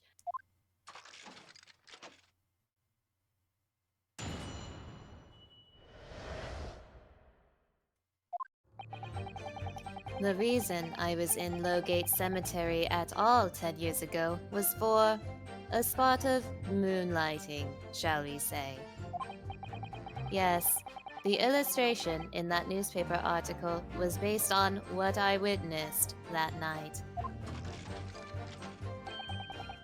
But thinking back now, I realize that I never actually saw the professor.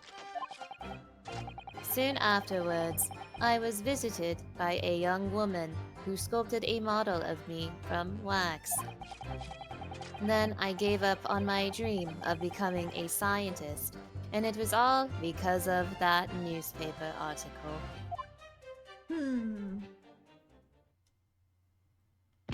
Wait a minute. You're claiming you didn't actually see the professor now? Of course, you'd have to have a screw loose if you believed a corpse could come back from the dead. But, so you're saying this article is... Not worth the paper it's printed on. I think that would describe it perfectly, yes. Screw this guy. Oh! If the details in the article aren't true, it nullifies your argument for why Mr. Drebber and Dr. Scythe would have been working together. So he's discrediting himself to cripple my argument. Fuck this guy. I know he's clearly the villain here, but it's just like, fuck you. Tell me, witness.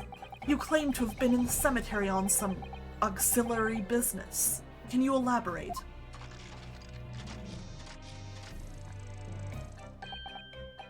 That's right. Grave robbing, to be precise.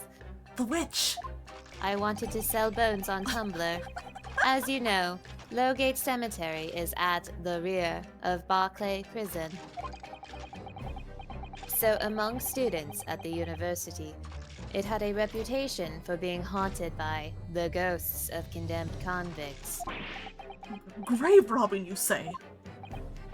Yes, exhuming fresh corpses to sell is reasonably lucrative. He is literally It's actually the the Tumblr Tumblr witch! It was Trevor all along, we were It wrong! was Trevor! It was Trevor! Oh my god! Of course, I never laid a finger on any valuables buried with the dead. So you were one of the so-called resurrectionists, a particularly unpleasant scourge on society. Actually, my fellows and I went by another name, the Repurposers. That is quite beyond the pale.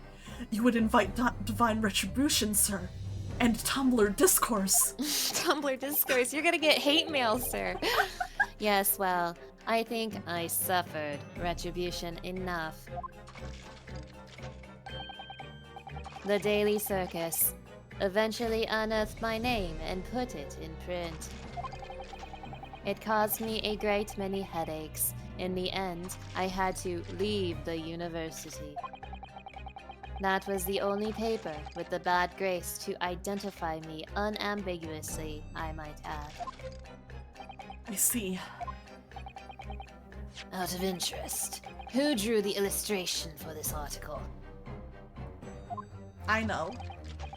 Ah, yes, that was the reporter who exposed me. He sketched that right in front of me as I described the scene. There's a fucking motive for ya. We've got him, folks. Got him. We got him, chat. Ladies and gentlemen, we Ladies got him. and gentlemen, we got him. Obviously, as time ticked on, I bitterly regretted what I'd done. Claiming to have seen something I never truly saw. Foolish. Very foolish. So it really wasn't money. He just hated Assman. I mean, Assman kind of ruined his life then. Like, Yeah. publishing his name. Mm-hmm. Shit, okay, we got it. Got him. Got him. Well, counsel for the defense, you may proceed to the cross-examination now. At once, my lord. It's hard because I want to fucking jump on that, but I know that's probably like a million steps too early. Hold it! By moonlighting, you mean grave robbing, do you? Surely you only need to look at the graveyard scene and my appearance to gauge the answer to that. Don't I look like a supervillain to you? I work very hard to pull off this look. The lantern and spade. Oh yeah, I do remember being like, why have we got a shovel?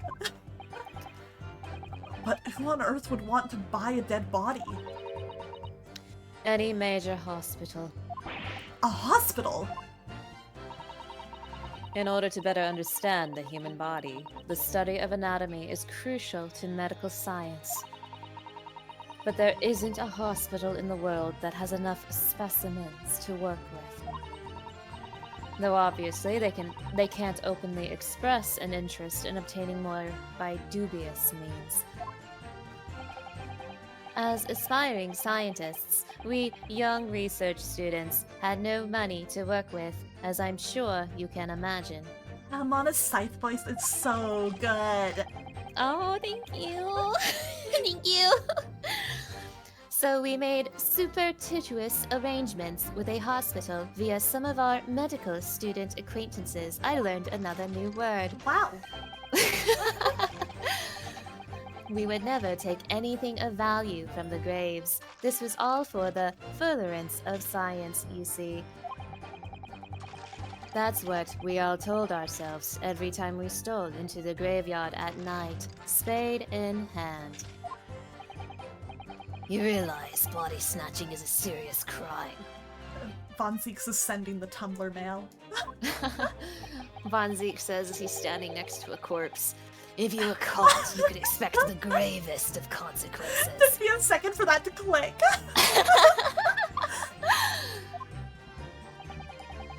We students were caught between the hammer and the anvil. We needed funds for research. Professor Hairbrain said exactly the same. I'm quite speechless at the apparent levity with which you've revealed this abhorrent behavior. Well, if you wanted to know why I was there at Lowgate Cemetery, that's the reason. But I never expected it to end the way it did. That I regret to this day. And apparently he was genuinely a really talented scientist. Yeah. So like this ruined his entire life. Yeah. Hold it! The strange happening at Lowgate Cemetery, which you now deny. Hi, Relics! He sure So is. true. So true, Relic. So Who is true. that mysterious masked man? Hi, Relics. Good to see you. Not entirely. I ran to fetch the police at the time, you know. I was shaking like a leaf. But they didn't believe a word of it. In fact, I was very nearly arrested myself. So you went to the papers instead? I started big with the London News, but unsurprisingly, they didn't want to know either. In the end, though, it was reporters from the gossip rags, the gutter press, that came to get my story.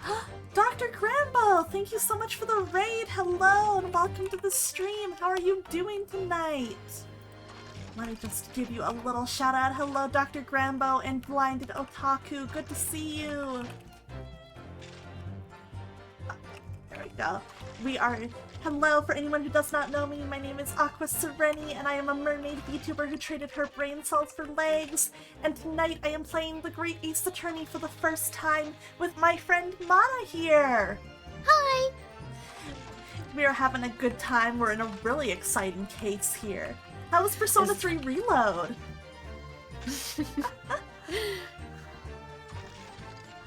Yeah, we're working our way through the trial. We've been going through so much drama in this trial. It's been insane. It's been so much fun.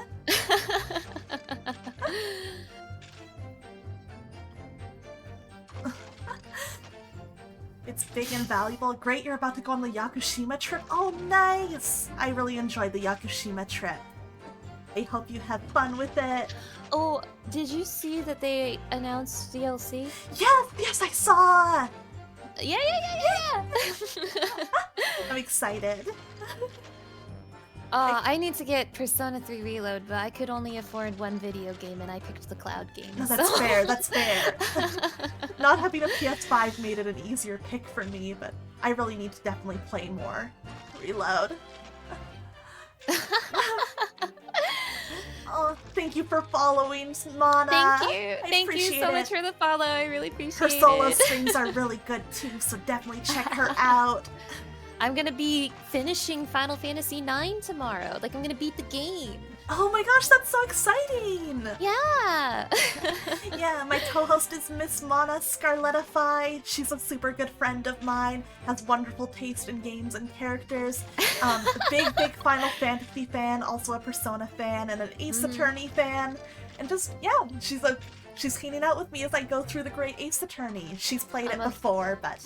I have played this game before, and I am enjoying Aqua's experience very much. Yeah, that line was very funny. I laughed really hard when I read it. Oh boy! I'm excited to get to see stuff like that, because I'm like, that sounds incredible just from reading this. Aiko is a 6-year-old girl who is very spunky and grew up with a bunch of Moogles, and she talks like that. She says shit like that, so... I love the implication that the Moogles taught her that. I know! That's But yes, incredible. I'm a very, very big Final Fantasy fan. Right now, my brain is infested with Final Fantasy VII Rebirth brainworms, and I am beating Final Fantasy IX on my Twitch tomorrow. Yay! That's gonna be fun. I'm cheering for you. Thank you.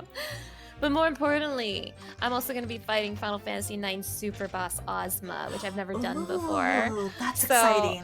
Yeah, I want to beat Ozma so bad. I hope it goes well. I will try and drop by and cheer you on for sure. Thank you. Yeah. Thank you, thank you. I have not played any Tokyo Xanadu, but I am interested in it, so it's cool to hear it's getting a new game. What am I playing next after 9? Ooh. I was thinking either 10 or Tactics. Oh, those are both good choices. Yeah. Mm-hmm.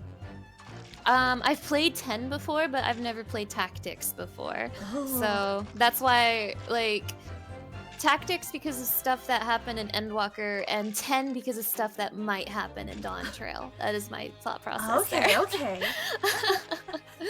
I feel like that's a pretty good thought process. God, yeah. I'm really interested in Tactics, but when I tried to play it once, it was very hard and I couldn't beat it, but I've wanted to play it for so long, and it is such a big gap in my Final Fantasy resume. I hear such good things about Tactics, but I still haven't played it either, and I'm like, I should! I'm also very sorry about derailing our Ace Attorney No, it's stream all to talk good. about Final Fantasy. You know I love Final Fantasy and talking about it, so like, never feel sorry for that. And like, you're also here to promo yourself if you want to. Just like, oh, hey, brother, you wanna get wasted and watch some Blitzball? Bro, I was one of the people being like, please Blitzball and Dawn Trail, please Did Blitzball you know? and Dawn Trail. Okay, I have one thing. I have one more thing about Final Fantasy I want to talk about. Okay, go for it. And go that for it. is that last year they had a character poll in Japan for like your favorite Final Fantasy character. And like I don't remember the exact rankings. I think it was something like Cloud probably got first or probably. something. I know that the top 10 were full of a lot of characters from 7 and 10, but like Emmett Silk from 14 was there. But what really stood out is I think it was second place. I don't remember if it was second place, but it was definitely the top 10 was Waka from Final Fantasy X. Yeah, and everyone was like, crazy Waka. to me. Waka. But But I feel like this side of the ocean, people hate him. Well, we uncovered the reason why Waka ranked as highly as he did, and it was because of a meme.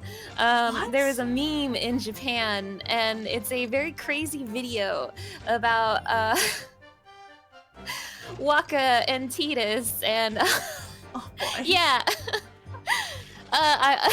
So that gave him a little boost, huh? Yeah. Oh my god. I think it's hilarious when things like that happen. Also, freaking Ashid, it's good to see you. We're having a great time. We're gonna do our best to finish this trial tonight. Luke, I'm really determined. I'll show you what I can do. And yes, Waka does Go share his ahead. English voice actor with Heidegger. He's also Bender from Futurama. Oh my god, how did I not know that? And in some games, he's Gilgamesh. Not all of them, but he has voiced Gilgamesh before. I believe he is Gilgamesh in Final Fantasy XIV. So. Oh my god. Actually, now that you say that, I think I can hear it when I think about its voice.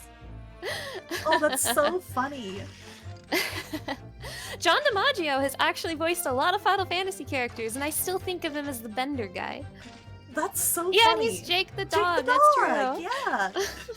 You know, good for him. He's done a lot. Okay, I said I would stop talking about Final Fantasy, but there's one more thing I have to tell you, and that is that a lot of people I know have come to contact me to let me know that the Moogles in Rebirth sound like me. And so many people have been telling me this. What? I need to hear these Moogles now. Oh my gosh. Ooh, I know of Dark Cloud, but I've never played it. Dark Cloud, I'm sorry. I've not heard of it before. I'm sorry, I'm fake. It's like an older one. I want to say it was like no, it was a PS2 game, I'm pretty sure. I think. Again, have not played it. I was mostly into Final Fantasy. Yeah. I didn't play a lot of RPGs besides that, so Fair yeah. enough. Yeah, I'm very like Final Fantasy, Persona, Suikoden. I do want to branch out and play some more. I know I've played other ones, but it's like the list is like escaping me right now. Now listen, I am all for trying new RPGs, like Mhm. RPGs I've never played before. I do genuinely really like the genre. It's just most of my experience with the genre is in fact Final Fantasy, so. It's hard for it not to be when there's so many of them, you know? Hey, remember Ace Attorney? Oh shit, yeah, Ace Attorney. Hey, let's play a visual novel. Excuse me, Yes. sorry. Quickly, I'm so excited for Eiyuden Chronicle. I cannot wait. Will someone tell this robot motherfucker to stop Oh my god, yeah. We'll proceed so he stops making this noise as we talk. Let's see. Did we read this one? I can't remember. I'll just read it again. Okay. In the end, though, it was reporters from the gossip rags, the gutter press, that came to get my story. I think I did read that, but that's Okay. fine. That's fine. And it spread like the plague through the capital as gossip-hungry Londoners lapped up the tale. The story was in every single paper at the time, with the exception of some broadsheets. And yet, only 2 or 3 of them actually interviewed me personally. Most of the accounts turned out to be very interpretive ghost stories. Oh, what about the article in the Daily Circus? So many white-haired characters on screen. What is this, the Scions? You got a point. That particular journalist found me at my dormitory. I don't know how, but he discovered my name. I'm so glad you've met him. I'm so Yay! glad. He's a jolly fellow. La Creatura is real. Chetta. He's real. He And he's exists. drinking a Pepsi. Yeah. Chad, is this real? Chad, is this real? So I recounted to him exactly what had happened that night. And from your... Sorry. Oh, it's all good. And from your description, he drew this illustration. Precisely. That is how I learnt that the condemned man was the infamous professor. Because the reporter told me so. I had no idea myself, you see. Newspaper reporters are wont to snoop around in matters that don't concern them. Just sorry, that was like a funny, like, strong opinion to just... just I mean, I'm sure he's had plenty of little gossip articles Yeah. about him because of the whole Reaper thing. yeah, it's So the just funny. So the scene portrayed in the illustration is accurate then. Well,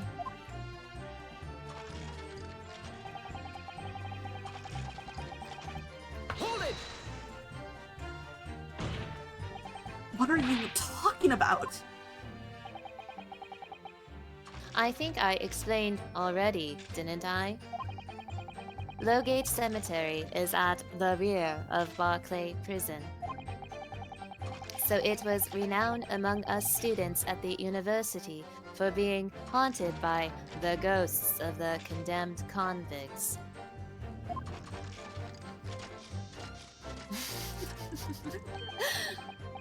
For some absurd reason, I was scared of the graveyard at night. And as a result, only too willing to believe that nonsense about the dead coming back to life. But you said you actually saw it. I really like Drebber's animations. Same. He is a lot. He's just... I never could have expected this, you know? I said what I'd seen in my mind's eye. Hey, is this guy made of machina? Nah, brother, that's bad for Spira. We already got the problems with sin from the Albed, brother. Anyway, about Bleedsport. I like how, like, naturally Waka's words come to you. Like, that's impressive. Why did I talk about Anyway, they need to put Blitzball into 14 or they're Please, cowards. please.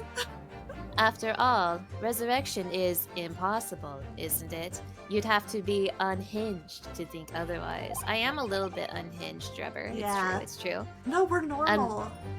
Oh, it's right. We're normal. I forgot. Yeah. Unless, of course, you have some evidence that proves I encountered the professor that night. I don't know. Is there any material evidence that could show he really did see the professor?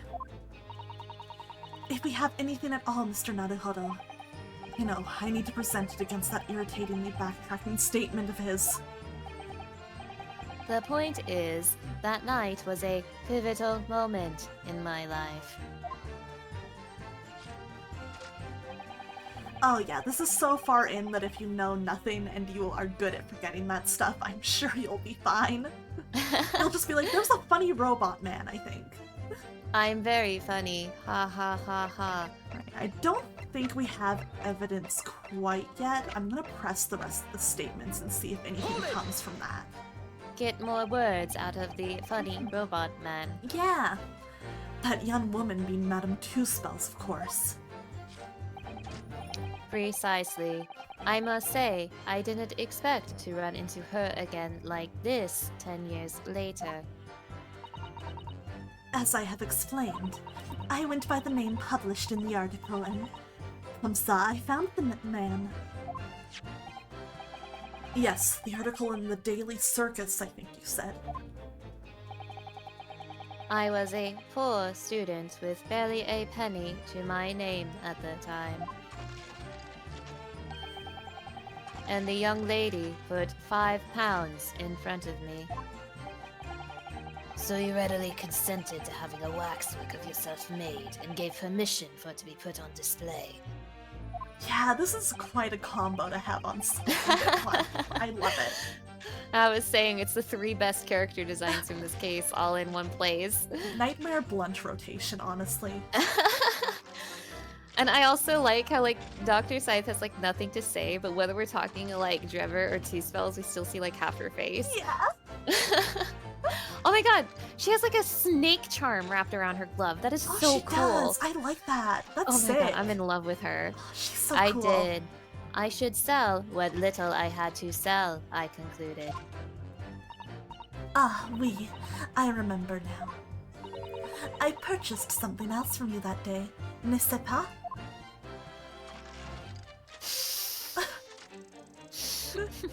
Kill Trevor. I think marry Two Spells.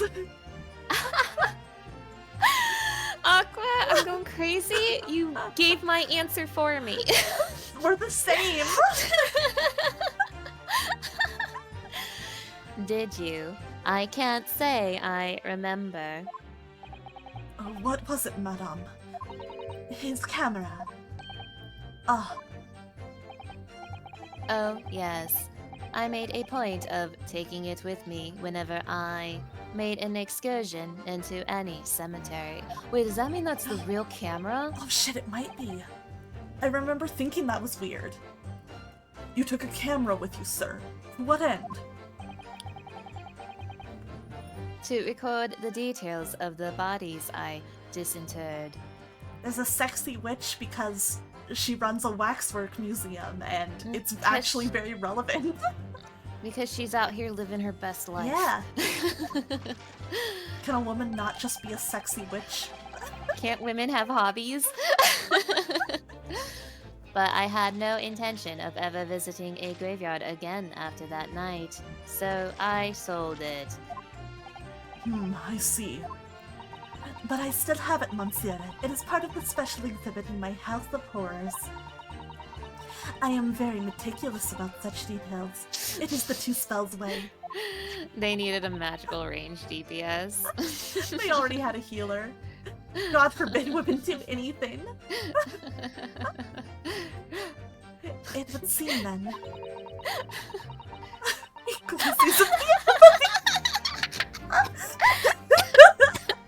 Oh my god.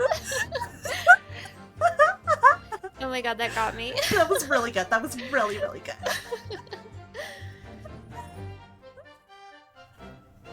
But this is the very camera Mr. Drebber took with him to Lowgate Cemetery on the night in question. Yes, interesting. Okay. Cool. Cool. And it had blood on it. I mean, could that be maybe from the gunshot? Hold it! This article, you mean? Published in the Daily Circus. Yes, somebody informed the Dean that it was my name that appeared in the article. And carelessly let slip that night after night, I was digging up graves. Hardly a model student, you might say. The university's reputation was excessively defiled, and I was expelled as a result. Oh boy, it wasn't just you ended up leaving, it was you got kicked out because of all this. Mon Dieu, I had no idea. And having been run out of university, you found employment in a somewhat specialist trade. You combined your knowledge of science with knowledge of stage magic to create various experimental machines intended to demonstrate never-before-seen technology. And you used those deceptive machines to trick the government and private investors into giving you money.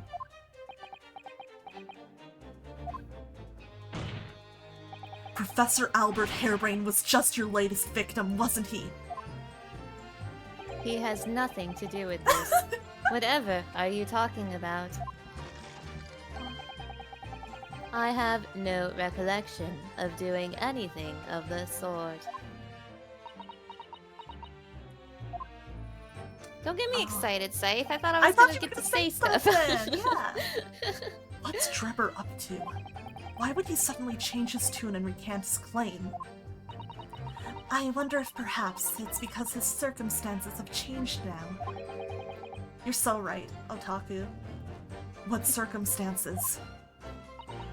Well, if he admits to having seen the professor emerging alive from his grave 10 years ago, it will expose a secret in Dr. Scythe's past that she would desperately want to hide. Yes, of course. If Drebber and Dr. Scythe are working together now, then if Drebber were to betray her, there would be no reason for her to continue to cooperate. Oh my god. In that case, there's only one way around it. We'll have to prove he really did see it. The drama! Prove he really did see the professor's corpse coming back from the dead as he originally claimed. And Scythe lied! Yeah! Yes, Mr. Naruhodo, exactly! Yeah, there might have been a murder. You know A very how it is. handsome man died. Okay. Well, let's present this funky little camera. Nope, this was not the time. Okay. You are getting ahead of yourself, I sure Aqua am. Sereni. I sure am. But okay, okay. So, they didn't make it very clear they want me to present against this, though. Double check. So this is just an illustration based on the story he claims is not actually true. Let me know if you want any hints or anything. I'll take a quick look first and see if anything comes to me. Of course, of course.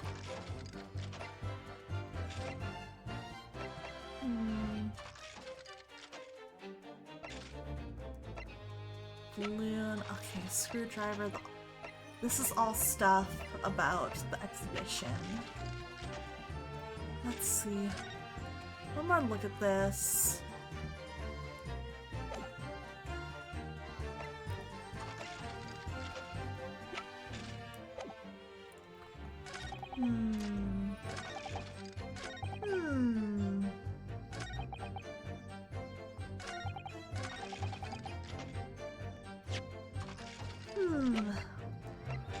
Maybe just a little tip to guide me in the right direction of my thinking. I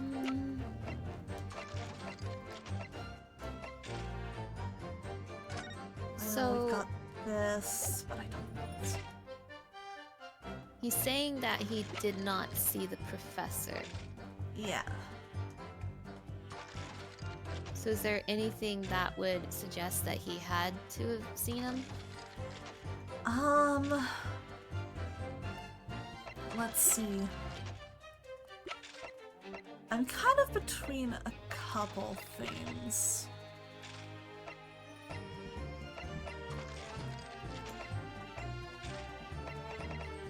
Like, I don't know, it's just the article is like him saying that he had.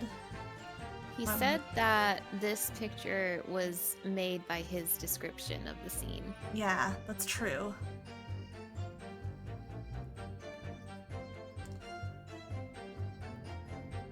I mean, maybe I'm just overthinking it. Could it really just be that simple as, like, you described it? Is there anything in that picture he could only know if he actually saw?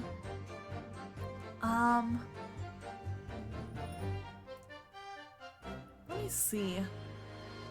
So, number 139.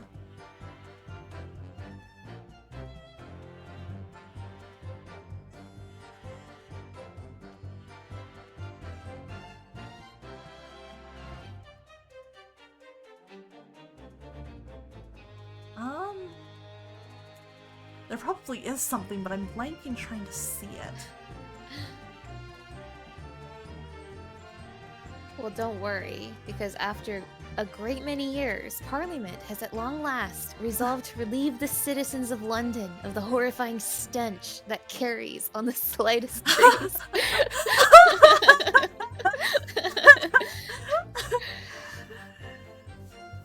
Man, let's see. I mean, like, the thing that comes to me first is just, like, the number on it.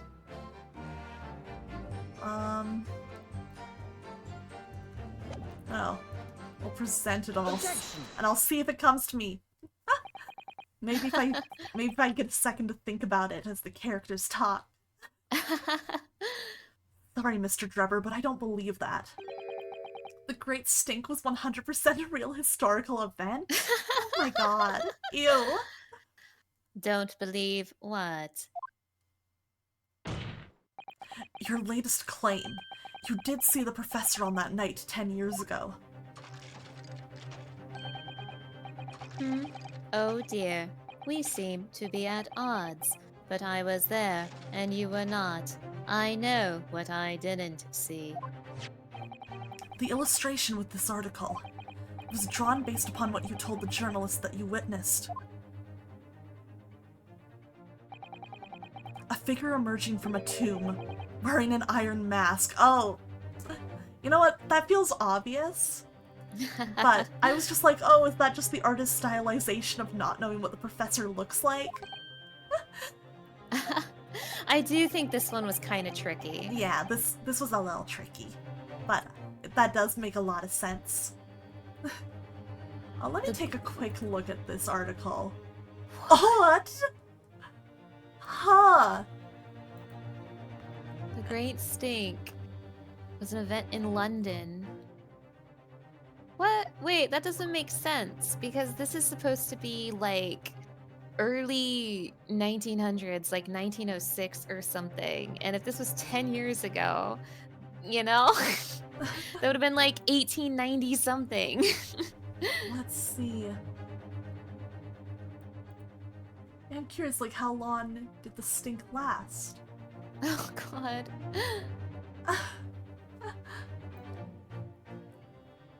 Scroll down to see sewer snake. Okay, it looks like a sewer was installed in like 89-ish. Oh, what is this illustration?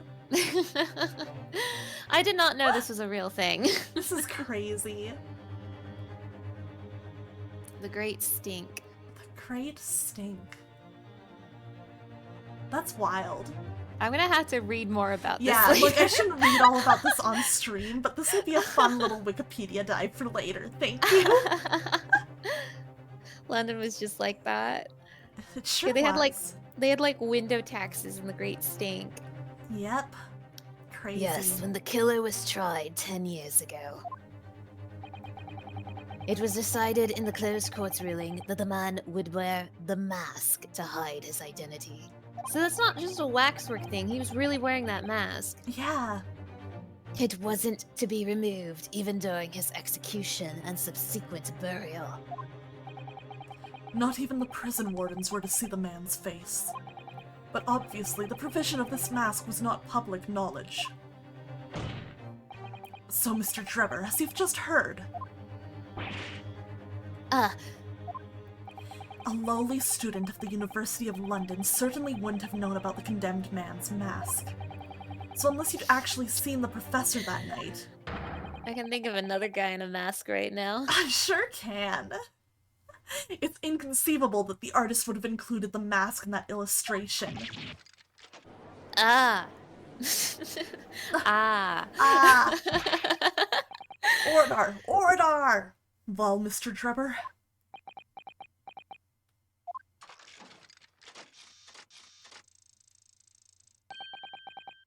It's a vile scene, isn't it? If you look closely.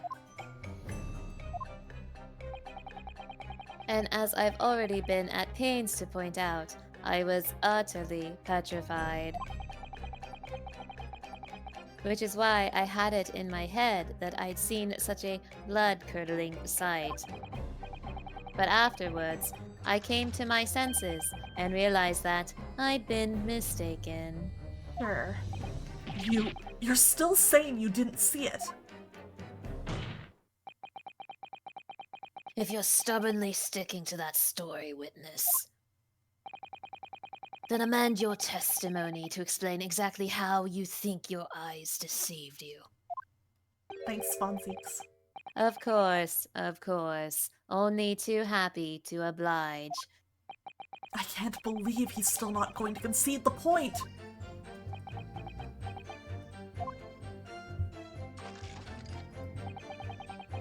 What I in fact witnessed was a fellow grave robber at work. Oh, thank you for the compliment on the models. Appreciate it. Aw, thank you. And also congrats on making Zach super strong. It's what he deserves. It is what he deserves. He's gone gaga. Yeah, he's gone gaga. He's gone gaga. He's gone gaga. The way I was like talking to Aqua the other day, and I was like, Zach's my favorite Final Fantasy VII character, and she was like, yeah, I know. Yeah. Yeah, I know. Yeah. I also love Zach. Yeah. It's like, it's the flip between like, am I in a little bit more of a Zach mood or a little bit more of a Cloud mood for me, I think. I mean, I am a new Cloud enjoyer. Yeah. I wasn't a Cloud enjoyer before, but I am now. He so crawled yeah. into your brain. Every time I explain, I have a friend that I've been talking about Rebirth with, but my friend is not familiar with Final Fantasy VII, and he doesn't care, so he doesn't mind me just talking about Rebirth. Yeah, fair enough. But like every time I'm like describing like Final Fantasy VII's plot to him, I just call Zach the Gongaga guy because that's how he knows him from the meme. I love that. That's the perfect way to describe him. Oh man, love you, Zach. Love you, Zach. A fellow grave robber. What are you talking about? Well, I was the only one busy in the cemetery. Well, I wasn't the only one busy in the cemetery that night, you know. Other body snatchers were at work. Oh god, have fun with Advent, children. That's a time. Of course, when I saw one emerging from the hole he dug, my heart very nearly stopped. So that's the terrifying sight I actually saw, you see. You're claiming it was just another student on equally insalubrious business as yourself, learning so many words tonight. Oh, thank you for the lacrychera redeem. Many of the medical students would wear metal masks to protect them from bacteria during dissections. love that Drebber got discredited and had his life ruined 10 years ago, and now he's having to discredit himself to save his life. Oh my god, I didn't think about it like that. That's crazy, actually. Yeah. Drebber, you've been through it. I kind of feel for him, to be honest. Yeah. Like, don't get me wrong, he's a fucked up character, but when you realize, like, the why, it's like, oh. It's like, oh, you really got screwed over for something that wasn't really your fault. Like, I know he's a grave robber and that's still not a good person, but... I mean, he was doing it because he needed money. Yeah. Not that that excuses it, yeah, but, like, it was a desperation thing. His character makes a lot of sense for, like, the villain of this case. Like, I appreciate that is all. I'm not saying he's, like, a good person, but I appreciate the writing here. Yeah, you know what I mean? It's way more interesting to have layers. Yeah. Yeah. Makes for a better mystery. Clearly, the fellow was using such a mask to protect his anonymity, wouldn't you say? But there's more to the story, isn't there? The article goes on to say, in the next second, a gunshot rang out suddenly from behind. The bullet pierced the resurrected man's chest, his breath then stilled once more. We might but assume that the sexton discovered the miscreants at work, perhaps, and fired upon one of them. If a gravedigger had shot someone in the cemetery, I think it might have been rather big news, my lord. Yes, well... I can only assume it was an embellishment bolted on later by the reporter. People are always calling me the sexton. Excuse me. Madame, 2 spells. Don't take it out on Mr. Sholmes. That doesn't sound like something Akko would say. It's not. Oh la la, pardon. I was lost in my thoughts. Would it be fair to say that Mr. Drebber's last remark was significant to you in some way? I thought it was a little strange, that is all. How Monsieur Drebber could claim this now. If you don't mind me saying, madame, what are you talking about? Well, when I met you 10 years ago at your university dormitory, you recounted to me about your adventures in the cemetery, no? Including the gunshot. Stop. You might want to watch your tongue, you know. Oh, he's getting scary. Objection! Have a care, Drebber. That's no way to speak to a lady. Oh my Oh, god. shit. Oh shit. Von Seek said women's rights. Whoa.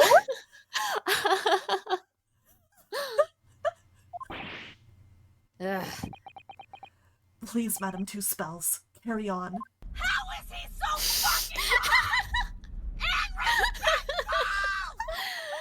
Thank you, Numenor. Of course.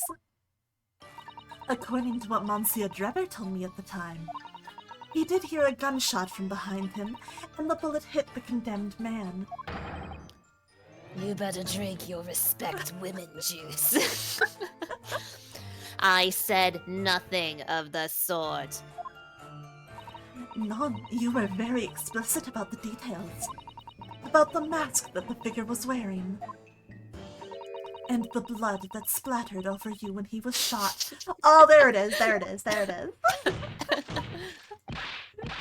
Enough. Shut up, woman. You're making all this up.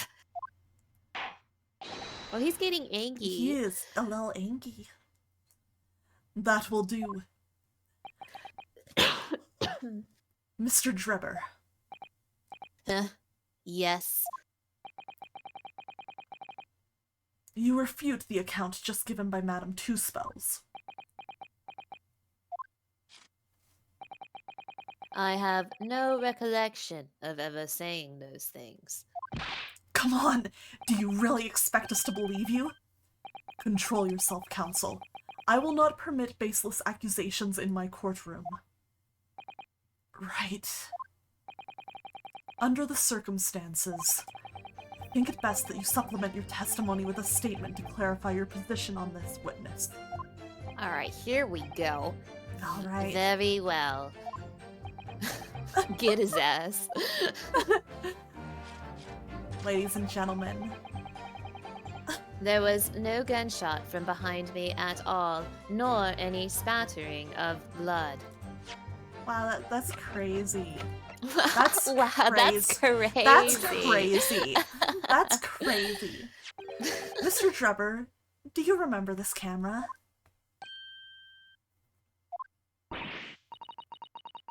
But that is the camera from that fateful night. Yes, we borrowed it from the House of Horrors. It's the camera you took with you to the cemetery that night, Mr. Drubber. Yeah, there's so many little animations and variations in these games. It's great.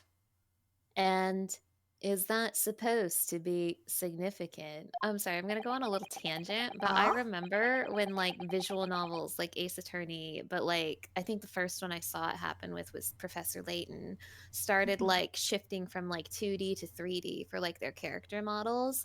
I remember the original shift being so weird and it was like really jarring. It jarring, and it didn't feel good and stuff. And I always thought like when that first shift happened, I thought, oh, these games do not look good in 3D. I wish they would just stay in 2D. And like Ace Attorney 5 did not really look that good. But now look at how far we've come. Like this looks incredible. This looks so like good. I'm in awe of it so far. Like it's really, really well done. There's a lot of stuff that they do with the animations that they can only do because it's 3D, and I appreciate how much the genre has grown in that regard. Like it makes me really happy, especially with how awkward it felt when the shift first happened. Yeah, so it's really nice to see like how much work they've put into it and how much they've polished it at this point. I have a friend who played the Ace Attorney trilogy for the first time with me, and we started playing the Great Ace Attorney as well. And obviously, the quote-unquote Apollo Justice trilogy had not come out yet on Steam and all that. But I was telling my friend, I was telling him, like, it's because we played the Great Ace Attorney first, the Apollo Justice trilogy is going to be unplayable graphics-wise. Yeah. Man, it's just really impressive how far they've come with it and how much they like, polished it all up.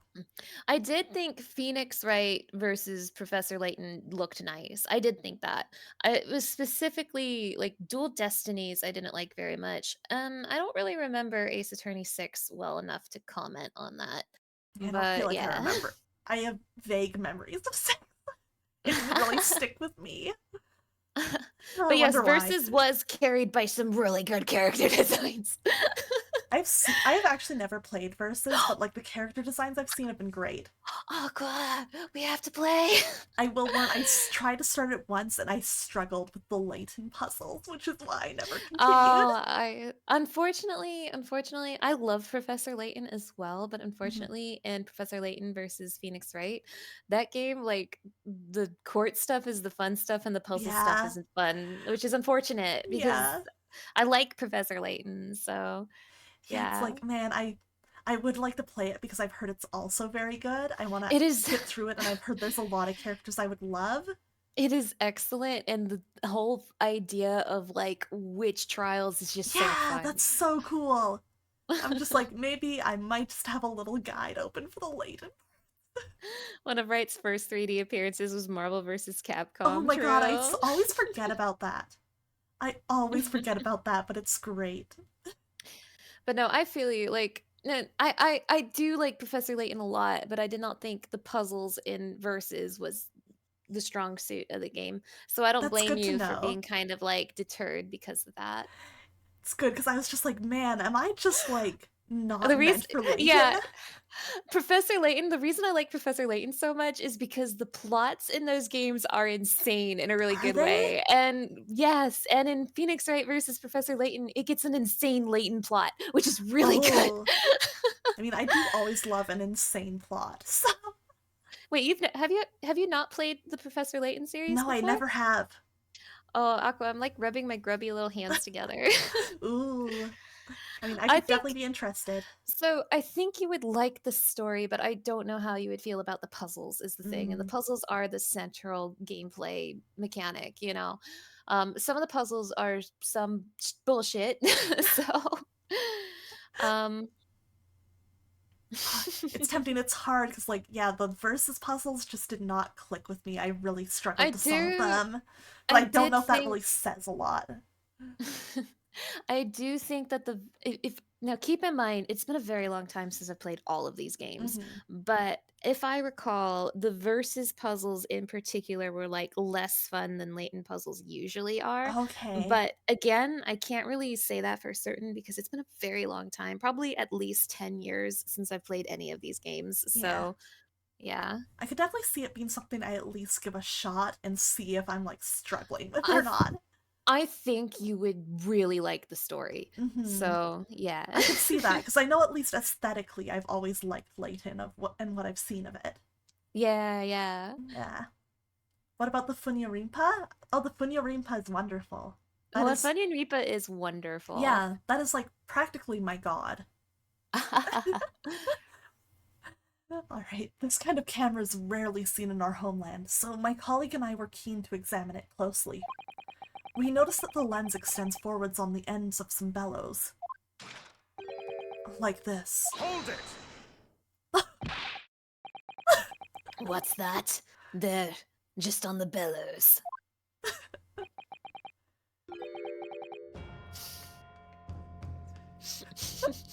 Bonsies, I was getting to it. It looks like a dark red stain. Aqua, the prosecutor in Phoenix Wright versus Professor Layton, is a dumbass red-haired night boy. What? Are you serious? Let me send you a picture. What? I want to show me. Hand him over.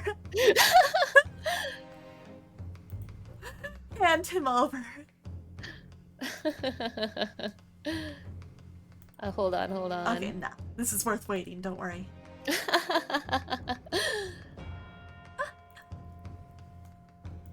I don't remember his name off the top of my head. Professor Layton versus Phoenix Wright has some really good character designs in it. Ooh.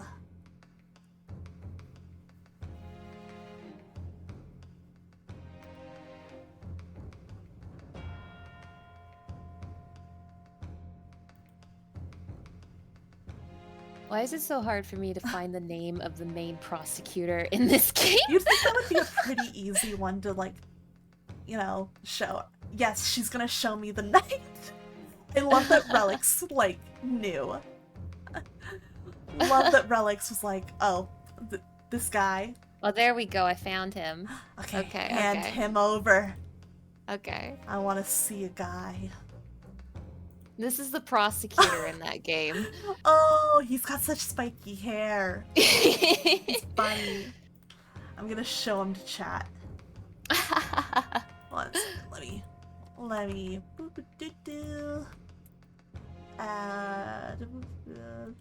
No. There he is. Another Zach. There he is. He's Aquacore. I'm gonna get you to play Phoenix Wright. I'm gonna get you to play Phoenix Wright versus Professor Layton again. Give it another shot so that you can meet this man. I'm in danger. I'm excited. I would like to give it another shot because again, I've heard very good things and everybody's like, you would like it so much. And I'm like, I probably would. You would. I am sad to hear you didn't like the Professor Layton puzzles, but at the same time, I don't blame you. Yeah, it was mostly just like, I don't know. I remember doing one of, like, maybe the second or third one, and it was really confusing and hard, and just having to ask a friend to just help me out.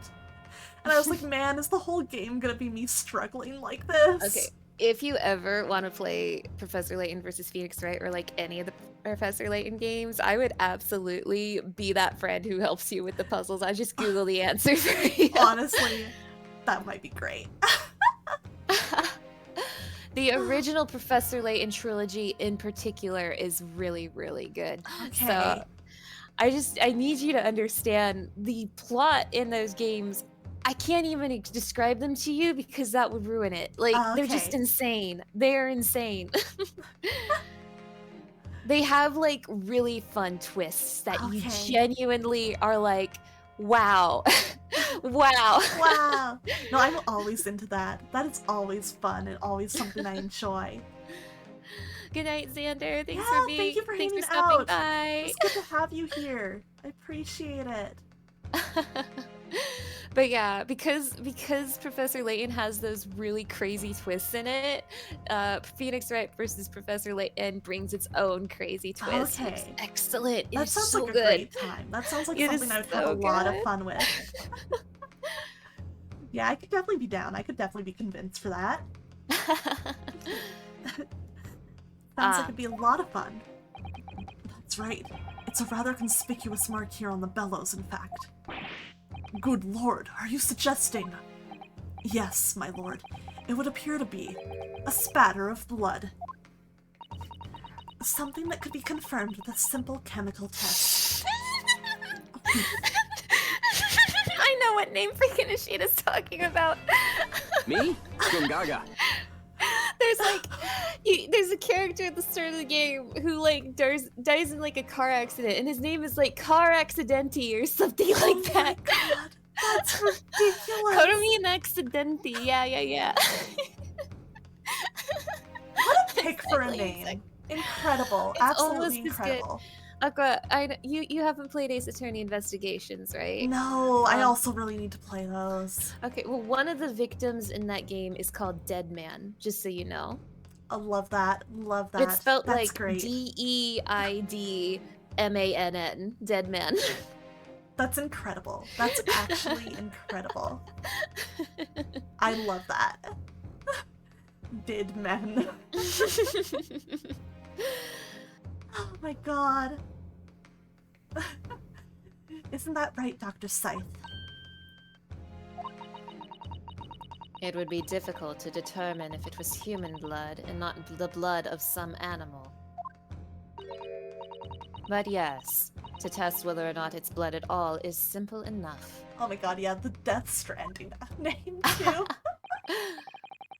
I propose that Madame Two Spells' testimony was correct, and that on the night in question 10 years ago, you were spattered with blood from the gunshot wound. Well, And that, furthermore, you really did witness the condemned professor emerging from his tomb.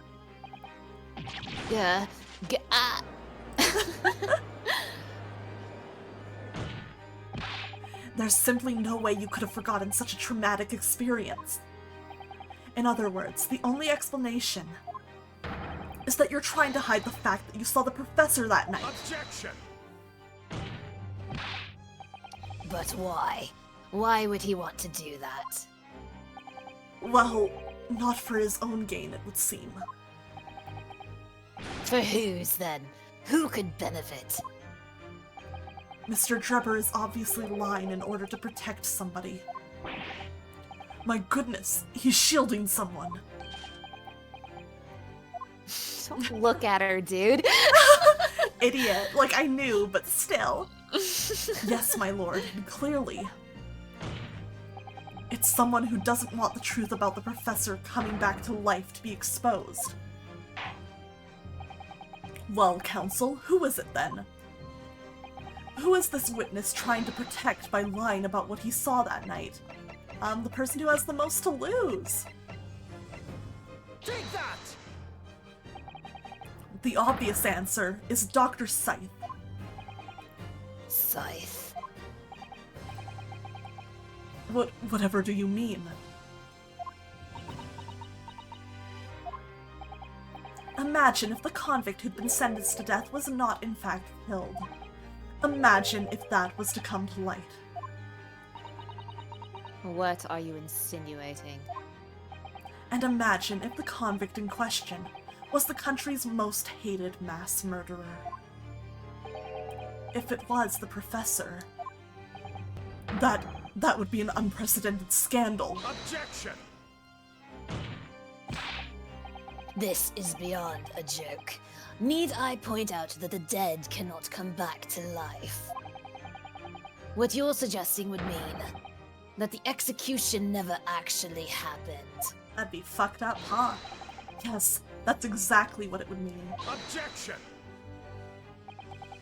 Once a man is sent to the gallows, he hangs. No one could escape, not in Great Britain. Oh, he hates this idea so much. Well, yeah, that guy Yeah. killed his brother. Yeah, it's just like, oh man, he is losing it. It's fun to see. Like, I like seeing him get so upset because it's not a side of him we see often. But the fact is, there was a witness to the fact that the man did escape his hanging. If that were really true, Counsel, the implications of misconduct would not stop at the supervising coroner. It would taint the honor of the entire judiciary, from the ground up. Oh boy. Oh, we're about to really be in it now.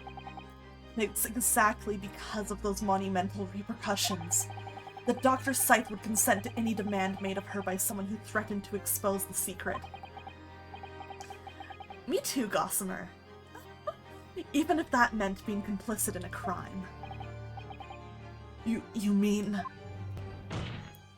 I meant that Dr. Scythe wasn't collaborating in Mr. Drebber's wicked scheme. She was coerced into collaborating in order to protect her decade-old secret. She switched the dead body of Mr. Assman with the waxwork model and fabricated the autopsy report.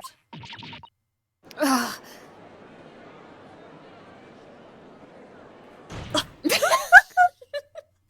Dude, you almost hit your little buddy. Yeah! Lord Von Zeeks, watch out for your little buddy. Pray forgive my freshly filled hallowed chalice, and a whole raft of other discourtesies now. Did you just hear Assman? Yes, that is the name of the victim in this case. That is the name of the victim in this case. Odie Assman. Yeah. Goodness me. It's just the sort of tall tale Londoners would enjoy, I grant you. An executed killer rising from the dead. A Scotland Yard cover-up. A conspiracy at the highest levels. Prove it? Okay, let me show you real quick. There he is. Odie Assman. Odie Assman. Yep. The man who perished in the explosion on the experimentation stage.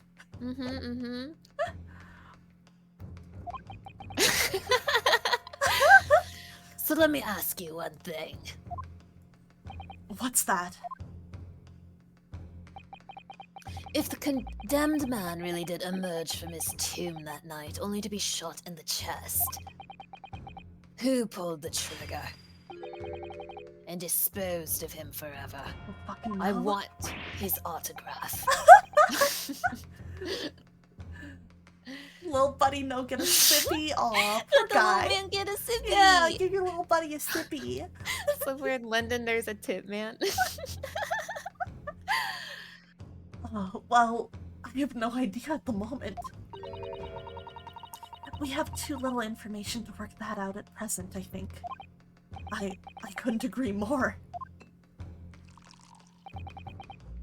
The Old Bailey is no place for wild fantasies. Look.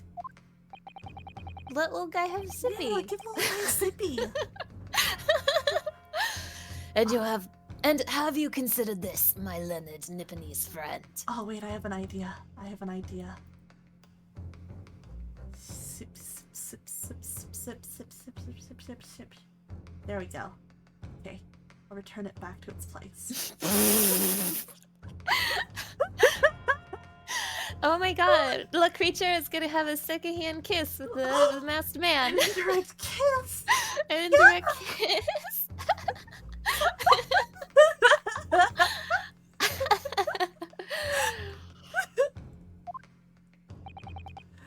Considered what?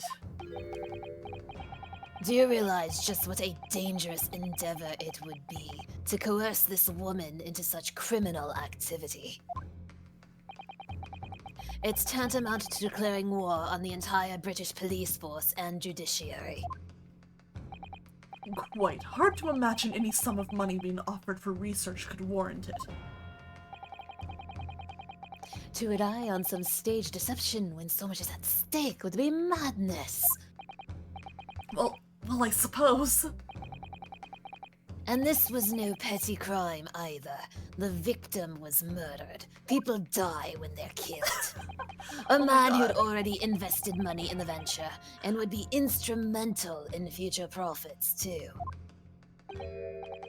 Yes, I had no reason to kill Mr. Assman at all. Or are you forgetting that his death results in me receiving not a single penny?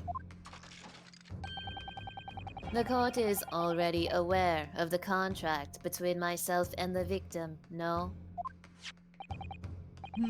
There is the contract, that's very true.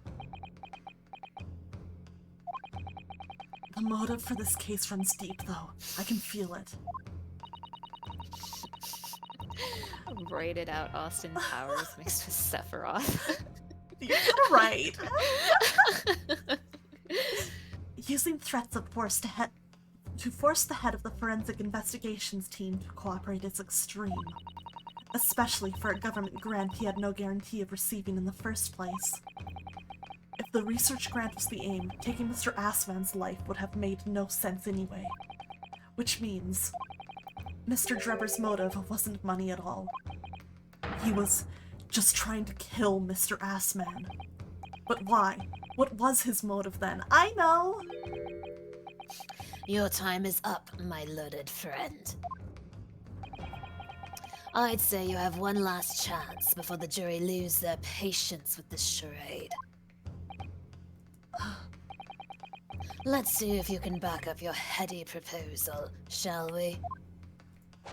Dodge! The fact that he just leans back out of the way!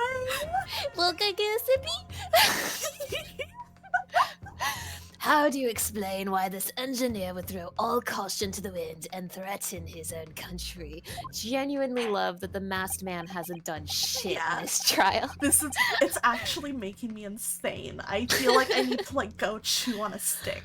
Literally the only thing he has done is open Von Zeke's champagne bottle or wine bottle or whatever it is with his splort. Sippy denied. Drives me nuts. At this point, I'm not prepared to listen to more of this outlandish conjecture without proof. So, counsel, present your evidence. Alright, who exactly was Mr. Assman to Drebber?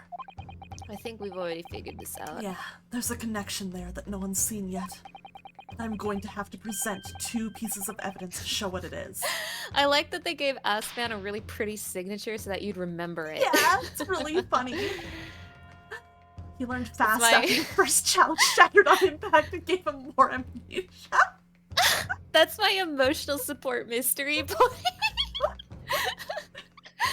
That was me with the Exarch.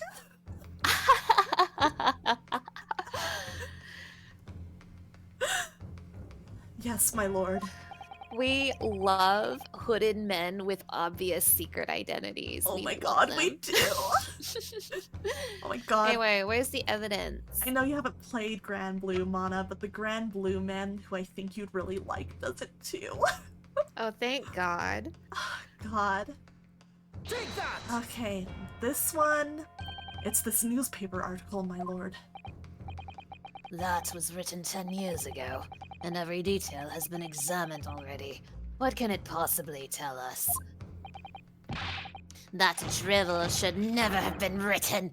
It's typical gutter press nonsense that means nothing. Thank you for reminding us how much you hate this article. It's really gonna help me establish my facts. I appreciate it. Yes, on its own, it isn't particularly significant. However, when considered alongside another piece of evidence, it will completely explain your motive for wanting Mr. Assman dead. What other evidence? Counsel, you will present your supplementary evidence without delay. The evidence, which when cross-referenced with the newspaper article, establishes a motive for the deed. The contract! It's this contract, my lord. Mr. Drebber, this is the contract you signed with Mr. Assman.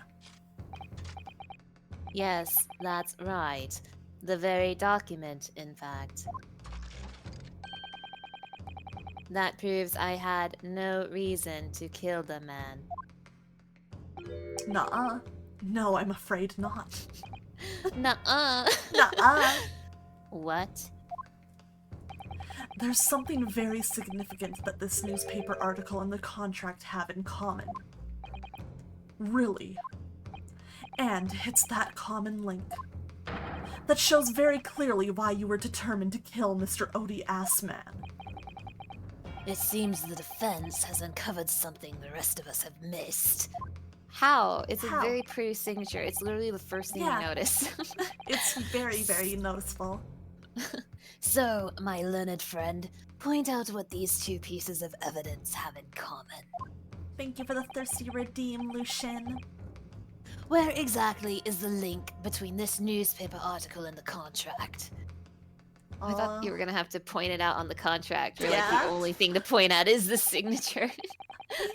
What these two pieces of evidence have in common is a signature. A signature. The signature on the illustration that accompanies the 10-year-old article and the signature on the contract belong to the same person. What?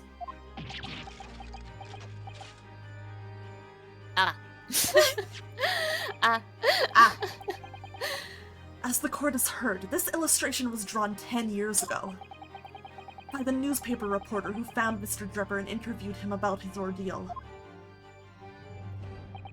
If you look closely, the reporter's signature can be seen in the bottom right corner of the drawing.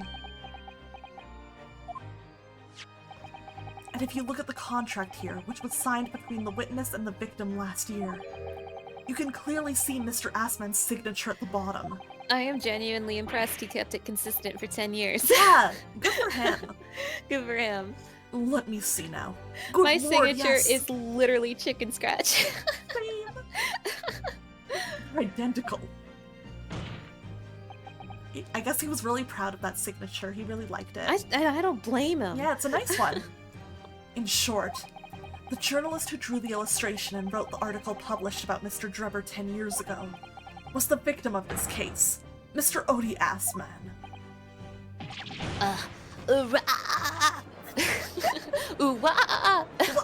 Objection! But explain to the court why. Why would that constitute a motive for the witness to murder Assman? Well, if you think back, you'll remember that Mr. Drebber talked about that article in his testimony. Grave robbing, you say? Yes, exhuming fresh corpses to sell is reasonably lucrative. That is quite beyond the pale. You would invite divine retribution, sir. Yes, well, I think I suffered retribution enough. The Daily Circus eventually unearthed my name and put it in print.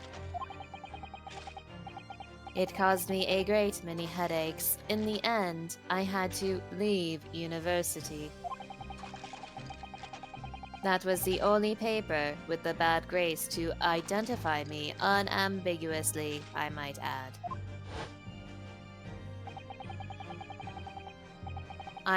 Then I gave up on my dream of becoming a scientist, and it was all because of that newspaper article. Thank you for telling us all of that in court. At the time, you were a student of the University of London who dreamt of becoming a scientist. However, this single newspaper article changed your entire life.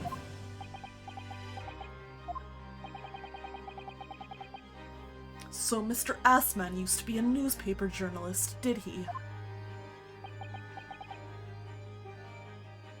He did, my lord. In fact, it's a widely held belief that Assman managed to position himself at the heart of his criminal network. thanks to the many dubious connections he made during his time as a reporter. Ah, I see, I see. So you had to give up on your dream and leave the university. You lost everything. Eventually you found yourself working in the field of science, but only in the shadows. And all because of that article, written by Mr. Assman. Enough.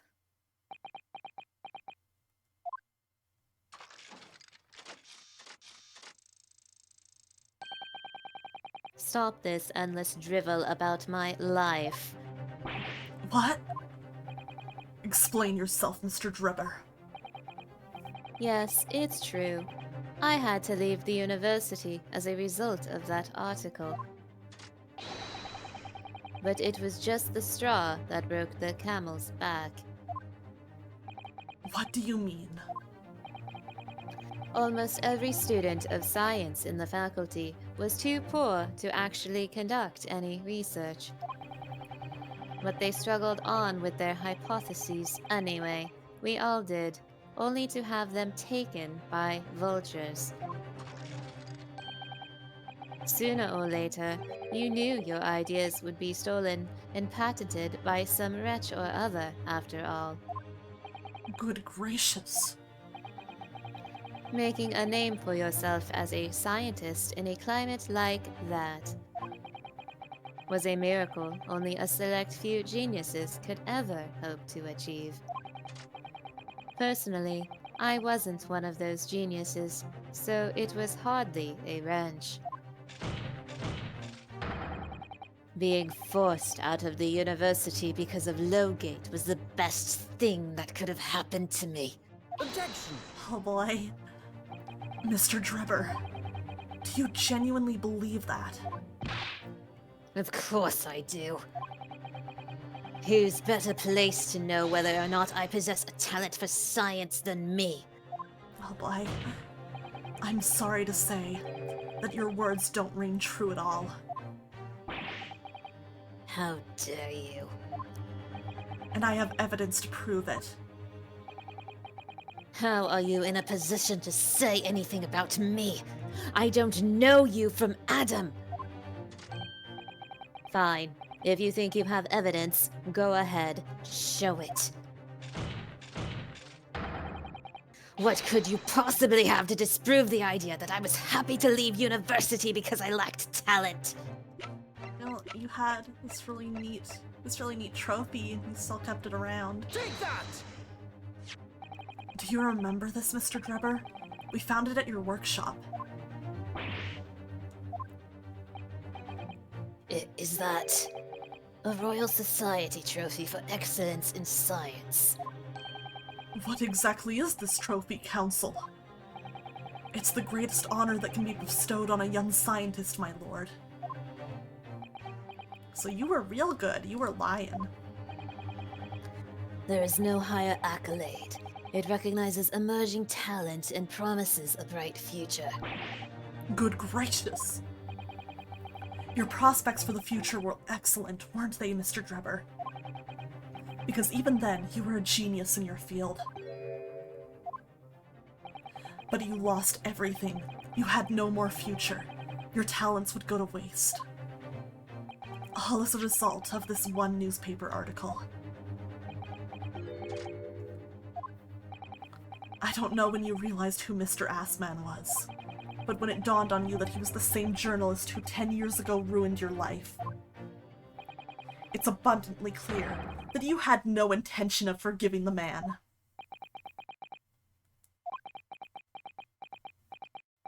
Oh boy. The truth is... Finally, he's going to fold. No, he's not. Oh god.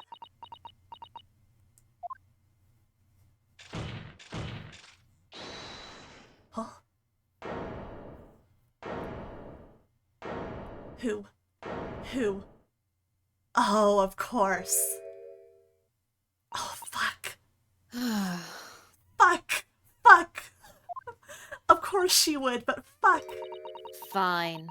Clearly, this has run its course now. What? I admit it. All of it. Do you? What? What? What are you doing? It's exactly as the Japanese man said. I was coerced into going along with this man's plot to murder the victim. Oh. On the condition that he kept my dirty secret from 10 years ago. No. Good lord! I wasn't expecting her to just... Okay, this is interesting. Dr. Scythe. Do you realize what you're saying, woman? It's all true. That day, when I arrived at the Crystal Tower and saw the birdcage, my heart nearly stopped beating.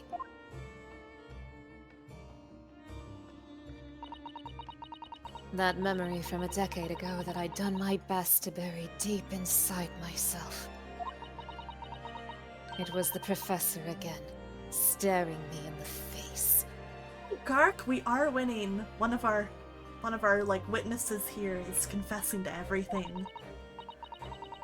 And then, before I had a chance to react, I noticed something else.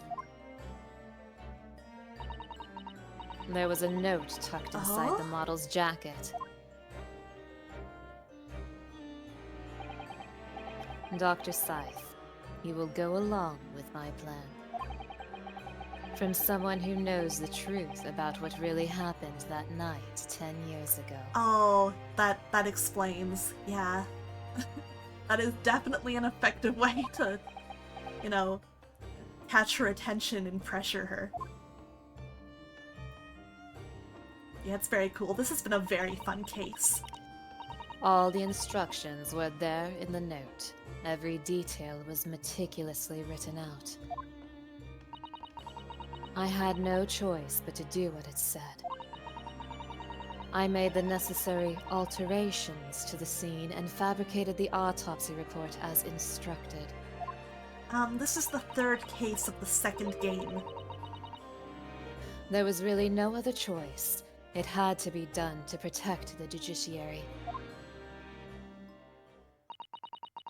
I can only apologize now.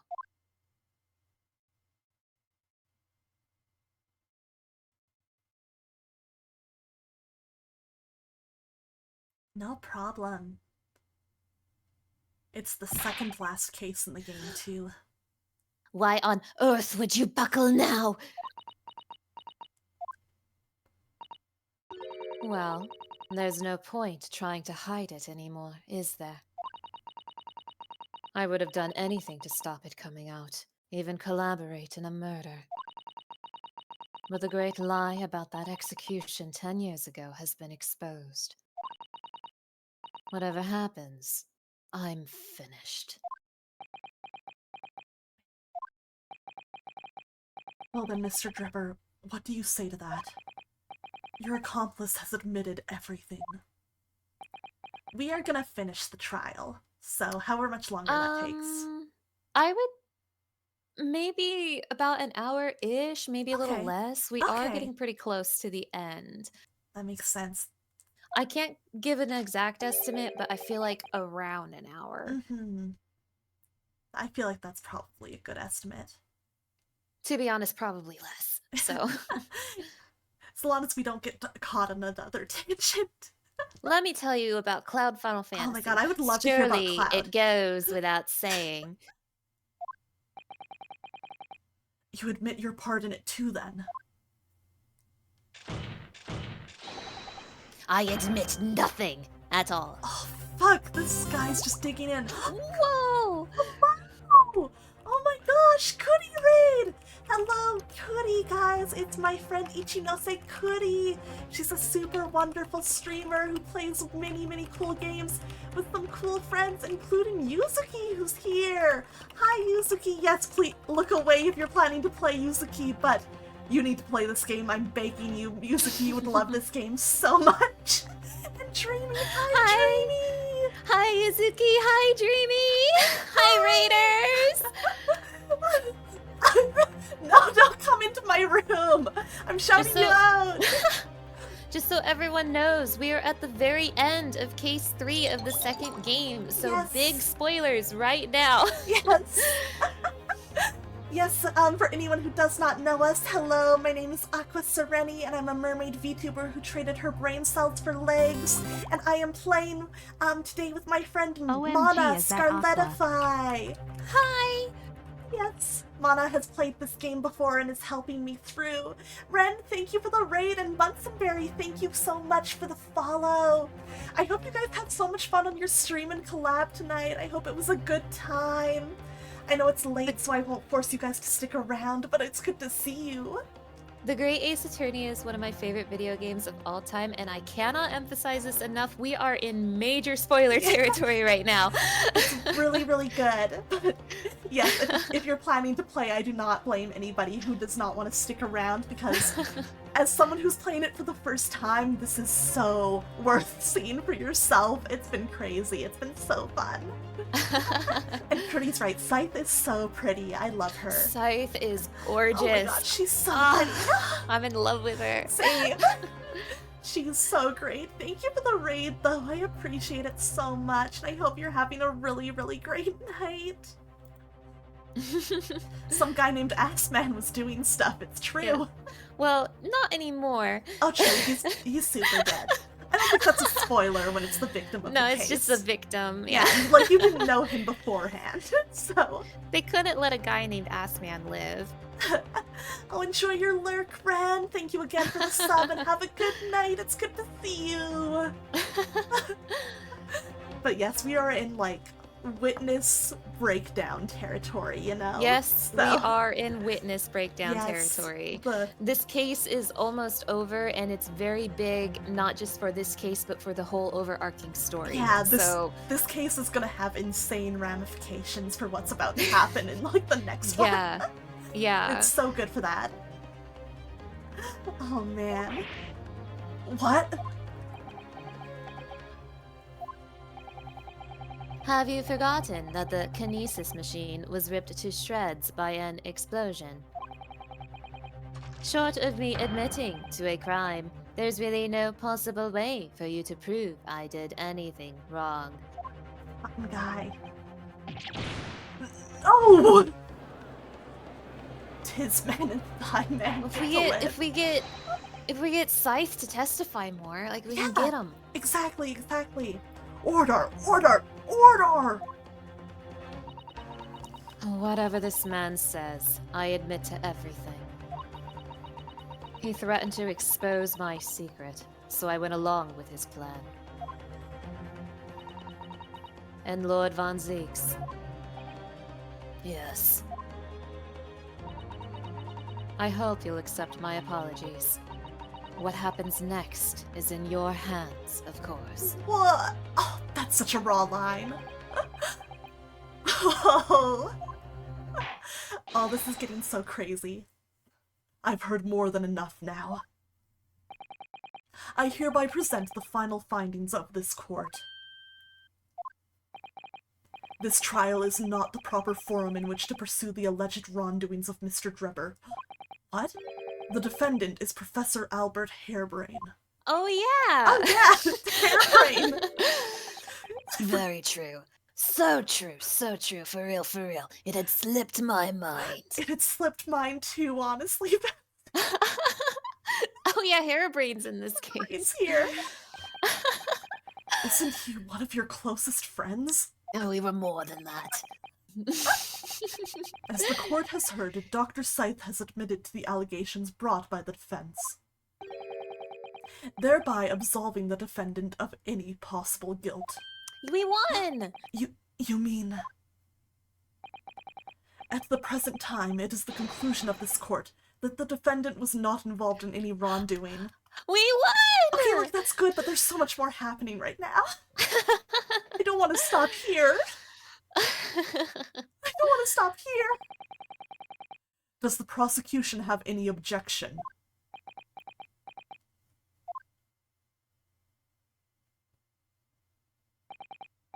None, my lord.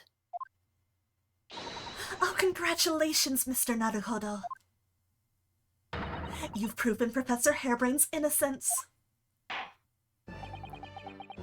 Without further ado then, the adjudication. Unless the prosecution or defense have any other matters to discuss. I mean, again, technically, we don't have to prove Trevor is guilty. We I just know, have to prove Hairbrain is not guilty. And like, I want to though. I want to get Trevor. I don't know. This doesn't feel quite right. Yeah. Oh, bye, Blinded Otaku. Thank you so much for hanging out. It was fun having you here. Sleep well, please. Good night, Blind Otaku. Have a good rest. Why did Dr. Scythe suddenly admit to it like that? Yeah, it was kind of sudden. It feels bad. Feels like something's not quite right. Is everything alright, Mr. Naruhodo? Like you said before, the way the trial is set to end now, the judge will certainly deliver a verdict of not guilty. But is that really what we want? What the defense should be pushing for now is... I know this is technically not our job, but I want more testimony. Objection! The defense objects to the trial ending at this time, my lord. I want you to know if you'd pick the other one, you get like a little memory of her Sholmes being like, no, no, no, keep going. So you dodged a bullet just now. Thank God I did not have to look at Sholmes, my enemy. Oh, I hope you enjoy the 9 VODs! I'm really excited to finish it. Yes, it'll be fun. I'm excited for you. Well, it depends on how long it takes me to beat Ozma tomorrow. I've never fought him before, so I don't know how it's gonna go. I'll be cheering for you. Maybe the whole stream will just be Ozma. Ozma stream. Ozma stream. Let's go. I beg your pardon. We demand one final testimony. Oh, let's go. Oh, here we go. Here we go. Here we go. Here we go. Rubbing my hands together right now. Me too. I'm like, oh my god. You do realize I'm about to adjudicate in favor of your client, I presume. What are you playing at now, my Nipponese friend? Why would you want to obstruct the conclusion of the trial at this point? For the truth. No defense lawyer in his right mind would do that. Mr. Naruhodo, what exactly are you thinking? The truth. The whole truth, and a way to bring it all out into the open. Right? Yes, in hindsight. Oh, fuck, they showed me him anyway. They showed you anyway. Ah yes, one word of warning before I go. If, in the course of the trial this afternoon, you perceive even a shadow of doubt about the truth, don't let it out of your sight. Pursue it like a dog with a bone. I think it's really funny they showed you anyway. Yeah, I can't believe I thought I dodged a bullet. I thought you dodged a bullet too. To the bitter end, you understand? Do not falter, whatever may come to pass. Goddamn. I'm sure Mr. Sholmes knew. He must have deduced that this would happen. Yes, I'm here in court to advocate for my client. And to secure an acquittal. Obviously. But that's not all. I believe that I have a duty to the court. To pursue the whole truth of the case, until every last detail is laid bare. And that is why the defense calls for further testimony from Dr. Scythe. Testimony from me? About what? About the nature of your collaboration with Mr. Enoch Drebber. Huh. In case it's escaped your attention, I've already admitted to everything I did. No, you haven't. The whole truth has already been revealed. So stop wasting everyone's time. As his lordship made very plain, your client will get the acquittal you wanted for him. There's simply no point protracting this business further with another tedious cross-examination. Objection! Oh, let's go. Let's go. Oh my god! Pray forgive my careless handling of that hallowed bottle. I slipped. That's what you call it? What is your objection, Lord von Zeeks? The prosecution also calls for supplementary testimony from the witness. Let's fucking go! Oh my god. Don't be stupid. If there is more to this case than has yet to come to light, then I will join my learned friend in pursuing the facts until the bitter end. Let's fucking go, let's fucking go, let's fucking go! You'll what? Lord von Zeeks. This is most irregular, to say the least. However, as the prosecution also calls for it, I will uphold the request. Dr. Scythe, you will testify for the court, explaining the full extent of your involvement in the murder apparently committed by Mr. Drebber. Very well. Let's go. Yes! Oh, this is so good. Oh god, I love this case so fucking much. This is so good. This is so good. It all began at the scene where I saw the waxwork and the note tucked inside its jacket. The actual body of the victim, as indicated in the note's instructions, was beneath the experimentation stage. The body had to be arranged in certain ways to implicate the defendant, which was my job. I enlisted the help of the entire forensic investigation team to dress the scene appropriately. The truth about the execution 10 years ago is a state secret of the highest level. I had to protect it. Oh boy. Okay. I'm excited to dig into this. So I was right. The stage and the machine were all specially designed for the deception. So it seems, and all meticulously prepared. You did well to see through it. You're a very shrewd boy. So kind of you to say. And what about this autopsy report, then? All I did was record the location of the body as being in the Crystal Tower instead of under the stage. That's all? That's a terrible corruption. Only my team were aware of the deceit, and then only under my explicit instructions. Nobody else at Scotland Yard knew anything about it, I assure you. We must be thankful for small mercies, I suppose. Well, I believe that testimony has clarified everything. There's no particular need for a cross-examination, I would say. No, I disagree. I can't shake the feeling that something's wrong. Just look at that expression on Dr. Scythe's face. It's the defense's right to cross-examine any witness following testimony. What is it about you Japanese that make you all so doggedly persistent? Very well. If you so desire, counsel, proceed with the cross-examination. Yes, my lord. Alright, let's go. Okay. Hold it!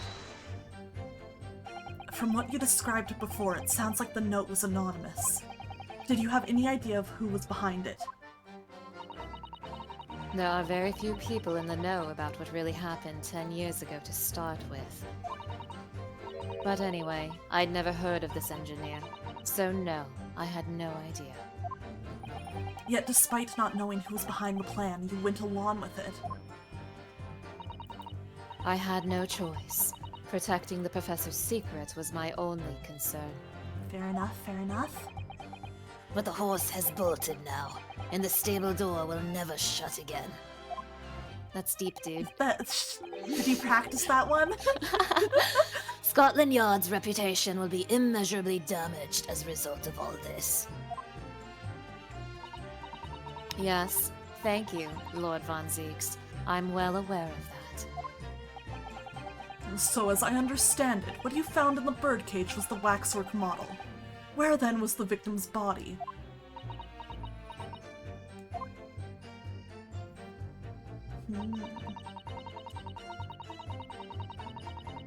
Hold it! So you knew about the special construction of the stage used to carry out the trick then? It was quite obvious what had happened with the victim in the waxwork. And you switched the two over, didn't you? In other words, you recorded the victim's body as having been discovered in the Crystal Tower. And the waxwork? I wrapped it and sent it by carriage to the specified address at the specified time. And why were you given such directions? Presumably so it could be recovered by Drebber and returned to Madame Two Spells. Makes sense. I see. And then you put the birdcage back on the experimentation stage. Yes, although someone obviously made a mistake about which cage should go where. I thought I'd made it perfectly clear to them, but still. I suppose you were focused on the victim's body, that being a more important detail.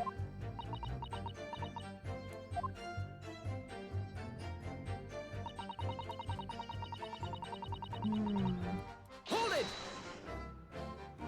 When you say arranged, I presume you mean with this? Yes, the instructions in the engineer's note said something along the lines of fabricate some evidence to make it clear that Hairbrain alone could have killed Assman. Damn. So, you mean that was your doing? I fetched Hairbrain's ridiculous screwdriver from the stage and took it with me, alone, to the abyss under the stage where the birdcage had fallen. Damn. Alone, Doctor.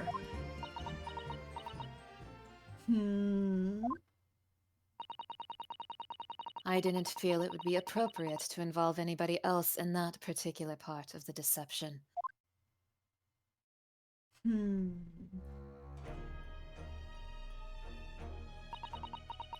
There was a void under the stage where I found the birdcage lying in the dirt.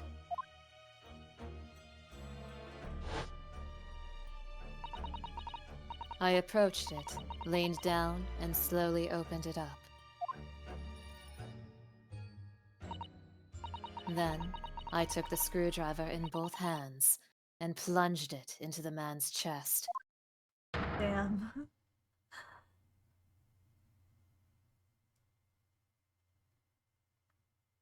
And then you noted that in your fake autopsy report,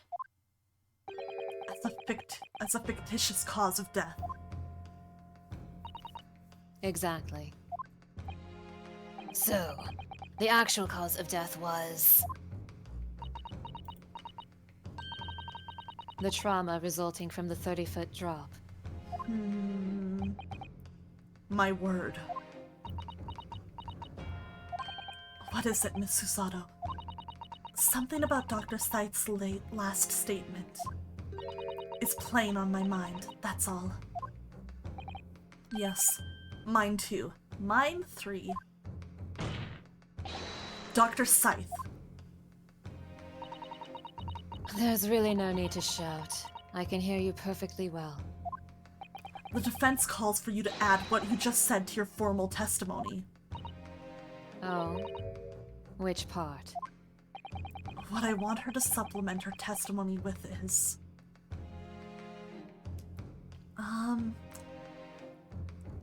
These both feel kind of relevant, but I think...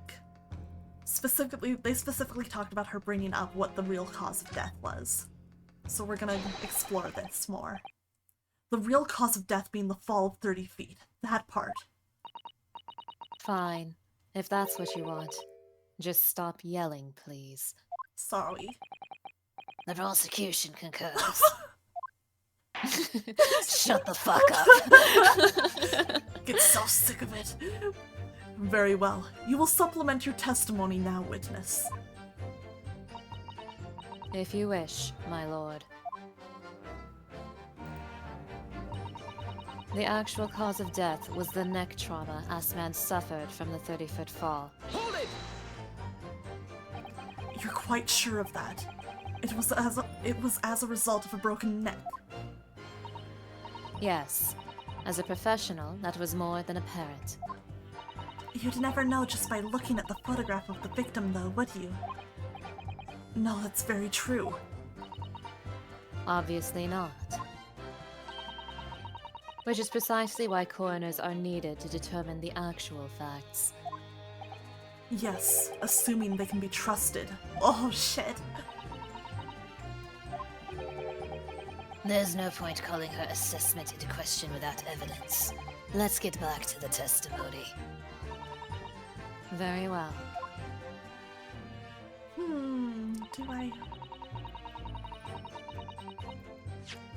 Do I even have anything that can, like, for sure contradict that, though?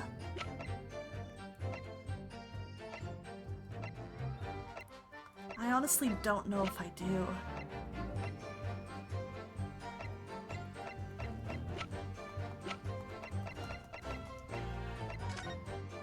Can I press a little bit more and think about it? The entire team and perverting the course of justice. My team consists of the very best investigators there are. I demand loyalty from all members. We operate on a code of chivalry of sorts. You aid and abet a murderer, commit perjury, and dare talk of chivalry. It was a matter of priorities. What? Nothing was more important than protecting the secret of the professor. My team did what was necessary without losing sight of the primary goal. I consider their conduct exemplary. Ugh. Don't concede the point, Mr. Naruhodo. You mustn't let her win. I need a lawyer. Nosuke. I'll take that silence as tacit acceptance. Now, can we move on? It makes me feel kind of bad when she's using these big fancy words and I'm not like confident I'm like saying them correctly, but I say them in like her super serious voice anyway. And I feel like I'm making her sound dumb. It's hard trying to voice a character that uses words like this. It's hard to voice a character who's smarter than me. It is. Aw, thank you, Gark. I'm glad you like it. You do such a good job, like, bringing her to life. I love it so much. Thank you. I wanted to voice her so bad. I can see why. You're doing so good with it. You're making it so much fun. Thank you. Oh, thank you. You're all making me blush. Yeah, this is how she sounds. My voices in this case have been all over the goddamn place. You sure have had to do a big variety, huh? Yeah, I've gotten to do all kinds. It's fun. I like hearing it. You got range. Don't forget what the defendant sounds like, everybody. I know. Your little cartoon. Like, once Hairbrain shows up again, please remember my Scythe voice as I go back to being a cartoon. Truly. But at what cost? Faith in Scotland Yard is going to suffer a terrible blow as a result of this. That's so nice, Hazel. Thank you. Thank you, Hazel. Thank you. Aww. And your precious secret is out now anyway. If I'm gonna be honest though, like I'm gonna confess something real quick. I don't think I've been on top of my game with Drebber. I feel like I could have been doing Drebber better than I was. I've been enjoying well. Drebber a lot, so at the very least, I couldn't tell. If that helps. Well, when he got angry, it was just my voice. It stopped being a robot, and it's just my voice. Well, I liked it because it was like suddenly he just dropped it, like he couldn't control anymore. Yeah, but my voice doesn't suit him. It didn't bother me at least. Okay. Yes, as you say. And I take full responsibility. Blow me down, Dr. Scythe!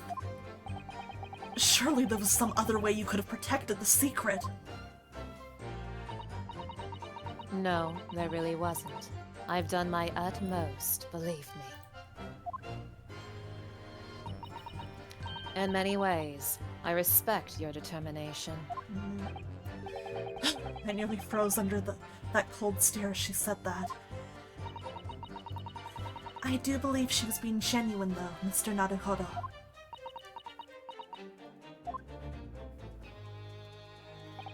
So that's her story.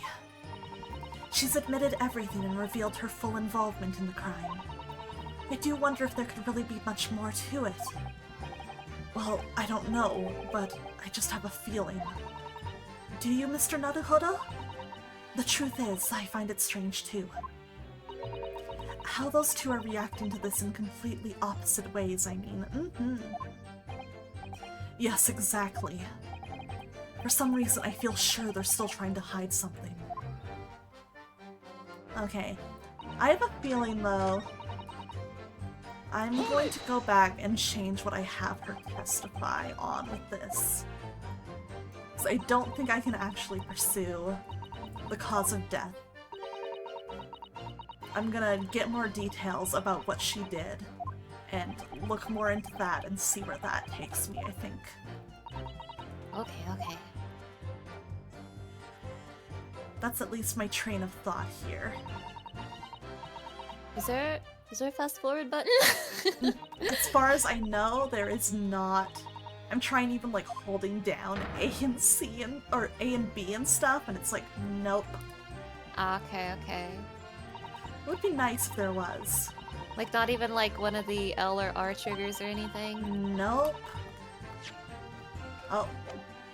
Well, that did something. That's just the court record.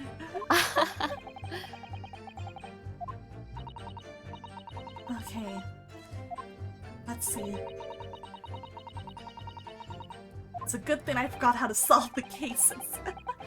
Fair. Watching it for the first time again, yeah! Dr. Scythe, what you said before about what you did to the victim's body, I believe that may be significant. So could you change your supplementary statement to explain that instead? Very well. Okay. I stood over the victim's corpse where it lay in the toppled cage and plunged the screwdriver into the chest. Hold it! Oh, I'm sure this is an experience to jump into, Gark. I hope you're enjoying it. It was you who stabbed Assman with this. Yes. Far easier than dissection, I assure you. Good night, Relics! Good night, Relics! Thanks for hanging out. Rest well. No precision required. What a welcome change. The victim died instantly from a snapped neck. All I did was carry out the instructions I'd been given. As unflinchingly as ever, no doubt. I imagine you didn't bat an eyelid when you drove the weapon into his body. There was no need to bat my eyelids. And what else did you do to twist the facts? Remind the court, why don't you? If you wish. I'm still a little unsure on this. I would recommend looking at all your evidence very closely. I really don't want to give any hints, though. That's fair. That's fair. I'm gonna quickly kind of reread over everything again. Just in case there's some little detail I forgot about.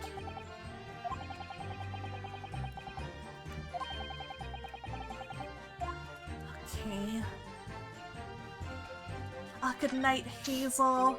Oh wait, no, Hazel's locked in. I see. Hazel and Gark are locked in. I thought that was the same to go sleep. Hey, Aqua. Yeah? Aqua. Yeah? I said this wasn't gonna be another 8-hour stream, but we're approaching 7 hours. Shit, we so. are.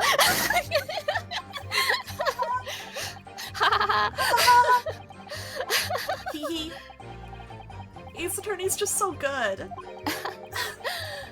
Oh man, I really did not remember how long this last trial day was. It turns out long. I mean, Yeah. I'm sure it doesn't help that we went on several very long tangents, but I But digress. it's so fun talking about stuff. I really don't want to give any hints, but if you do need any help, just let me know. Sure. I'm gonna take a look over the evidence, and if I'm still not seeing something, I will let you know.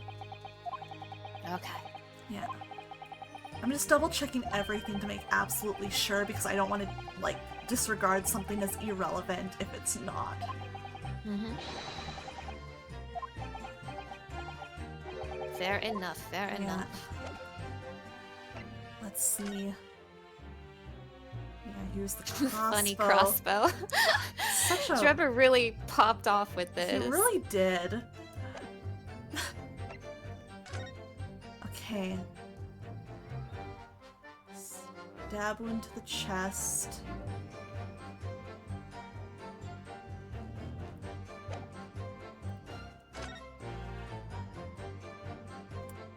Okay. Do.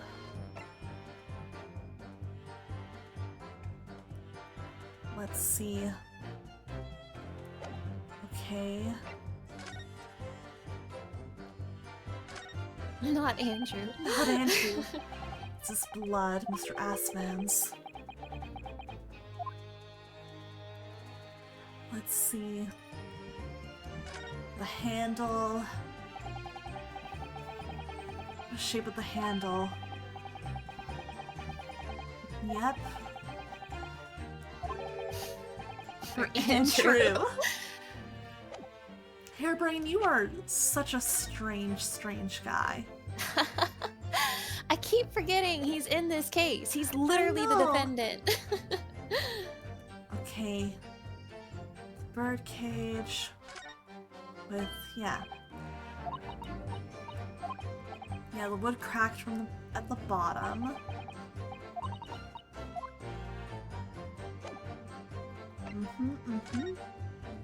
This photo of Drebber.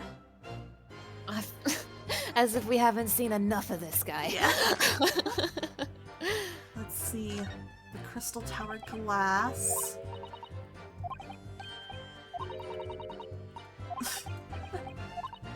Just dragging shomes for no reason. Good for them. Yeah. Let's see the camera.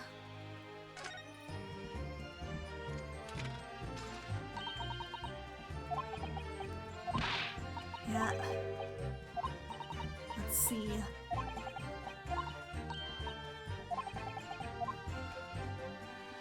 We got the blood stain on it. From when the professor got shot. And yeah, the back is empty if I recall correctly. Which is very disappointing. Yeah. Makes sense, but disappointing. That clown Drebber couldn't have taken a single photograph. Come on, man. Come on.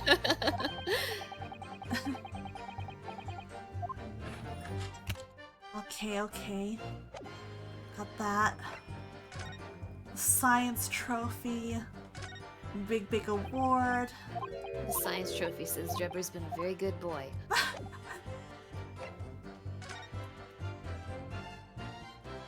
Poor Drebber, though.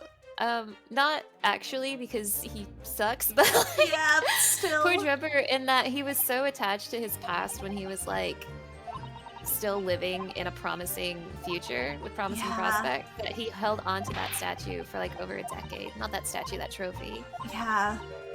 Like, just he must have lived a very empty life, and that's kind of sad to think about. Yeah. Okay. Let's see, we have this photograph again.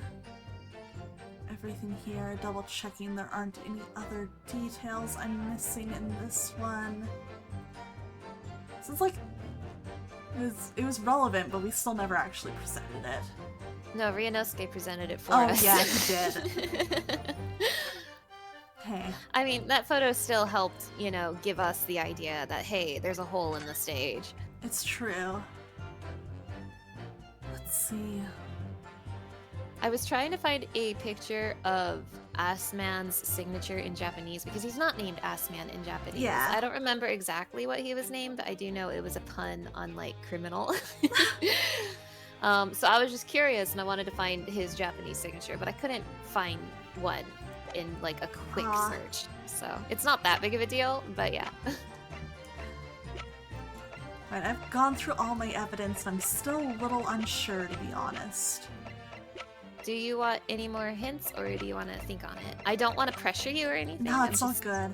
Yeah. I guess maybe the one thing I'd like confirmation on is have I changed her supplementary testimony to the correct statement? Yes, this is the correct statement. Okay. Read that statement very carefully. Stood over the victim's corpse where it lay in the tall with cage and plunged the screwdriver into the chest.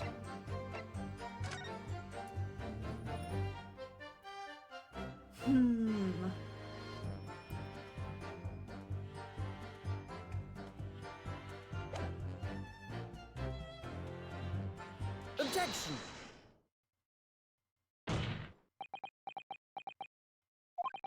I've got a nasty feeling that this inconsistency points to an extremely uncomfortable truth.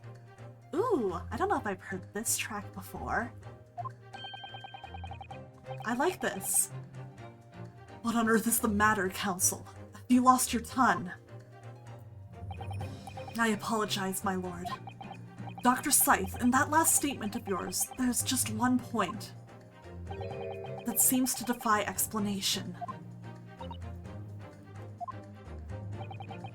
Out with it, my learned friend. There's an obvious inconsistency between your description and this photograph,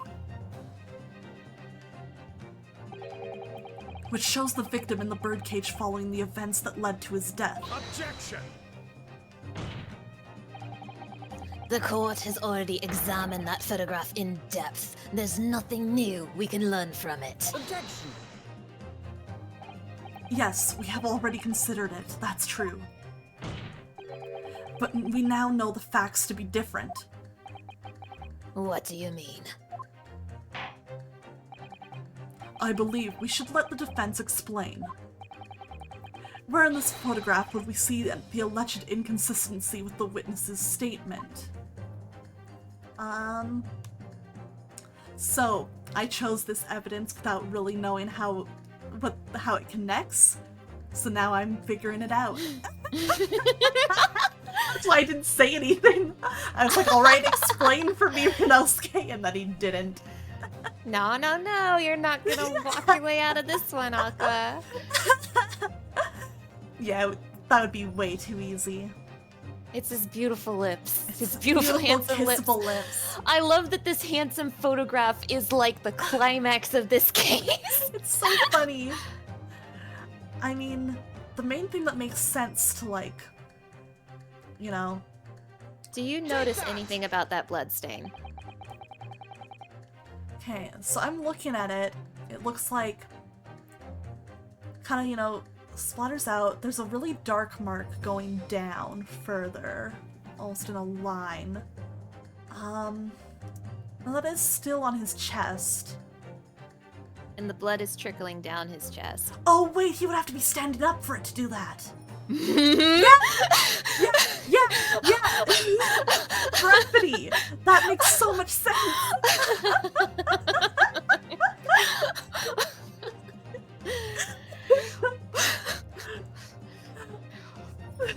To be fair, bluffing got me really far. Bluffing did get you pretty far. I was just like, well, it has to be something to do with the bloodstain, since that's, like, the whole crux of, like, this. Look closely at the bloodstain on the victim's chest. It clearly extends in a downwards direction towards the man's feet. Love, thank you for Happy International Women's Day. Is it actually? Happy International Women's Day! Oh, nice! And why is that significant, Council? If the victim was stabbed moments before the kinesis machine was set in motion, that's entirely expected. This part of the case drives me insane, Aqua. I'm going insane right now. Of course, no, that's not what happened. Exactly, my lord. Dr. Scythe made it very clear in her testimony just now that the point at which she stole Professor Hairbrain's screwdriver and stabbed the victim, he was lying down. It was after the grand deception was set in motion, when the birdcage had fallen below the stage out of sight. From the shape of it, it's clear that the birdcage would have fallen on its side after the 30-foot drop. And if the victim had really been stabbed whilst inside the birdcage in that position, the blood from the wound would have spread out equally in all directions. For it to have formed the longitudinal appearance we see in the picture is inconceivable. Happy Women's Day, Scythe. Happy Women's Day, Scythe. Given that the victim's blood seeped vertically downwards from the wound, it must be the case that when you stabbed Mr. Assman, he was standing up. In short, Dr. Scythe, your latest testimony was a total fabrication. Let's go, let's go, let's go. I'm going insane. I knew it. I was right. Now I've identified... Mama. Whoa, mama! Now that I've identified that contradiction, there's only one way to explain the facts. We've all been under a great misapprehension here. What? What sort of misapprehension? Dr. Scythe. Rinosuke, Xbox goggles? Oh my god, they are. Alright. You claim you were coerced into helping Mr. Dribber as a result of the note he left in the waxwork. You claim that you made changes to the scene of the crime to implicate the defendant. And you claim that you authored a fake autopsy report to cover your tracks. But one of those claims is an out-and-out lie. Because the question of what the bloodstain really tells us has only one possible answer. If that is the case, what is it, man? Counsel, you've clearly struck upon a revelation. Now tell the court what it is. Which part of Dr. Scythe's story is shown to be a lie by the contradiction in her testimony?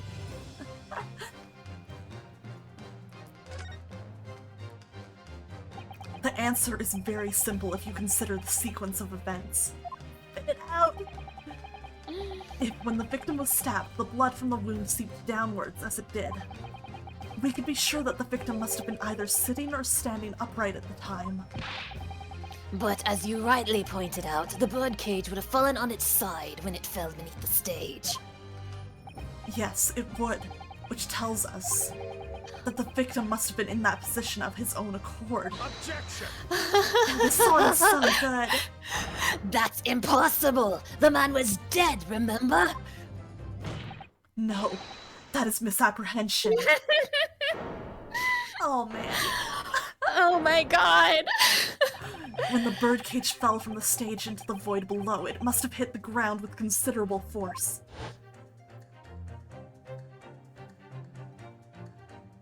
Oh, you fucking got up! Still alive?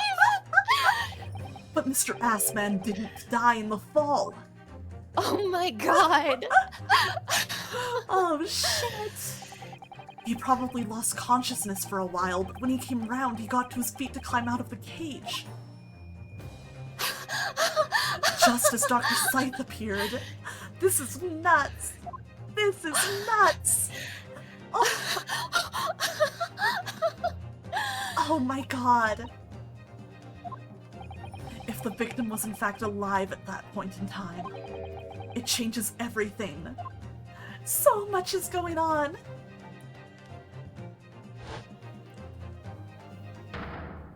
Damn. Happy International Women's Day! International Women's Day!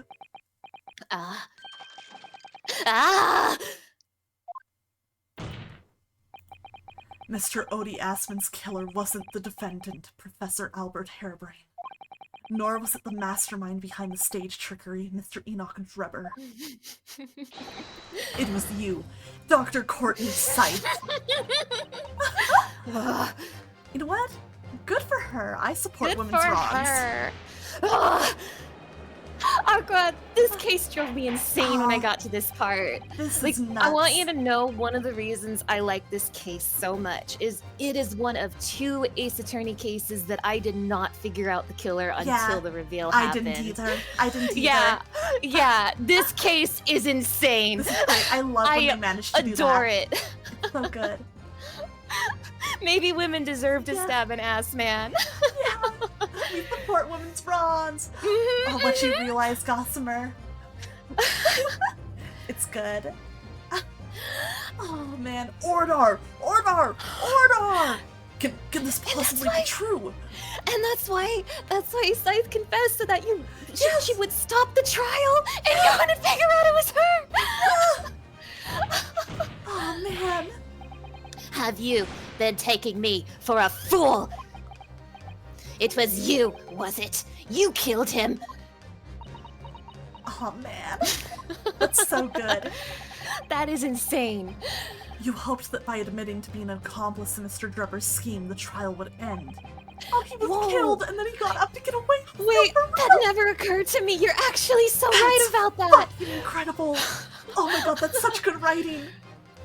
Aqua, my jaw, genuinely, when I was watching this case for the first time, my jaw was on the fucking floor when I got to this part. I was so surprised. This is so fucking good. I can't stand it. I'm going nuts. I'm going actually nuts. There was a moment when I told you to like go through the evidence and you like hovered over the picture for a second and then you kept scrolling and I started shaking. I thought about it but I was like, no, it can't be this simple that it's just the picture. It all comes down to that handsome ass man. It sure does. This game is so good. This game is so good. I love this case so much. Oh, it's so good. Before you were accused of a far worse crime. Cold-blooded murder. Oh, do shut up! You're so desperate now, you're making all this up, as if I would do something like that! Objection! I assure you, the defense is not desperate, Doctor. Mr. Naruhodo has established the facts using evidence and logic alone. Ha! Logic? Don't make me laugh. Sadly, your logic has a gaping hole in it. What? What do you mean? Huh. I'd have thought it was obvious. A motive, boy. You're lacking a motive. What possible reason would I have to kill Mr. Assman? I mean, it could, again, come to the article. Like, it brought, you know, a lot of extra attention there. Assman was involved in any number of criminal activities, from coercion to theft to murder. But there is no known connection to Dr. Scythe here. I'm rather relieved to say it does seem somewhat far-fetched. True, there's no obvious motive, but there's still something in the back of my mind. I feel sure I've seen something somewhere that hints at why the coroner might have done this. Yes, I might have tampered with the crime scene and concocted a fake report. But murdering someone for no reason is a very different story. Objection! Thank you, Gossamer. Maya is killing it. No, when you questioned what possible reason you could have for wanting to kill Mr. Assman, something did come to mind. What? What was it, Counsel? Enlighten the court at once. Yes, we saw it yesterday, didn't we? Something We saw it a month ago. Something that seemed strange, but we had no reason to suspect it at the time. There's a particular object that explains why Dr. Scythe would have wanted to kill Mr. Assman. Let me know if you need help because it think I has been a remember. minute. Oh, you remember? I think I remember. It's a scalpel. Or rather, scalpels. Did you say scalpels?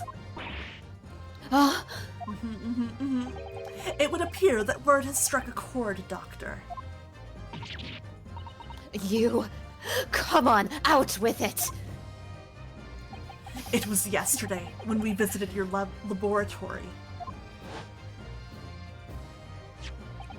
Yeah, all of the scalpels. Look at this big book here. Ah, it appears to be an accounting ledger. It's a record of the forensic investigation team's spending, I think. Yeah, why'd you buy so many fucking scalpels? What's all that about? What is it? It's clear that the team purchases various equipment and supplies on a monthly basis, but... well, one entry seems rather strange. Really? In what way? They're buying 500 scalpels every month.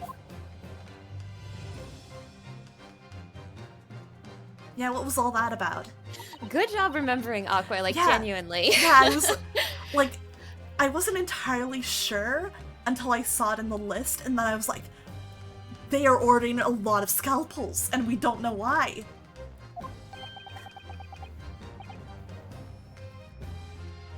$500 scalpels a month. At first, I wondered what on earth you could be using that many scalpels for. But actually, I realize now it's not the scalpels themselves that are significant. Someone who is good at economy, please help me. My forensic investigation team is starving. It's the money for them, disappearing every month from the department's accounts. Asman's criminal organization relied heavily on extortion for its funding. Oh, you were being extorted by him and you wanted to end it. Tracing the money from the forensic investigation team's account to find out where it was going would be extremely straightforward.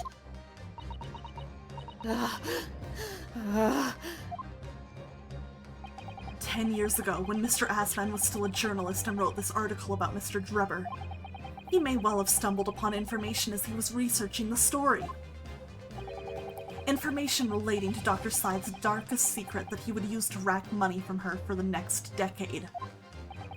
Her darkest secret? Good lord, you mean? I don't know what happened on the night of that execution 10 years ago. But clearly the opportunity to rid yourself of that menace was too tempting to pass up. Oh shit. So in the end, you weren't coerced at all, were you? You did it entirely of your own free will. You stabbed Mr. Assman in the heart with all your might. To silence the blackmailer who knew your dark secret forever.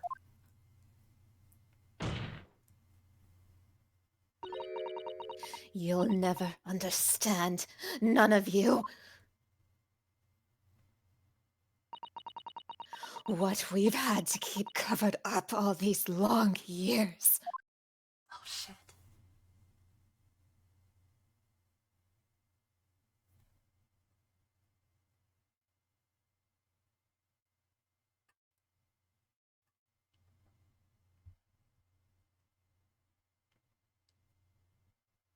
Oh my god. Wow.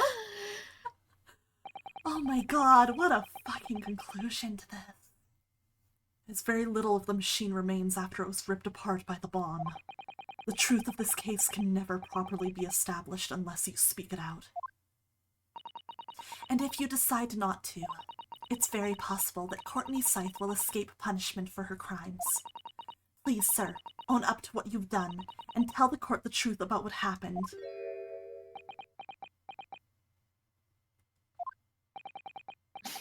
Man, he tried so hard to kill Assman too. He did. must feel so let down right now. Crazy. 10 years ago, you told the truth, and you were robbed of a bright and successful future as a result.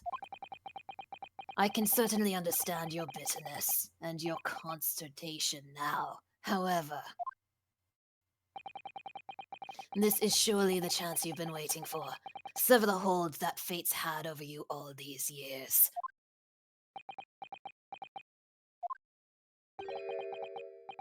Super high voltage instantaneous kinesis. I mean, really.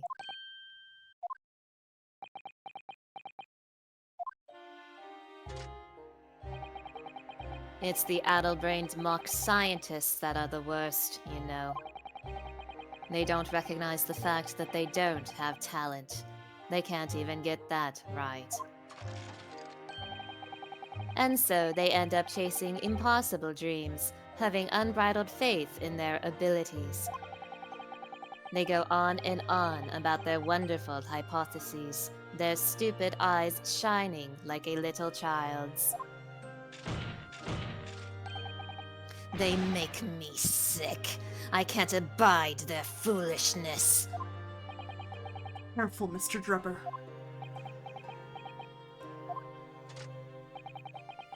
I was particularly pleased with the kinesis machine. It made for quite a show, didn't it? So you admit it. You admit that it was nothing more than a sham made for the purpose of killing the victim. Yes, I admit it. I did it all in the name of revenge. Revenge for the future that Mr. Assman's article had deprived you of 10 years earlier. But the revenge you sought didn't stop at Assman, did it? Which is where that very particular waxwork comes in. Yes, I see. The condemned convict that you saw rising from the grave in Lowgate Cemetery 10 years ago. If your account of those events was all true, then obviously Scotland Yard couldn't afford to acknowledge what had happened. Even if it meant discrediting a bright young man and crushing any future career he might have had. So your plan required that you abduct that particular waxwork model, in order to exact your revenge on Scotland Yard as well, or on Dr. Scythe to be precise.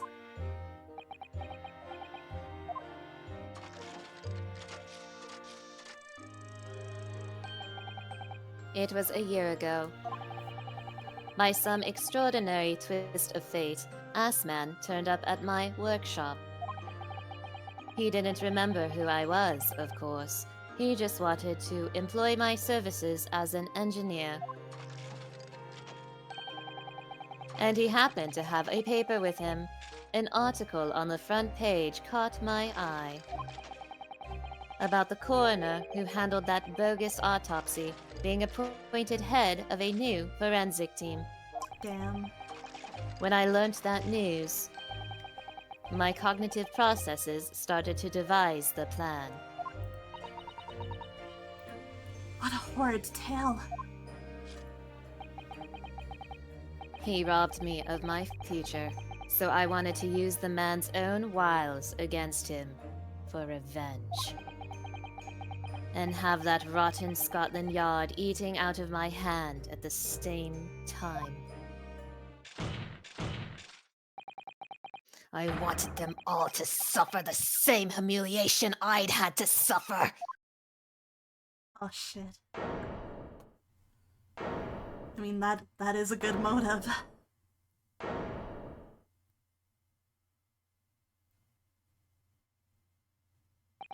Your actions against those who'd ruined your future were justified as revenge, at least to yourself. Certainly, no one has the right to destroy another's prospects, especially for purely selfish gain. And yet, in carrying out your plan, you did exactly that to someone else, didn't you? Did I? Professor Harebrain's only crime was passion for his hypothesis. But you had no compunction about sacrificing his future to effect your revenge. You knew that he would be forever branded a failure and a fraud.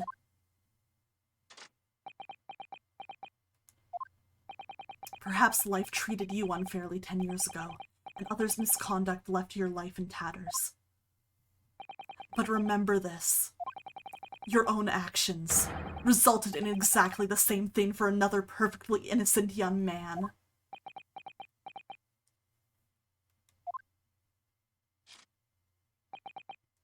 Oh, this is so good. I love characters who become what they hate. The drama.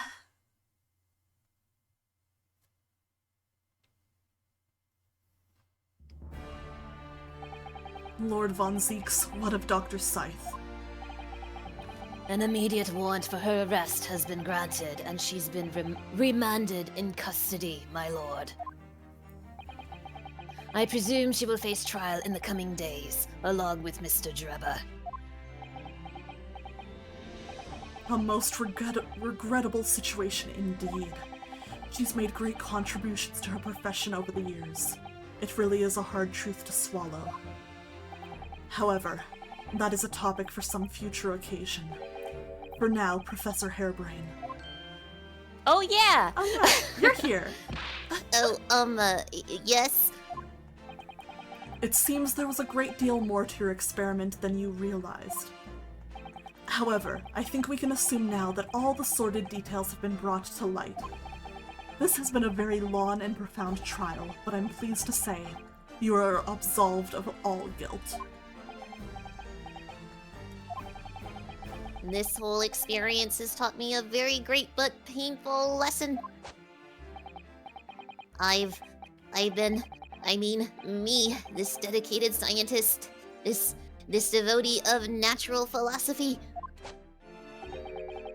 I've been selfish and self-centered, and above all, a fool. Professor. I've spent my life thinking of nothing but my research. Misguidedly believing that I could do whatever I set my mind to, despite my lack of talent. And the worst of it is, in the process, I've caused others pain and misery. Others who are far, far greater people than I. No, Professor, that's not true. Aww. Well, don't tar yourself with the same brush as Drebber. What happened was his doing, and his alone. This outcome is his fate, not yours. You're not to blame in any way. Aw, he loves him. Lord Von Zeeks. And the derision with which he referred to you earlier, calling you a fool, talentless even. The man has no idea. To believe in yourself and work your fingers to the bone to realize your dreams. That's laudable, not laughable. No one has the right to deride another for such choices. Hell yeah, Von Zeeks. oh. Thank you, Baroque. So, ladies and gentlemen of the jury, Yes, my lord. it is this court's expectation that you find the defendant not guilty of the charge of which he stands accused. Why even have a jury? Yeah. I presume there are no objections. None from me, my lord. Certainly not. This trial really made me think. But this is the right decision. You actually factored in way less than I thought you would. It's all been proven methodically and rigorously. I have no misgivings whatsoever. Honestly, day 2, none of the jurors really mattered that much. No, they didn't. What's that? He's done, is he? It's all over? I don't know what's become of the yard these days. I don't recognize the place. Very well. In that case, I hereby pronounce the defendant. Woohoo! Wow! Yay!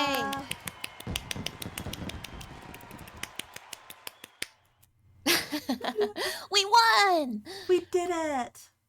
Yippee! Court is adjourned.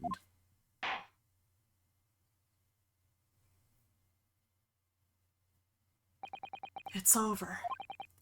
That was some trial.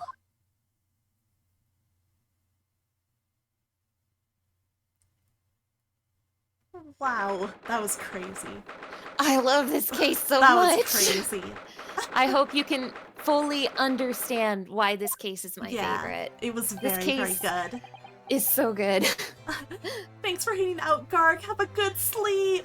Good night. Professor, what a splendid outcome, isn't it? Oh, it is. It is. Congratulations, Professor Hairbrain.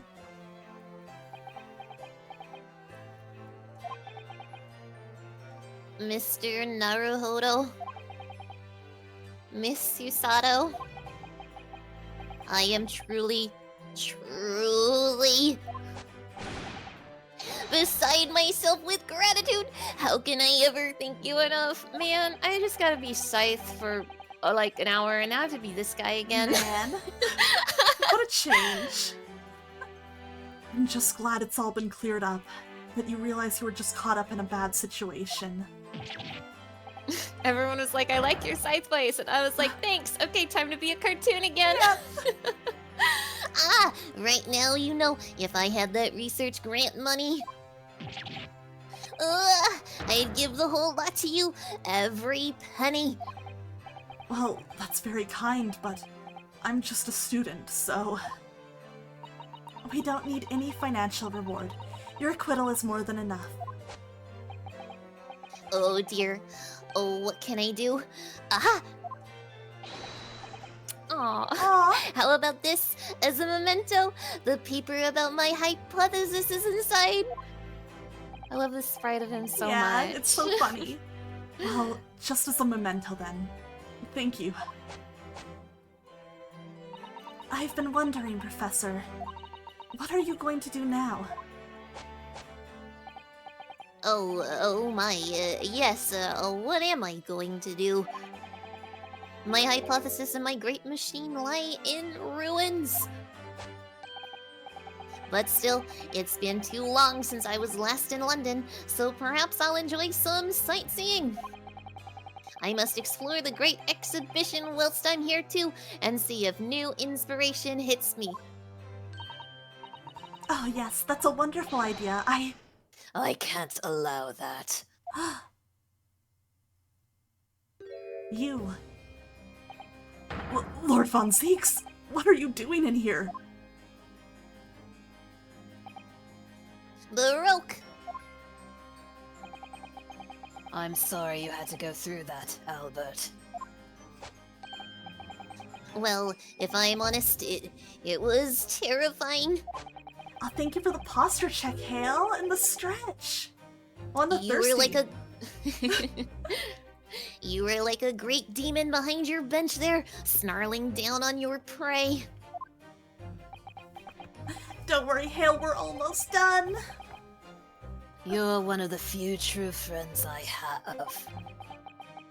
I couldn't leave it to anybody else to handle the prosecution or the defense. Sorry? Or the defense? Wait, he trusts you?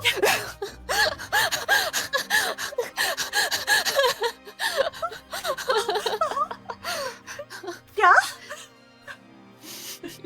Did I just hear that right? I always knew that you had my best interests at heart, don't worry. How about you show me around while I'm here in town? It's been a long time since we left university. We have a lot to catch up on. Listen, Albert. In a few days, your acquittal will be made official. When that happens, you must head straight to Dover. I'll accompany you. Oh? What? From there, you'll cross the channel and make your way back to Germany. I've already purchased the tickets. But no! Hold on a minute, Baroque! What about the great exhibition? This is the chance of a lifetime for me. I want to look at... No. No sightseeing, Albert.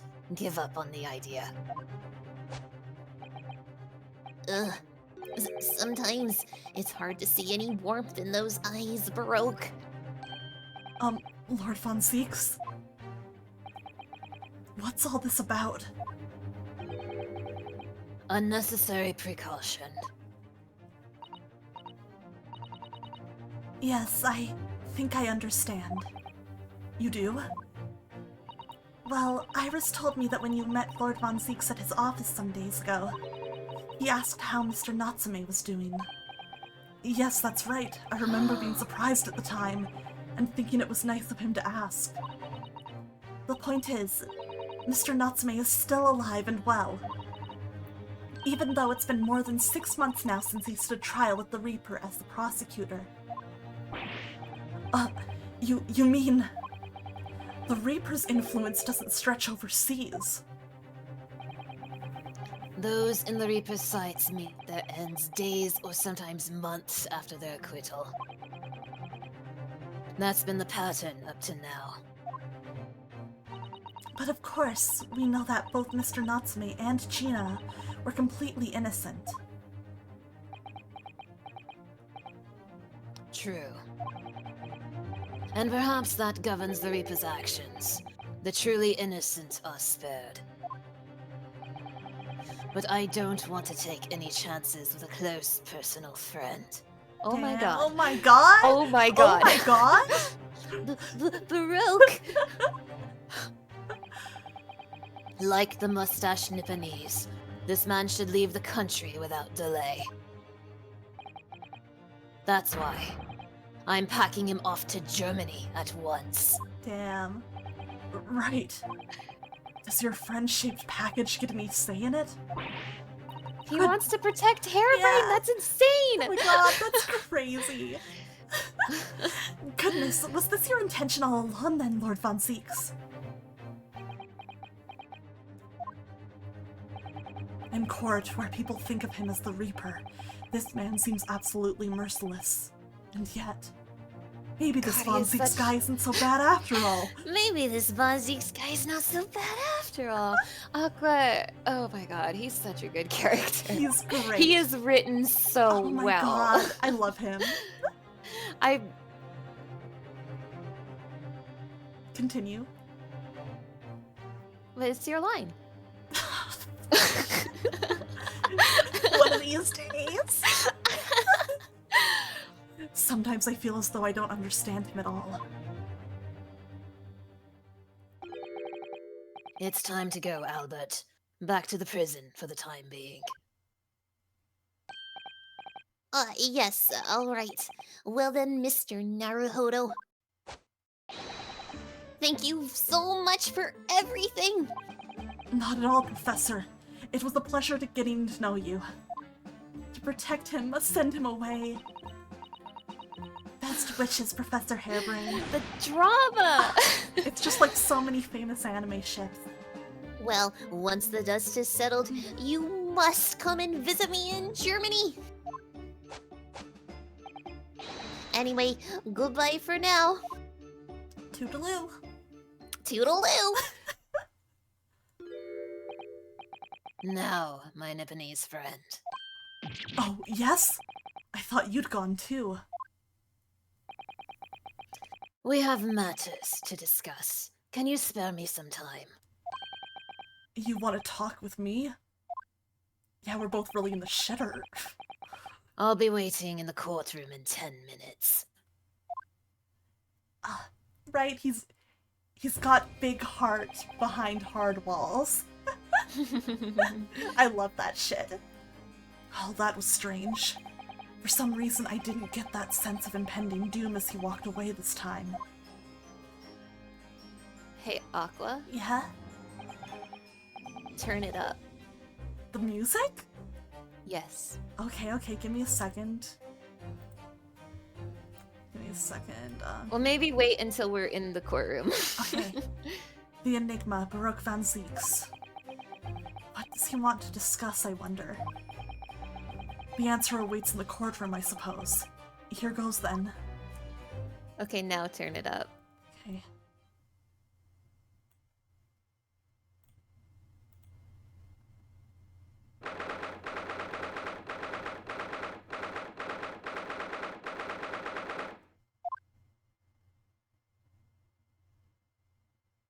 Oh, no fucking way. No fucking way. No fucking way. No fucking way. So, are you satisfied?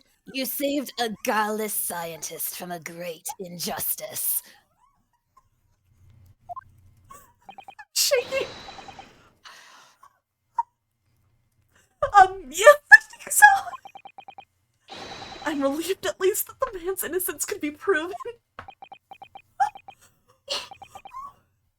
Anyway, I imagine you've been wondering where my animosity towards you Nipponese come from. Do you want to know why I'm racist? I mean, kind of. Not that there's a good reason for that, but... Well, at first I thought you just didn't like me. I imagined you saw me as a pretentious child from an unimportant land who had no business being here. But now I think differently. You clearly know our ways, so I would guess that some specific incident led to your thorough dislike of my race. Will you tell me what happened, please? The professor. I thought I'd never hear that name in this courtroom again, to be honest. He took your brother's life. Clint. My brother was Clint von Zeeks. Oh, this music is very good. 16 years ago, when I was still just in my teens.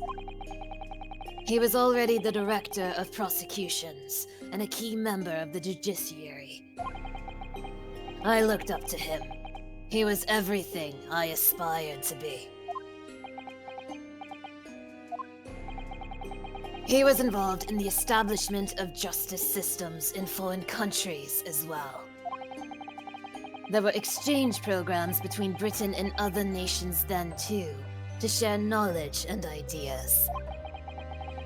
As part of one of those programs, 3 judicial students came to Britain from your homeland, the Empire of Japan. Oh! If it was 16 years ago, then one of them could have been my father. Of course. I remember Dr. Mikotoba well.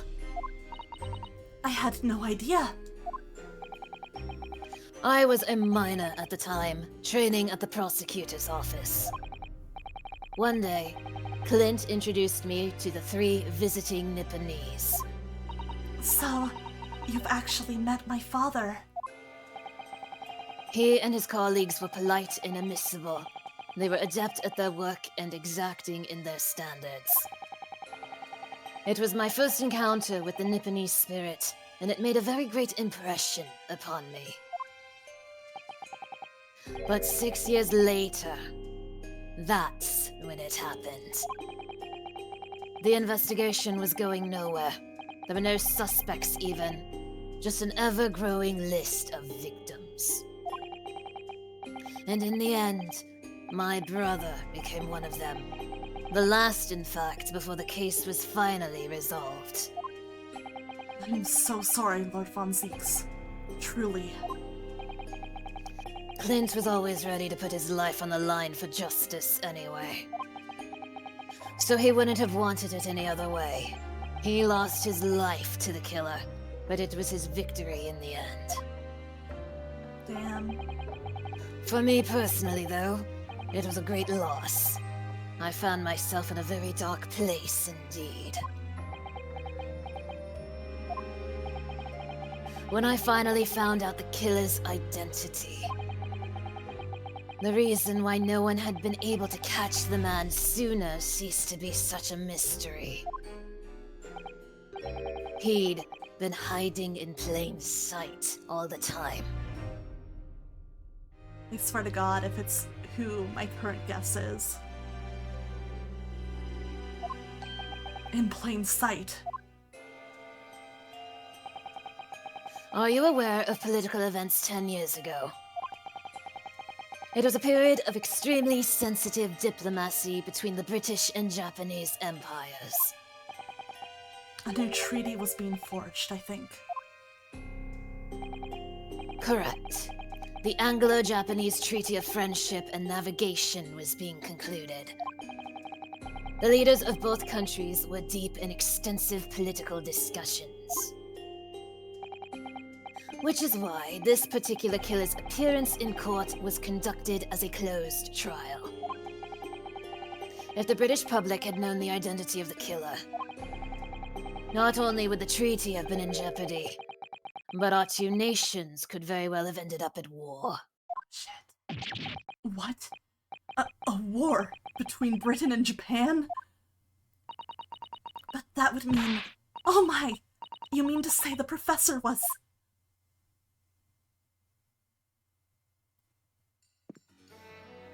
When the trial reached its conclusion earlier, I thought to myself, yes, it's time.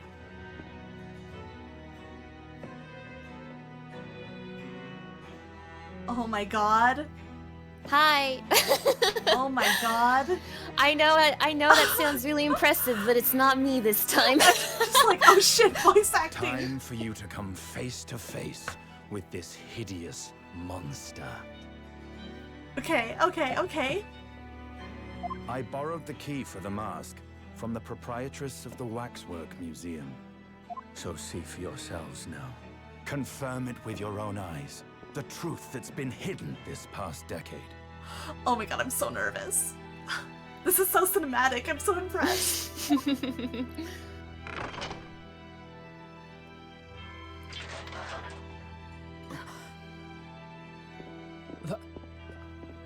That's the professor? Yes, that's him. Until now, the thought never even crossed my mind. That the mass murderer, whose crimes shook Britain as never before, was Japanese. Wait a minute. That face. I feel as though I've seen it somewhere. It's strangely familiar.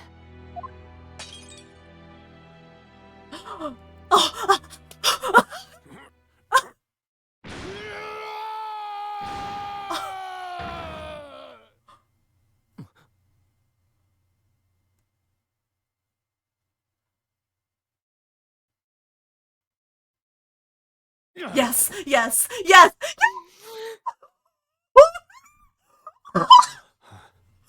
Father.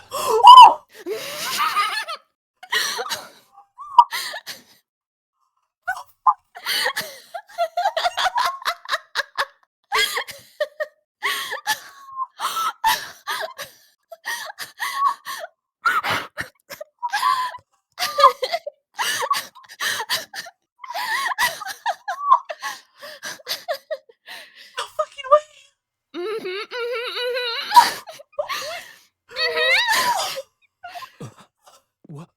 Father?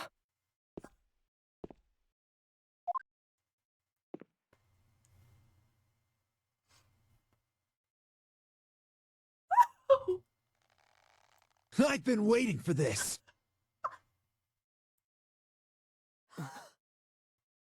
Kazuma!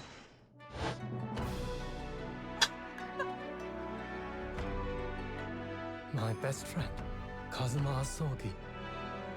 After a whole year, finally his memories returned.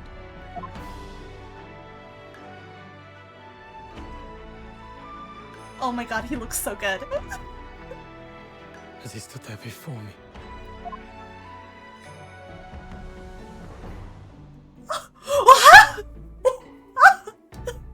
Ryunosuke.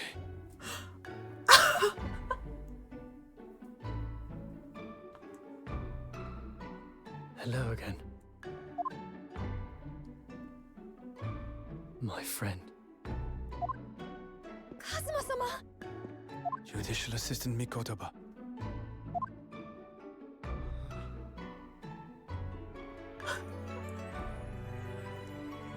It's been a very long road. Oh my god.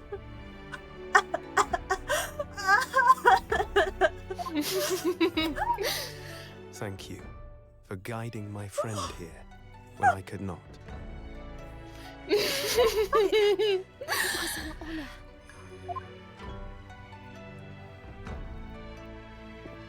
Oh my god. I knew you wouldn't die that easily. Cosmo. What's his outfit so skin tight for? Oh, for me! For me!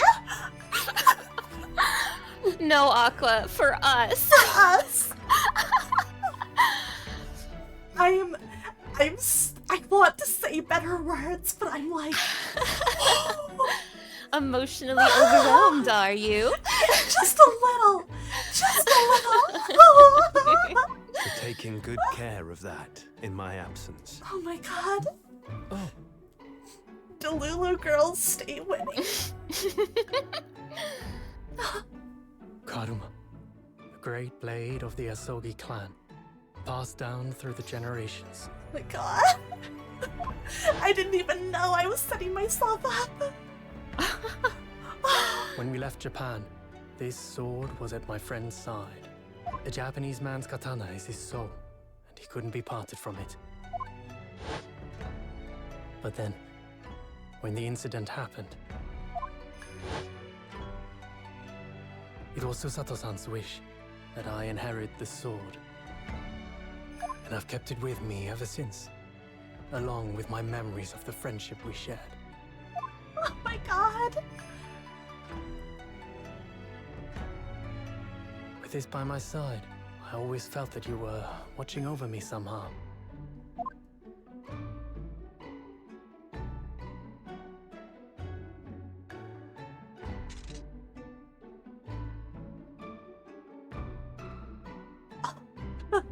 Oh my god.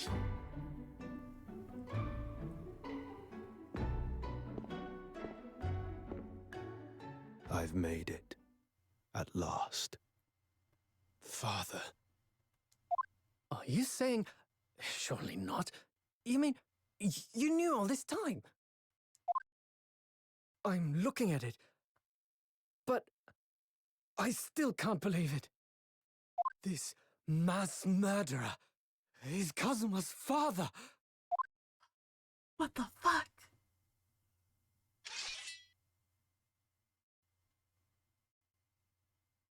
Oh, do it. Do it. Do it. Oh, that'd be so hot. Do it.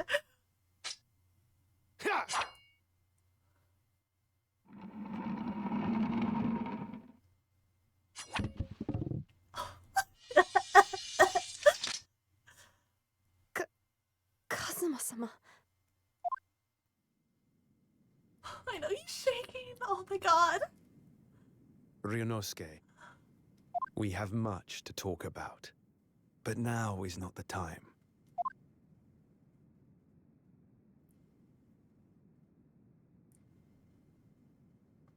I'll be seeing you.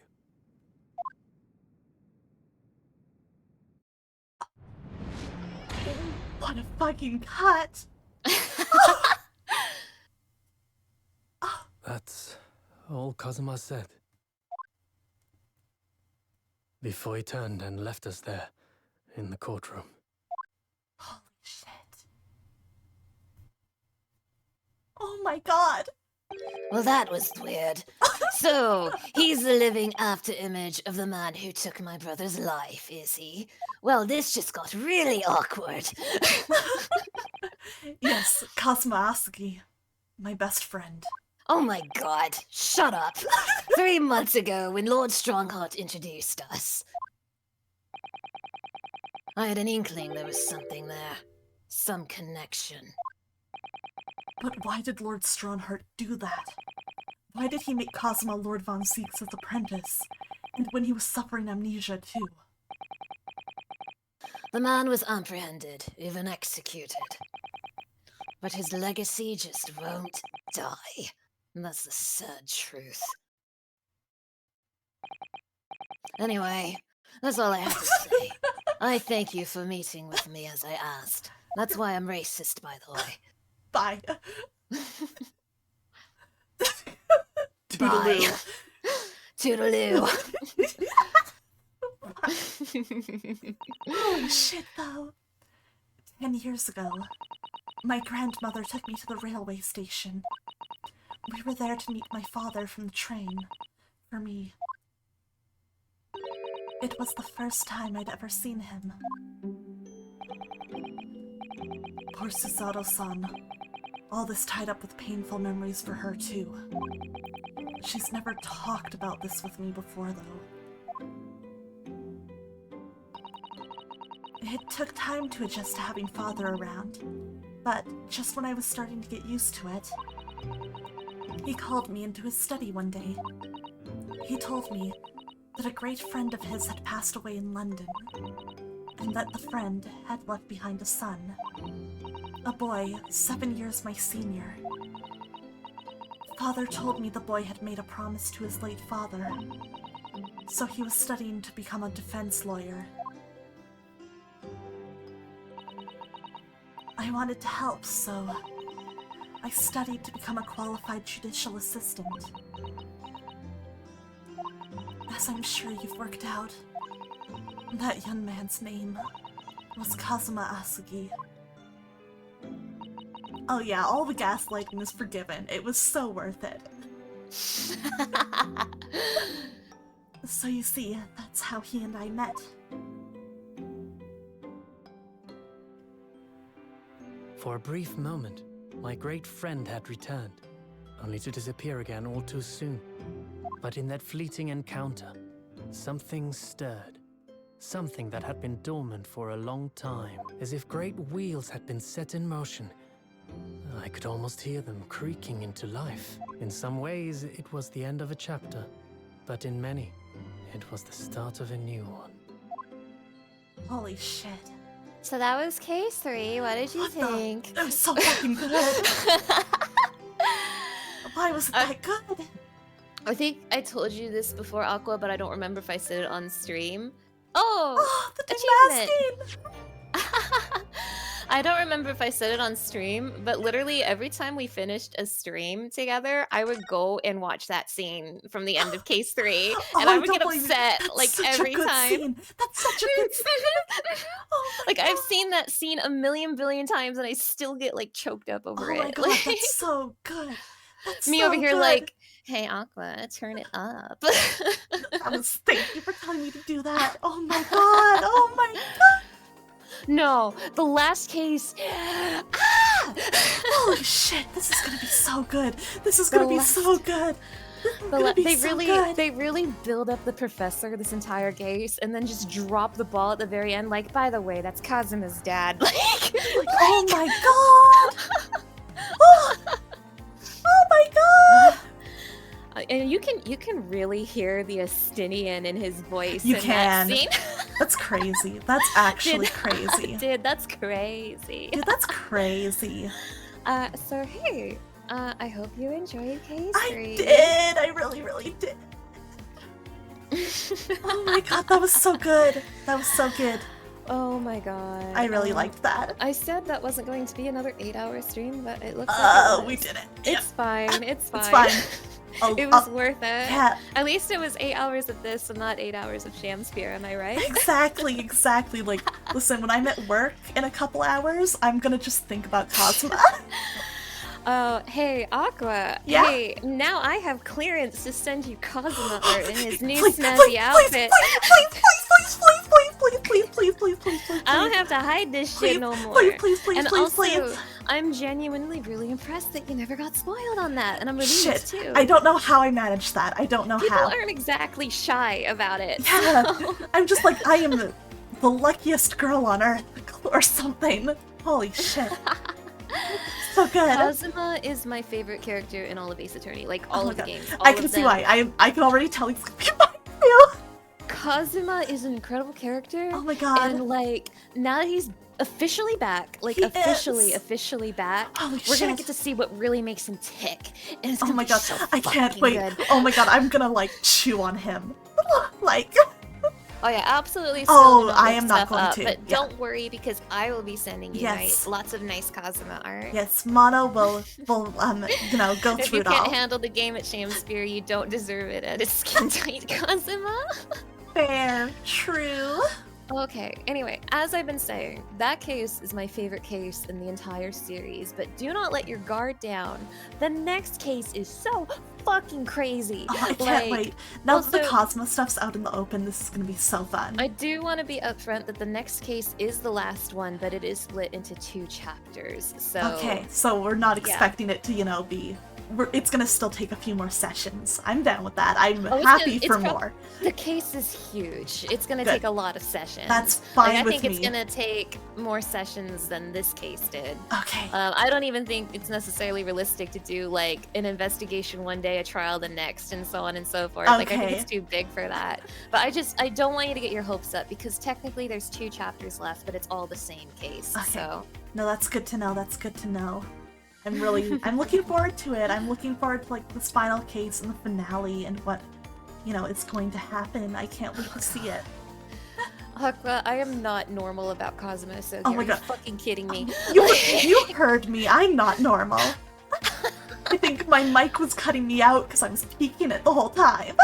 Welcome everybody to our Delulu stream. If you thought we were Delulu now, wait until you get a stream of us where Kazuma doesn't have to hide his face. Oh my god. Oh my god. I'm just gonna look at him and... Also, it was a complete coincidence, but when I first started doing these streams with you, the very first character I got to voice was Kazuma in a flashback, and I was thinking to myself, okay, phew, we got this out of the way early. Got it all figured out. Yeah. That is very good. I'm so excited. I'm so excited. I'm so excited.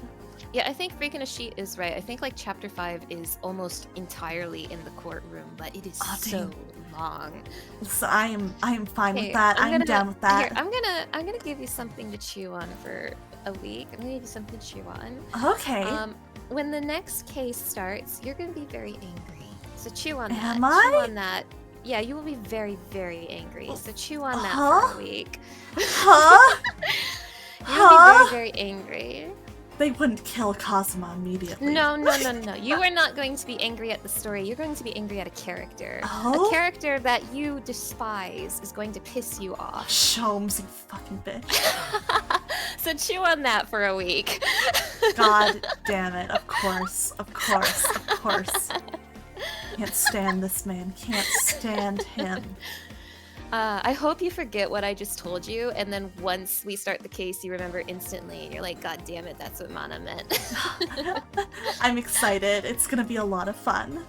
Alright, Aqua, thank you so much for Yes. letting me join you on Thank this you for coming incredible by. case. I appreciate it. It has been so much fun. It is also 6 in the morning. Yes, please rest if you need it. After I send you a few Cosmos. Oh, please. Okay, please do. But yes, I had a great time. Thank you so much for this stream. No Aqua. problem. It was Thank so you for good to be being back. here. It was so much fun. I'm so excited to hopefully do more. We'll definitely do more next week. I'm excited. All right, have a good night, everybody. Yes, and have I'll a see good you night, later. Aqua. Bye. I'll see you next week. Bye. Bye. Okay. I am going to quickly go look for somebody to raid. Not a ton of my mutuals are online, so if you guys have any suggestions for raids tonight, please feel free to suggest. I also have one quick request before we end stream. I need you guys to... Wait a second, I might be able to do this. My model is gonna freeze for a second, but don't worry about it, that's fine. Okay, no. Okay, no. Never mind, I can't do it like that, so we're gonna do it the way I was initially thinking of. Okay. I need you guys to go really quick. Vote in the poll you see first on this YouTube channel's community. We are doing an Emiya sweep, so please vote for my man. I'm not making alternate accounts, but I am asking this as a favor. Alright though.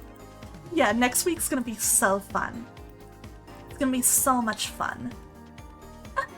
I can't wait.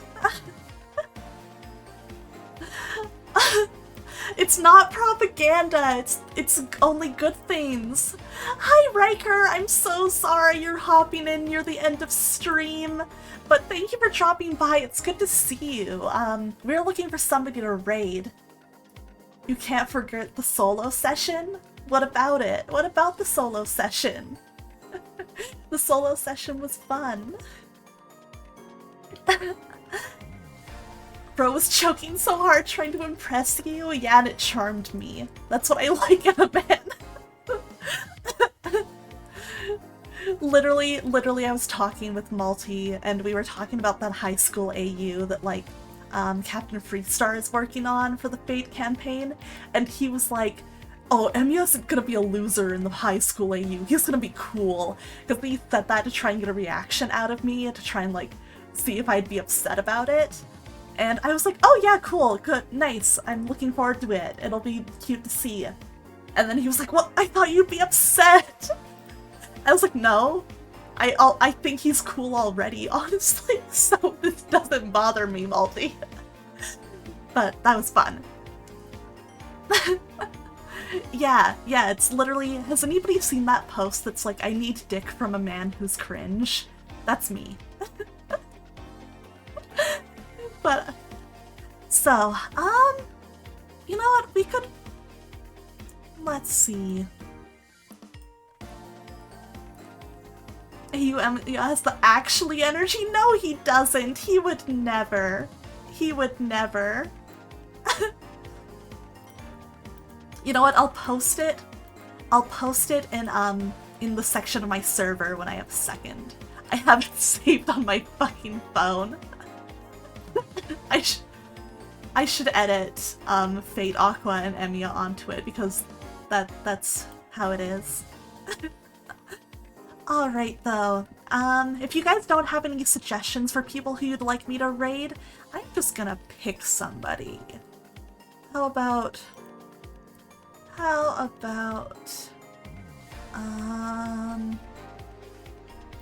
let's see.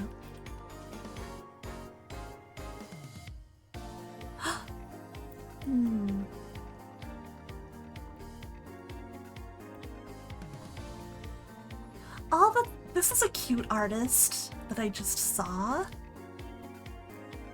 Okay, let's raid somebody new. Let's raid somebody new. And I have... Oh! I almost said that wrong. Fawn Half, thank you so much for the follow. I appreciate it.